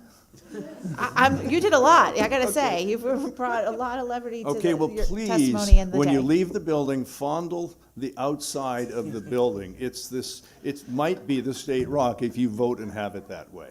Okay, All right, great. yeah, bye-bye. Thank you very much. Have a great weekend. Next, you got a tough act to follow. Chris Vanderhoof will be followed by Carmen Rhoda, who will be followed by Diana Evans. Welcome, Chris. The floor is yours. Thank you. I'm not entirely sure how to follow that. I didn't have fondle on my bingo card today, but here we are. Good afternoon, members of the Government Administration Elections Committee. My name is Chris Vanderhoof. I am here in my role as the Executive Director of the Connecticut Daily Newspaper Association. And I am here in opposition to Raise Bill 5527, an act concerning the publication of certain legal notices. I have personally worked on this issue now for the better part of the last 20 years or so, and we're usually in the Planning and Development Committee, so it's nice to have a different change of scenery. The intent of this to enhance public access is appreciated, but the bill would unintentionally reduce transparency, harm public accessibility, and weaken longstanding safeguards that ensure residents receive timely and reliable notice of municipal actions. Newspapers do remain the most accessible and verifiable means of public notification. Many Connecticut residents depend on printed newspapers because they lack consistent internet access, face digital literacy challenges, or live in areas with limited broadband reliability. And printed notices provide an independent, permanent public record free of alteration or deletion, something that municipal websites cannot uniformly match. This study that I'm about to reference came out about a week ago after I spoke in the Planning and Development Committee, but the Yale School of Management recently researched the impact of Florida's removal of public notices from newspapers, which they did in 2020 or 2021. And the findings of the research confirm what we believe for years, that removing notice from newspapers removes the public's access to information about what towns and cities are doing. The study found that cities in Florida published 48% fewer notices in newspapers in favor of their respective government websites. In opposition to what our friends at CCM and COS say, there was no appreciable increase in web traffic on government websites after the removal of them from newspapers.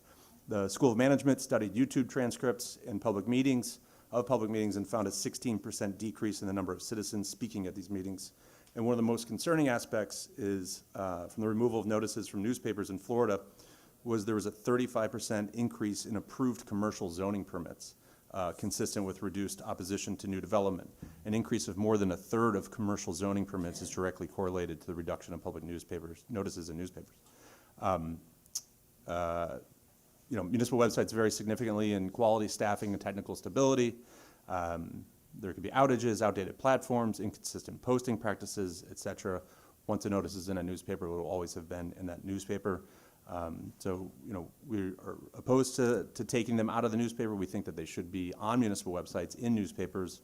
We believe that notices should be in more places, not fewer. And we respectfully urge the committee to reject Raise Bill 5527. Happy to answer any questions.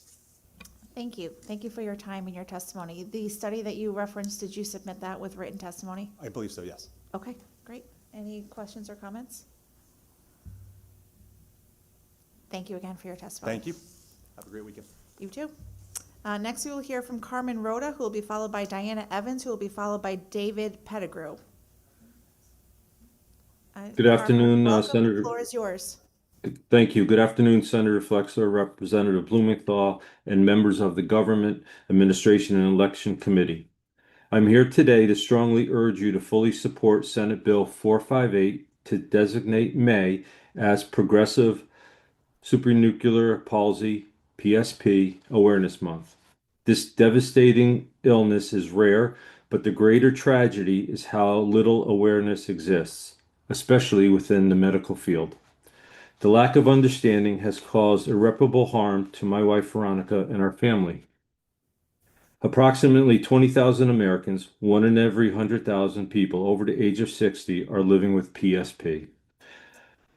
Multisystemic atrophy, MSA, is a form of PSP. It's another rare neurological degenerative disease estimated to affect more than 15,000 people in the United States. My wife Veronica is one of them. MSA typically affects individuals in their 50s and early 60s. It impacts men and women at similar rates. It is rapidly progressive condition with an average life expectancy of 4 to 6 years upon symptoms beginning. In the late fall of 2020, my wife Veronica began experiencing trouble with her right hand to a point where she could no longer write Christmas cards. And she then started having severe back pain. In 2021, at the age of 54 years old, she was misdiagnosed with degenerative disc disease and underwent an unnecessary ACDF surgery in May of that year.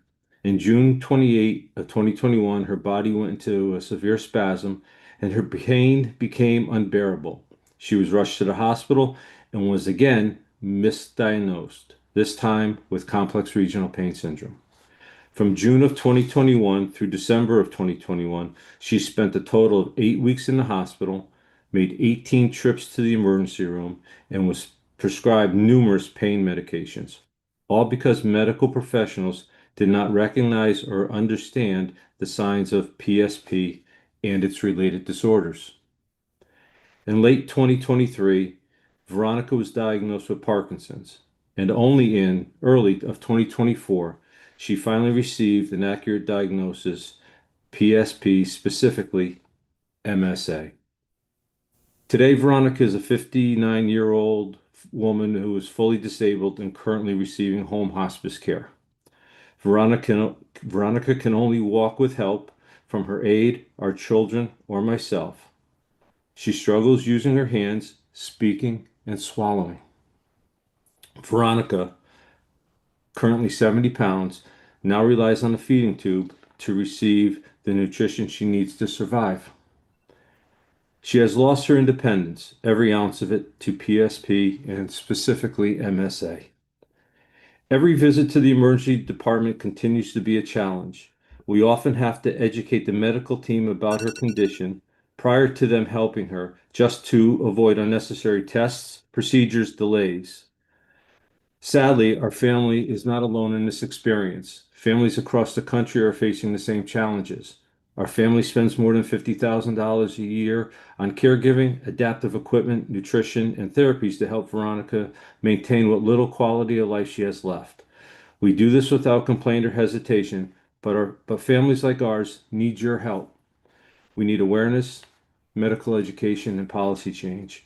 I urge you to support Senate Bill 458 proclaiming May at PCP Awareness Month so the greater awareness could lead to more research, funding, and better medical treatment, allowing doctors to properly diagnose and treat PSP without any delay. I am not a celebrity or a public figure. I am simply a devoted husband and father doing everything I can to help the woman I love. We need your help. Please don't let another family suffer in silence like ours did. Thank you for allowing me the time to share our story. I'd be happy to answer any questions you may have with deep gratitude. Thank you. We have deep gratitude for you and the testimony that you shared with us today and that given, well, first of all, thank you for sharing your personal story and the story of your wife and the story of your family and the incredible work that goes into caring for her. And I hope that you know that your advocacy for this bill today and the provision in this bill and your testimony today is going to go a long way into helping other families who find themselves in your shoes in the future. So thank you very, very much for the time you've waited today and for giving such compelling testimony and sharing your story. Thank you for the time. Next, we will hear from Diana Evans, who will be followed by David Pettigrew, who will be followed by Sarah Ganong. Welcome, Diana. The floor is yours. Thank you. Good afternoon, co-chairs, Flexer and Blumenthal, ranking members, Sampson and Master Francesco, and distinguished members of the committee. I'm Diana Evans, speaking on behalf of Common Cause in Connecticut, where I serve as chair of the State Advisory Board. Thank you so much for the opportunity to testify today. I'll be speaking about House Bill 5001, the absentee voting bill. Common Cause generally strongly supports this bill and appreciates the leadership of the committee in ensuring that we have access to full absentee voting for the 2026 election. We also are grateful to the committee for its dedication to securing elections in Connecticut. But to that latter point, there's a section in the bill that would make our elections significantly less secure, and that is Section 28B, which authorizes the Secretary of State to designate an electronic voting system for certain groups of voters. Common Cause recommends, along with several other individuals who have testified today, that this section be deleted. Simply put, all credible evidence from the top experts in election security show that there is no way to protect internet voting systems from hackers. As recently as January of this year, a coalition of computer scientists and security researchers issued a statement saying, quote, "It has been the scientific consensus for decades that internet voting is not securable by any known technology. Decades of work on electronic ballot return have yet to produce any solution or even any hope of a solution to the fundamental problems." These careful analyses, as well as the testimony of previous witnesses, provide ample evidence of the need to remove this provision from House Bill 5001. Thank you for your leadership on this important bill, and thank you very much for the opportunity to testify. And I'm happy to answer any questions. Thank you. Thank you for your time and your testimony today. I don't see any questions or comments from members of the committee, but thank you very much for your testimony. Thank you. Next, we will hear from David Pettigrew, who will be followed by Sarah Ganong, who will be followed by Evelyn Mantilla. Welcome, David. The floor is yours. Thank you. Good afternoon, co-chairs Flexer and Blumenthal, vice chairs Morin Bello and Osborne, ranking members Mastro Francesco and Sampson, and distinguished members of the Government Administration and Elections Committee. I'm David Pettigrew, a Connecticut State University professor and chair of the philosophy department at Southern Connecticut State University. I live in New Haven. And I want to thank you for the opportunity to speak in support of Bill number 458, designating July 17th, or including the designation of July 17th as Hiram Bingham IV Day, an idea that I proposed to the committee, and I'm very grateful that they accepted this proposal. I have been teaching at SCSU since 1987, where I also teach a course on Holocaust and genocide studies. In my course, students learn, among other things, about the humanitarian efforts of Hiram Bingham IV in Marseille, France, where he helped refugees, many of whom were Jewish, in their efforts to escape the Nazis. While serving as U.S. Vice Consul in Marseille in 1940-41, Hiram Bingham IV became concerned about the plight of refugees. In order to support those who were attempting to flee the Nazis, he issued visas and other transit papers. He sheltered some refugees in his home. He visited concentration camps in southern France to gather intelligence, and in one case, assisted an internee in escaping. Bingham undertook these initiatives in spite of the fact that they were in direct opposition to the State Department's restrictive immigration policies. Hence, his superiors disapproved of his support for refugees and transferred him to Lisbon, followed by a posting to Buenos Aires. He was discouraged by his treatment and decided to leave the Foreign Service. So he lived out his life at the family homestead in Salem, Connecticut. Hiram Bingham IV died in 1988 without having been recognized for his humanitarian deeds in Marseille. We all owe a great debt to his children, who discovered letters and documents related to his time in Marseille and began to raise awareness about their father's important work. Due to their tireless efforts, Hiram Bingham received an award for constructive dissent in 2002 from the American Foreign Service Association that was presented by Colin Powell, then Secretary of State. In 2006, a postage stamp was issued in his honor. He's among a selected group of diplomats who have been commended by Yad Vashem and the State of Israel. Now, Abigail Bingham Endicott, the eighth of Hiram Bingham's 11 children, wrote that her father was trying to literally save lives against orders of his superior. He chose to save lives when he could, even if it might cost his career, and he suffered from knowing that he couldn't help everyone.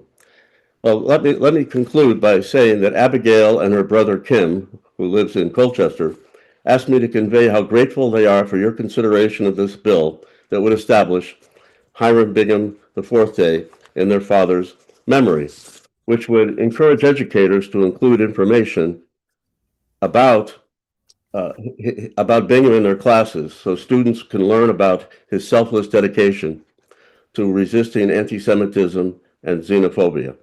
Let us be inspired by his example. Thank you so much for hearing my testimony today and for all your service to our state. Thank you. Thank you for your time and your testimony. Representative Menapace. Thank you. We do have a question. Representative Menapace. Yes, thank you, Madam Chair. I actually just wanted to thank Dr. Pettigrew for coming in and testifying on this. I had the fortune of being the representative for Salem, and the Bingham family has a remarkable amount of history in our state, and I've had the fortune of going to the Bingham camp and seeing the giant portrait of Hiram Bingham IV, as well as the one of Hiram Bingham III.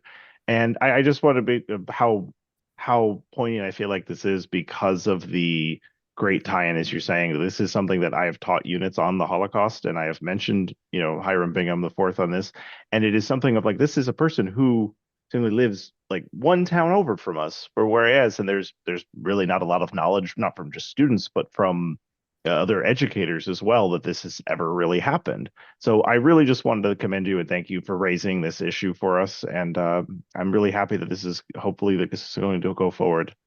Thank you very much.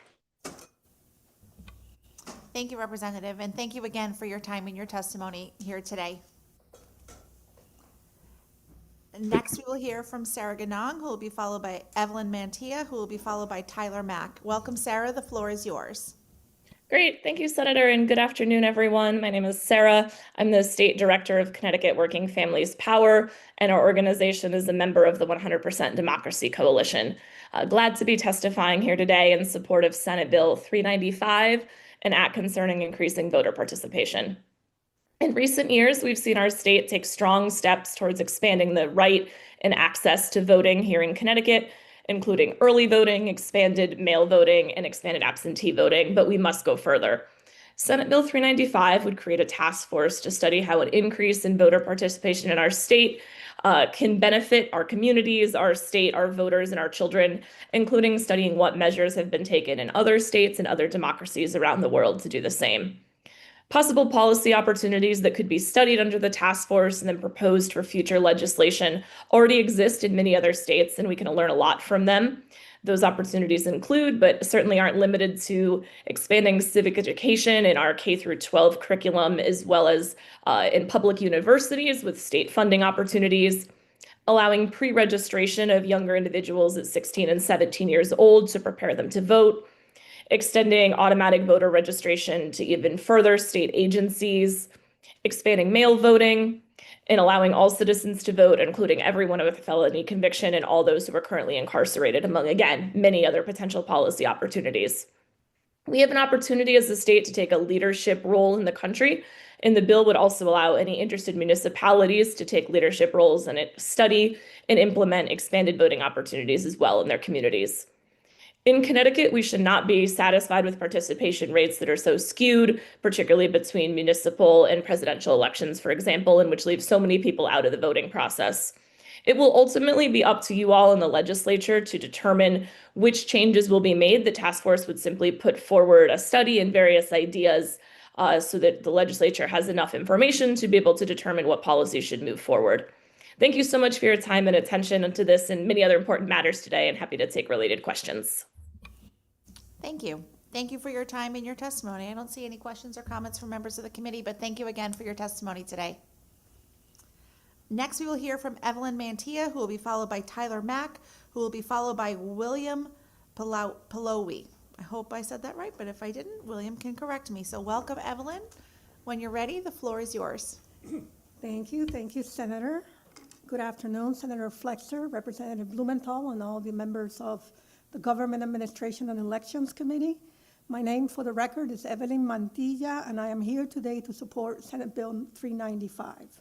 You already know the name is rather a long name. I want to speak in support of this bill through the lens of Hartford, which I proudly represented right here in the legislature, and the 10 years that I represented a piece of Hartford in the legislature. I was lucky and really proud to have served in this very committee. Senate Bill 395 matters because it addresses a fundamental challenge in our democracy, and that is that too many people are not taking part, and the burden of that low participation falls hardest on communities that are already underrepresented. That reality is especially visible in municipal elections, where the decisions being made are deeply consequential, affecting things like school, housing, public safety, transportation, neighborhood investment, and economic opportunity. Yet turnout in many Connecticut municipal elections can fall into the 10 to 15% range. When turnout is that low, the exclusion is not even evenly distributed. It is too often Black and Latino residents, young people, working families, immigrant families, and other communities that already face barriers to political power. They are the least represented in our electorate. These are communities whose lives are profoundly shaped by public policy, yet too often their voices are diminished at the ballot box. That is why Senate Bill 395 is so important. This bill does not mandate any one policy solution. It creates a task force to study what other states and countries are doing to increase voter participation and to provide thoughtful recommendations to the legislature. This bill, by the way, also comes with the support, as you have seen throughout today, of other leading pro-democracy organizations like the Connecticut Citizen Action Group, Connecticut Working Power, whom we just heard from, and the Connecticut League of Women Voters, among others. Connecticut has already made important progress through early voting and expanded mail-in voting, and those reforms should be recognized. But we know that there is a lot more to learn. Other states have increased participation through expanded voter registration, pre-registration of 16 and 17-year-old voters, and stronger civic participation, as well as broader vote-by-mail systems and other reforms. If we are committed to a democracy that is truly representative, then we cannot be satisfied with participation rates that leave so many people out. Senate Bill 395 is a thoughtful and practical step toward a more inclusive democracy, one in which more people are heard, more communities are represented, and our public institutions are stronger because of it. I urge you to support Senate Bill 395. Thank you. Thank you. Nice timing.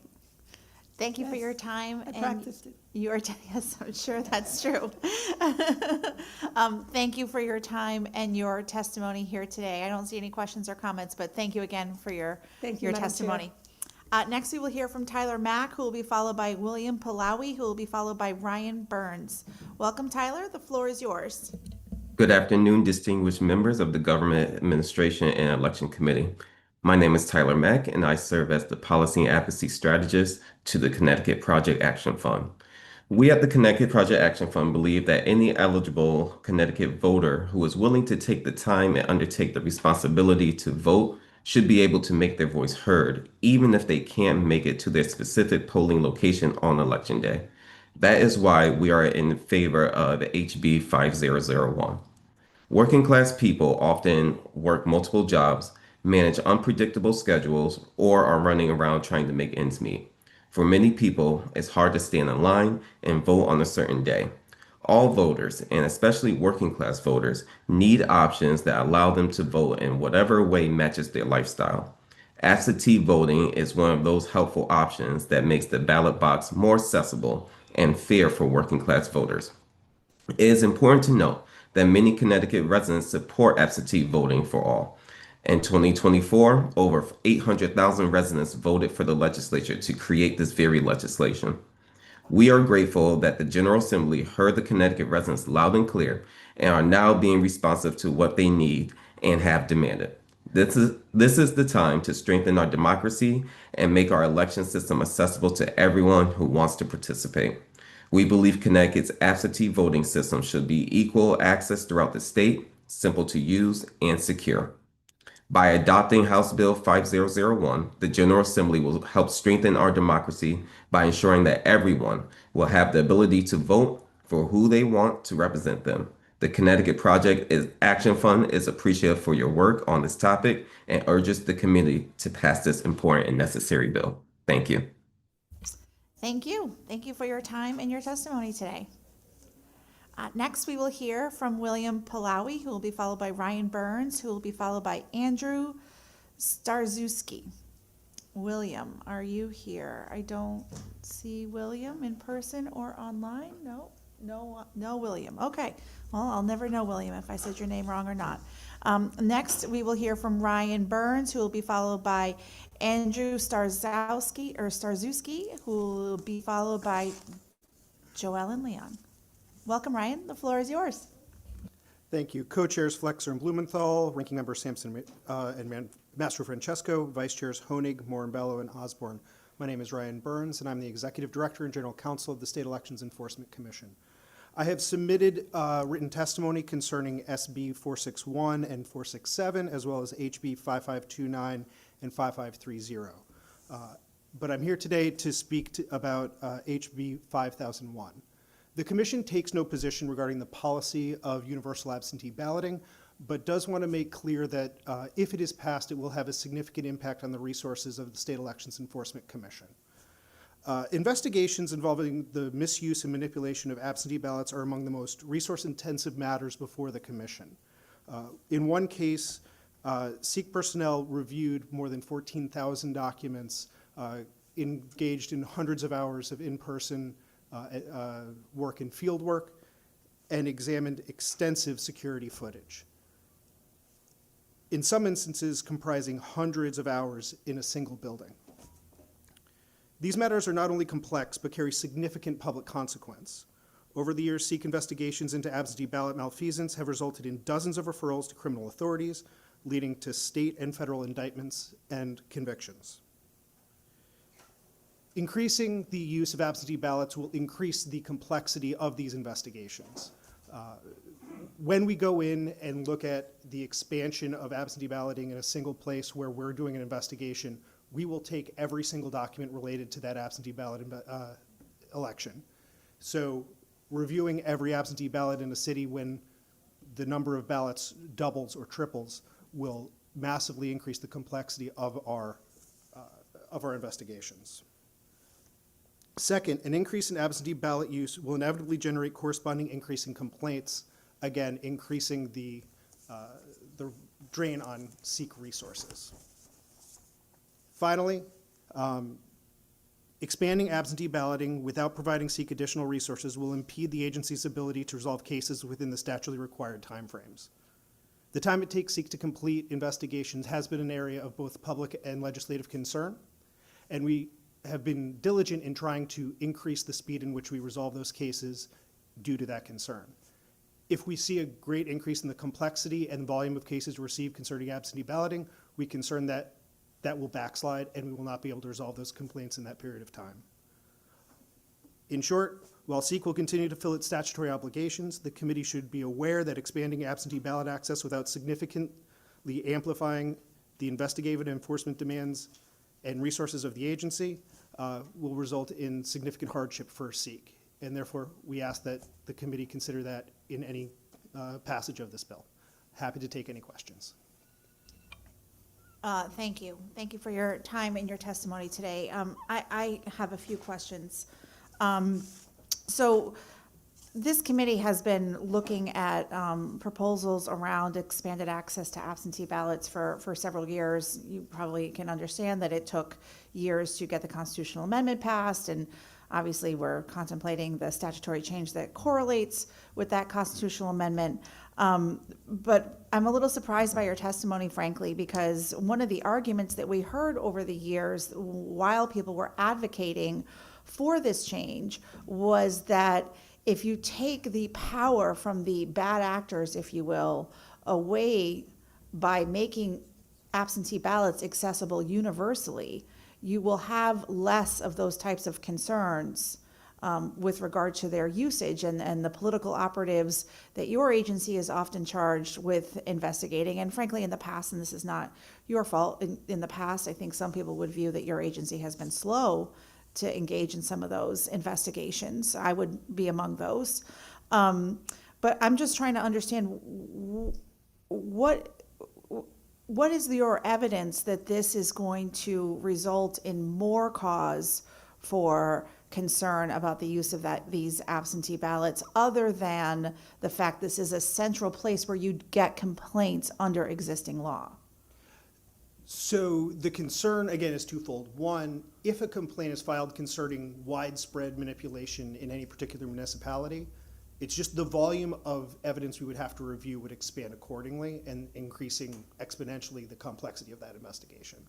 But as far as whether or not this will drive further malfeasance, it's more, I'm not necessarily sure that this would decrease the ability of bad actors to manipulate the process. Because even if we don't have absentee ballot circulators, which is something that's been contemplated, which really more concerns me that it's a loss of a piece of evidence we could use to find a bad actor than actually decreasing people involved in malfeasance. People showing up at people's doors when absentee ballots drop, I'm not sure this bill would address. So if you were in a residential facility with a lot of people that were infirm or people that were likely to vote by absentee ballots, those bad actors are still going to know what day absentee ballots drop and go into those buildings and can still engage in that same activity. So even if they weren't circulating in that building ahead of time, they're going to know when the ballots come.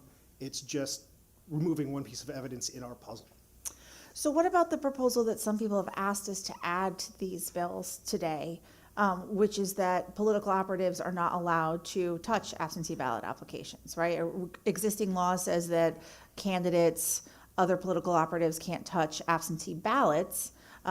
Some have advocated that we expand that to say that they can't touch absentee ballot applications either. So therefore, the only people who could be involved in the processing of an application are elections officials, town clerks, and the voter themselves that's either asking for it to be sent via the mail or applying online for the absentee ballot. Do you think that would go a long way to mitigating your concerns about the underlying bill here?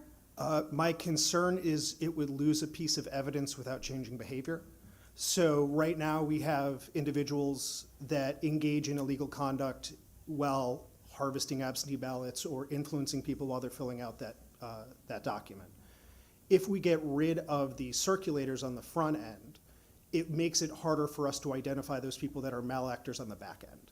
So that's actually a key piece of evidence in our process when we're trying to figure out what happened at the end of the day. Even if we made circulating a criminal offense? Certainly, because even now, harvesting absentee ballots or influencing someone when they're filling out a ballot is already illegal, and that conduct happens. So if that same person is now influenced on the front end, I'm not sure that the illegality has sufficiently deterred the conduct. So what would? That's a difficult question. And again, we're not here to talk about the policy of whether or not to expand. Again, it's a balance of access versus enforcement. I'm simply sharing what I think the impact on my agency will be if this policy were enacted. So I'm happy to try to come up with some creative solutions, and certainly timely and thorough enforcement is a piece of that.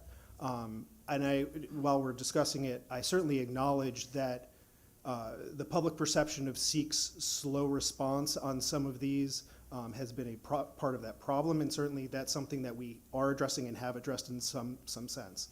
But I do want to note that our coordination with law enforcement is not limited to public actions, and often it is at law enforcement's request that when there is a large-scale investigation, that we not speak publicly about that collaboration with the law enforcement agencies, and it's something I just want to make sure that the committee is aware of when we're engaging in that activity.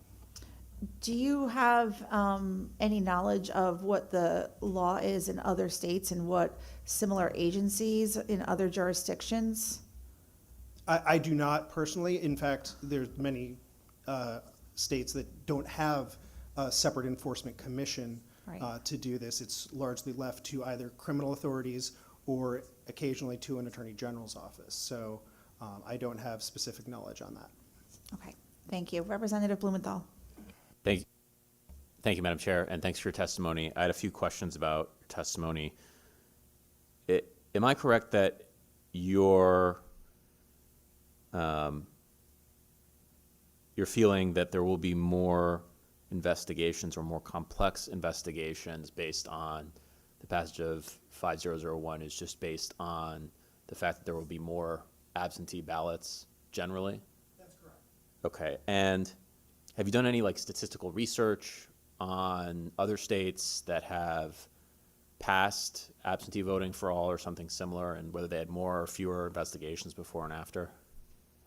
As I'm coming here asking for resources for us to do statistical analyses within our agency. I'm sorry to you have to interrupt, turn on your your microphone's not on. Must have There gone you back go. off. Thank you. I apologize. Thank you. As I'm coming here requesting resources, our agency does not have the excess resources to do statistical analyses regarding other agencies and other states. But certainly, if that information were available, I'd be happy to review it. But in short, that research has not been done. That's as of correct. Today. And certainly we want to make sure that SEEK is adequately resourced to do its job, and that's something that we've pushed for both in this committee and elsewhere. I guess the question I would have is, well, another question is, I mean, isn't it true that a number of investigations related to absentee ballot malfeasance have actually had to do with the fact that certain people who were eligible to vote generally, but were not eligible to vote by absentee under our current rules, attempted to vote by absentee, or people attempted to have them vote by absentee? Isn't that true that a number of those investigations are related to those sorts of violations? I would say that a number of our investigations included that piece of the law, but I don't believe any of our absentee ballot investigations were limited to that issue. As it currently stands? As it currently stands. Yeah, because I've looked at, in doing research for the constitutional amendment, this bill, I looked at kind of past investigations and penalties and all of that. And, I noted a significant number of those were related to violations of our absentee ballot law, in the sense that people who were eligible to vote, but were not eligible to vote absentee, either tried to or succeeded in obtaining an absentee ballot against our existing laws. So it strikes me that the assumption that more absentee balloting or more permissive absentee balloting leads to more investigations is not necessarily one that would hold. I think we probably need to do some research into that to prove that concept. I think, notwithstanding all of that, we are extremely supportive of ensuring that SEEK has the resources it needs to do its job fully, fairly, and expeditiously. And I think we just want to make sure that we're not making assumptions that we haven't actually proved out. Yeah. Fully understand. If I may, just with regard to your question, many of the criminal indictments and criminal cases do reference that statute. But if you look at the underlying facts in those cases, that often is the easiest law to charge for more significant conduct. I don't believe that we have engaged in any significant absentee ballot investigation solely on the fact that there was a misrepresentation on the eligibility of absentee voting.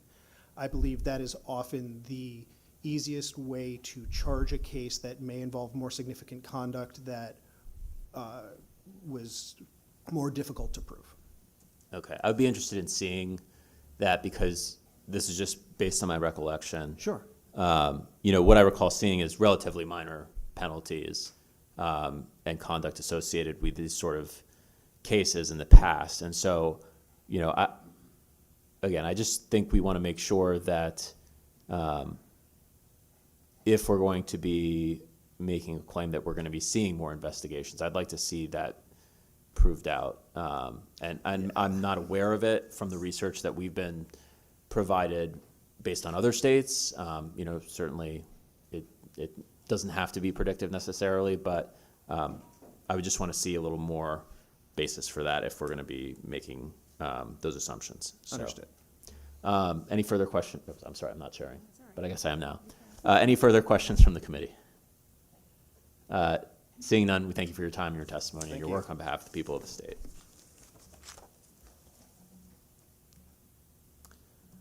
Next up is Andrew Starzewski, followed by Jolene Leon, followed by the secretary.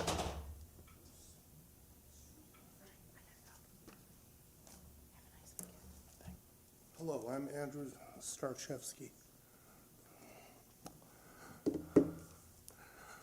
I'm here today to speak against provisions of HB 5533 and also SB 436, in particular the provisions that would make gun-free zones surrounding various election areas, ballot boxes, seemingly an unknown mix of places that'll make unwitting felons of people trying to exercise their constitutional rights, their God-given rights to self-defense.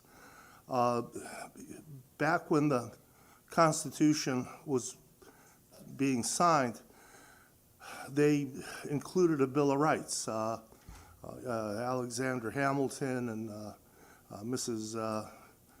Madison's little boy there, and Monroe, and they came to say that why do we have a Bill of Rights? These things we all know to be perfect. These are things from natural law. These are from laws of nature, from human nature, and basically rights from God that everybody knows. 10 of them, we're going to put them on this paper, because maybe in 400 years, everybody will forget. Everybody will forget us, what America's about. Maybe everybody's just going to go crazy. Maybe people will even forget God. So then, people that still have their wits can point to the Bill of Rights and say, no, this is so basic. We have these basic rights on which there can be no debate at all, okay? And then maybe someday the evil one comes. There will be people that will say, we are smarter than God. We are smarter than nature. They'll say, there is no God. We have to do this other thing in the law. Like communists maybe will come along or something. And again, we the people now point to our Bill of Rights and say, no, this is so basic.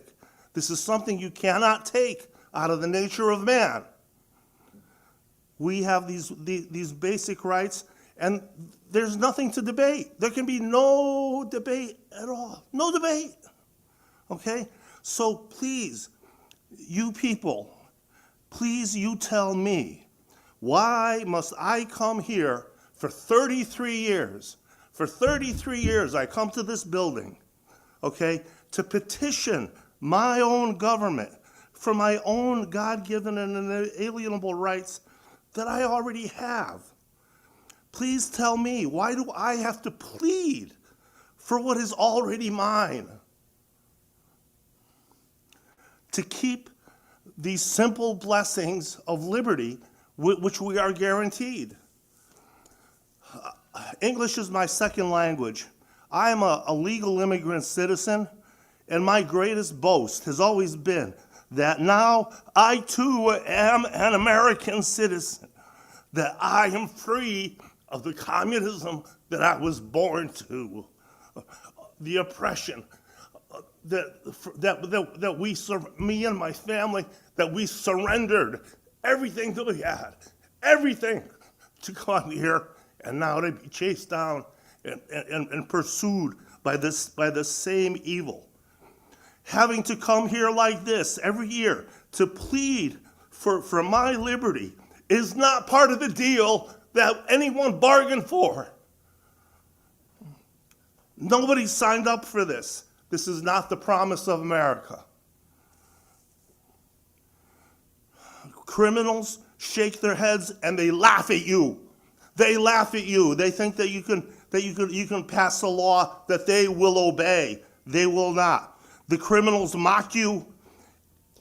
I'm sorry to interrupt, sir, but your 3 minutes have elapsed. you. If you could summarize briefly or conclude, and then we'll see if there are any questions. Criminals ignore you and everything you do. Why must I be punished and bear the burden of this inadequacy? Thank you.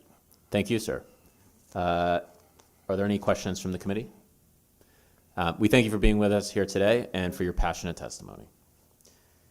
Next up is Jolyn Leon, and then we have Chip Beckett, and then we'll have the Secretary of the State.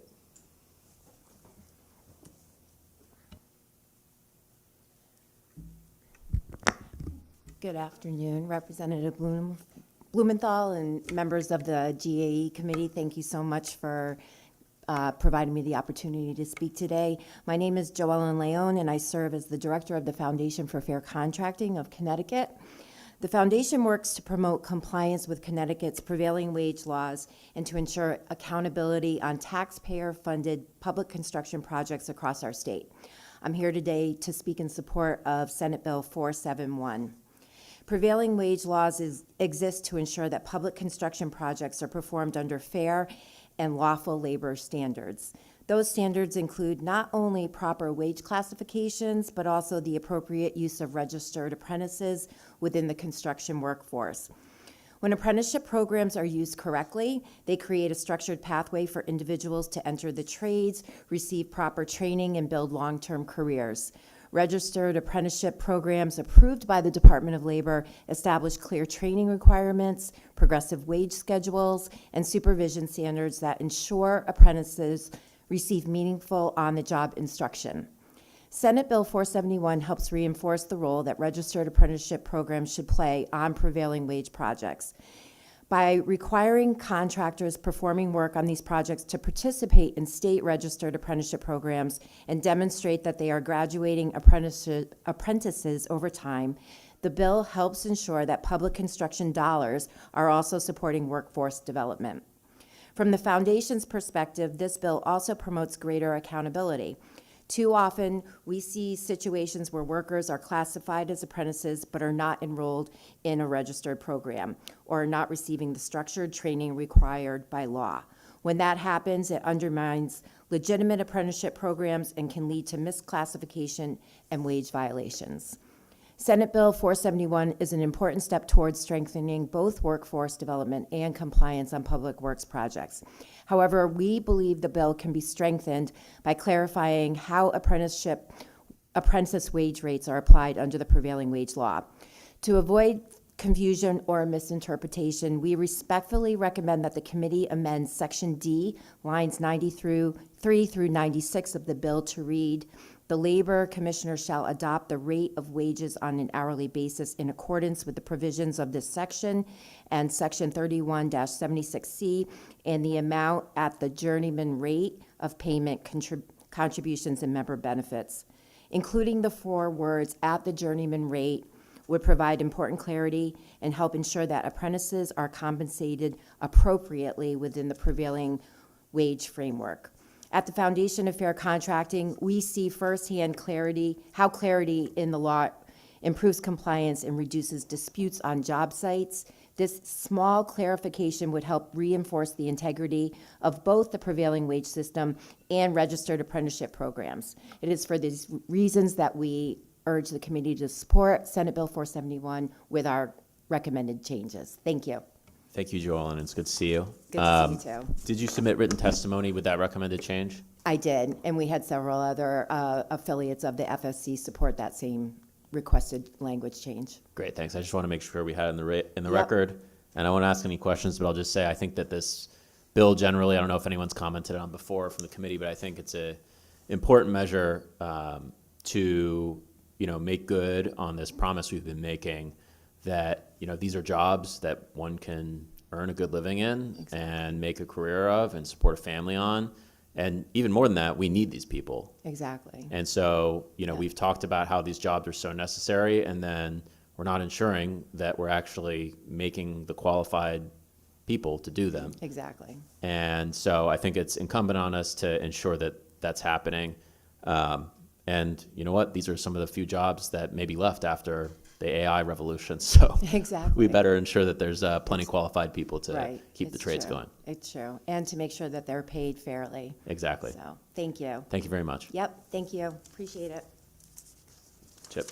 All right, so we'll have Chip Beckett, and then Madam Secretary, you're next after that.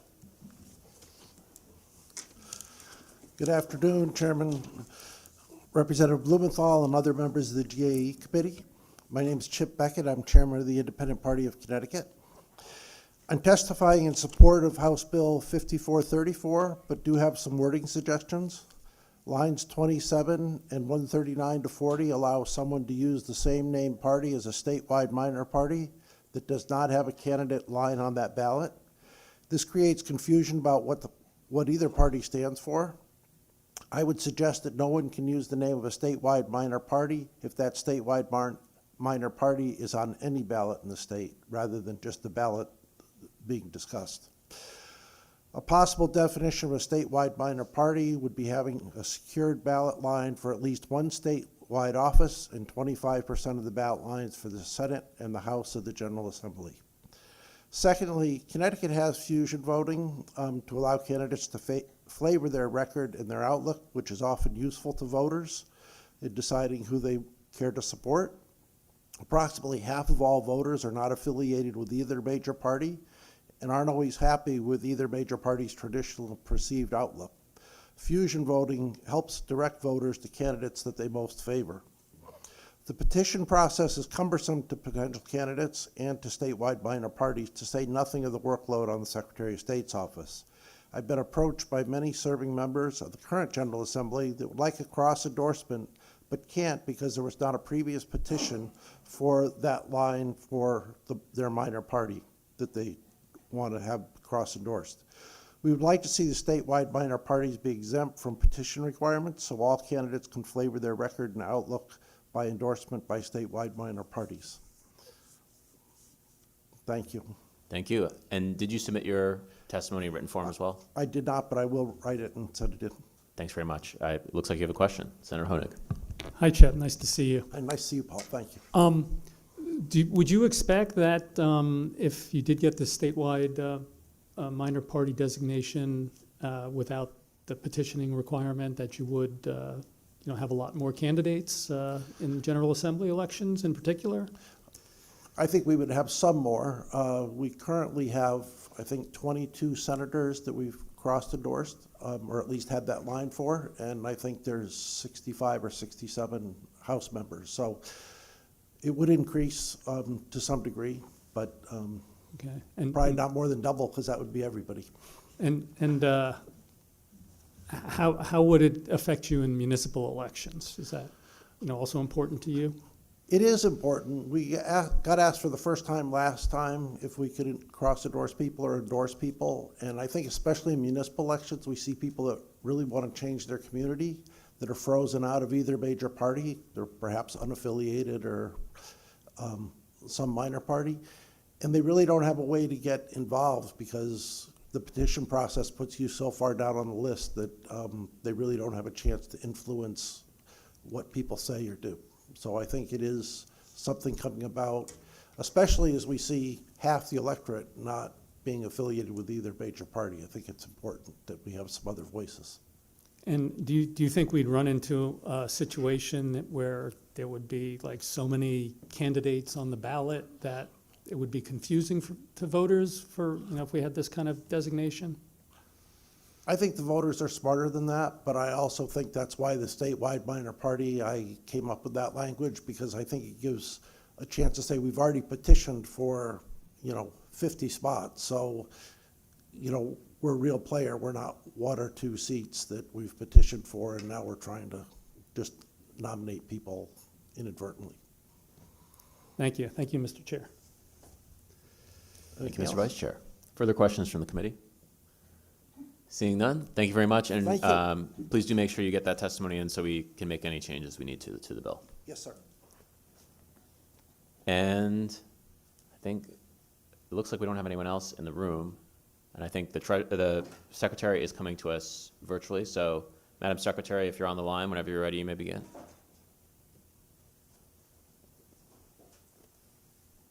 Thank you. Good afternoon to the co-chairs, ranking members, vice chairs, members of the committee.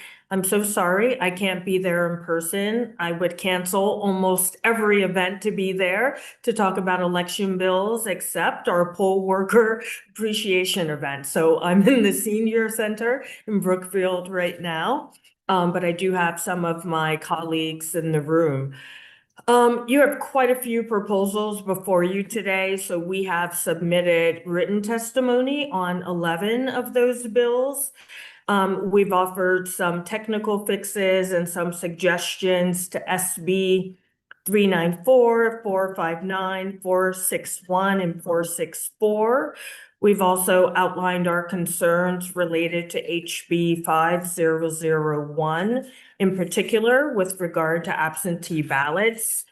The voters of Connecticut have said they want universal access to absentee ballots. I think that is very clear. However, whenever a program is adopted, I believe it's important to modernize the systems that support the process, including many speakers you've heard talk about ballot curing, ballot tracking, and other improvements so that the process with expanded access remains secure, transparent, and manageable for election officials. You'll also see in our written testimony a suggested tiered approach to rolling out universal access to absentee over a 2-year period. I've heard some testimony earlier today about 463 and 5533.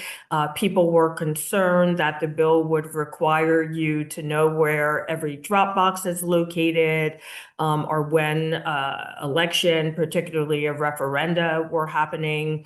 But I just wanted to point out that's a misreading of the bill. And then briefly, I'd just like to voice my support for SB 395, a bill championed by former Connecticut Secretary Miles Rappaport.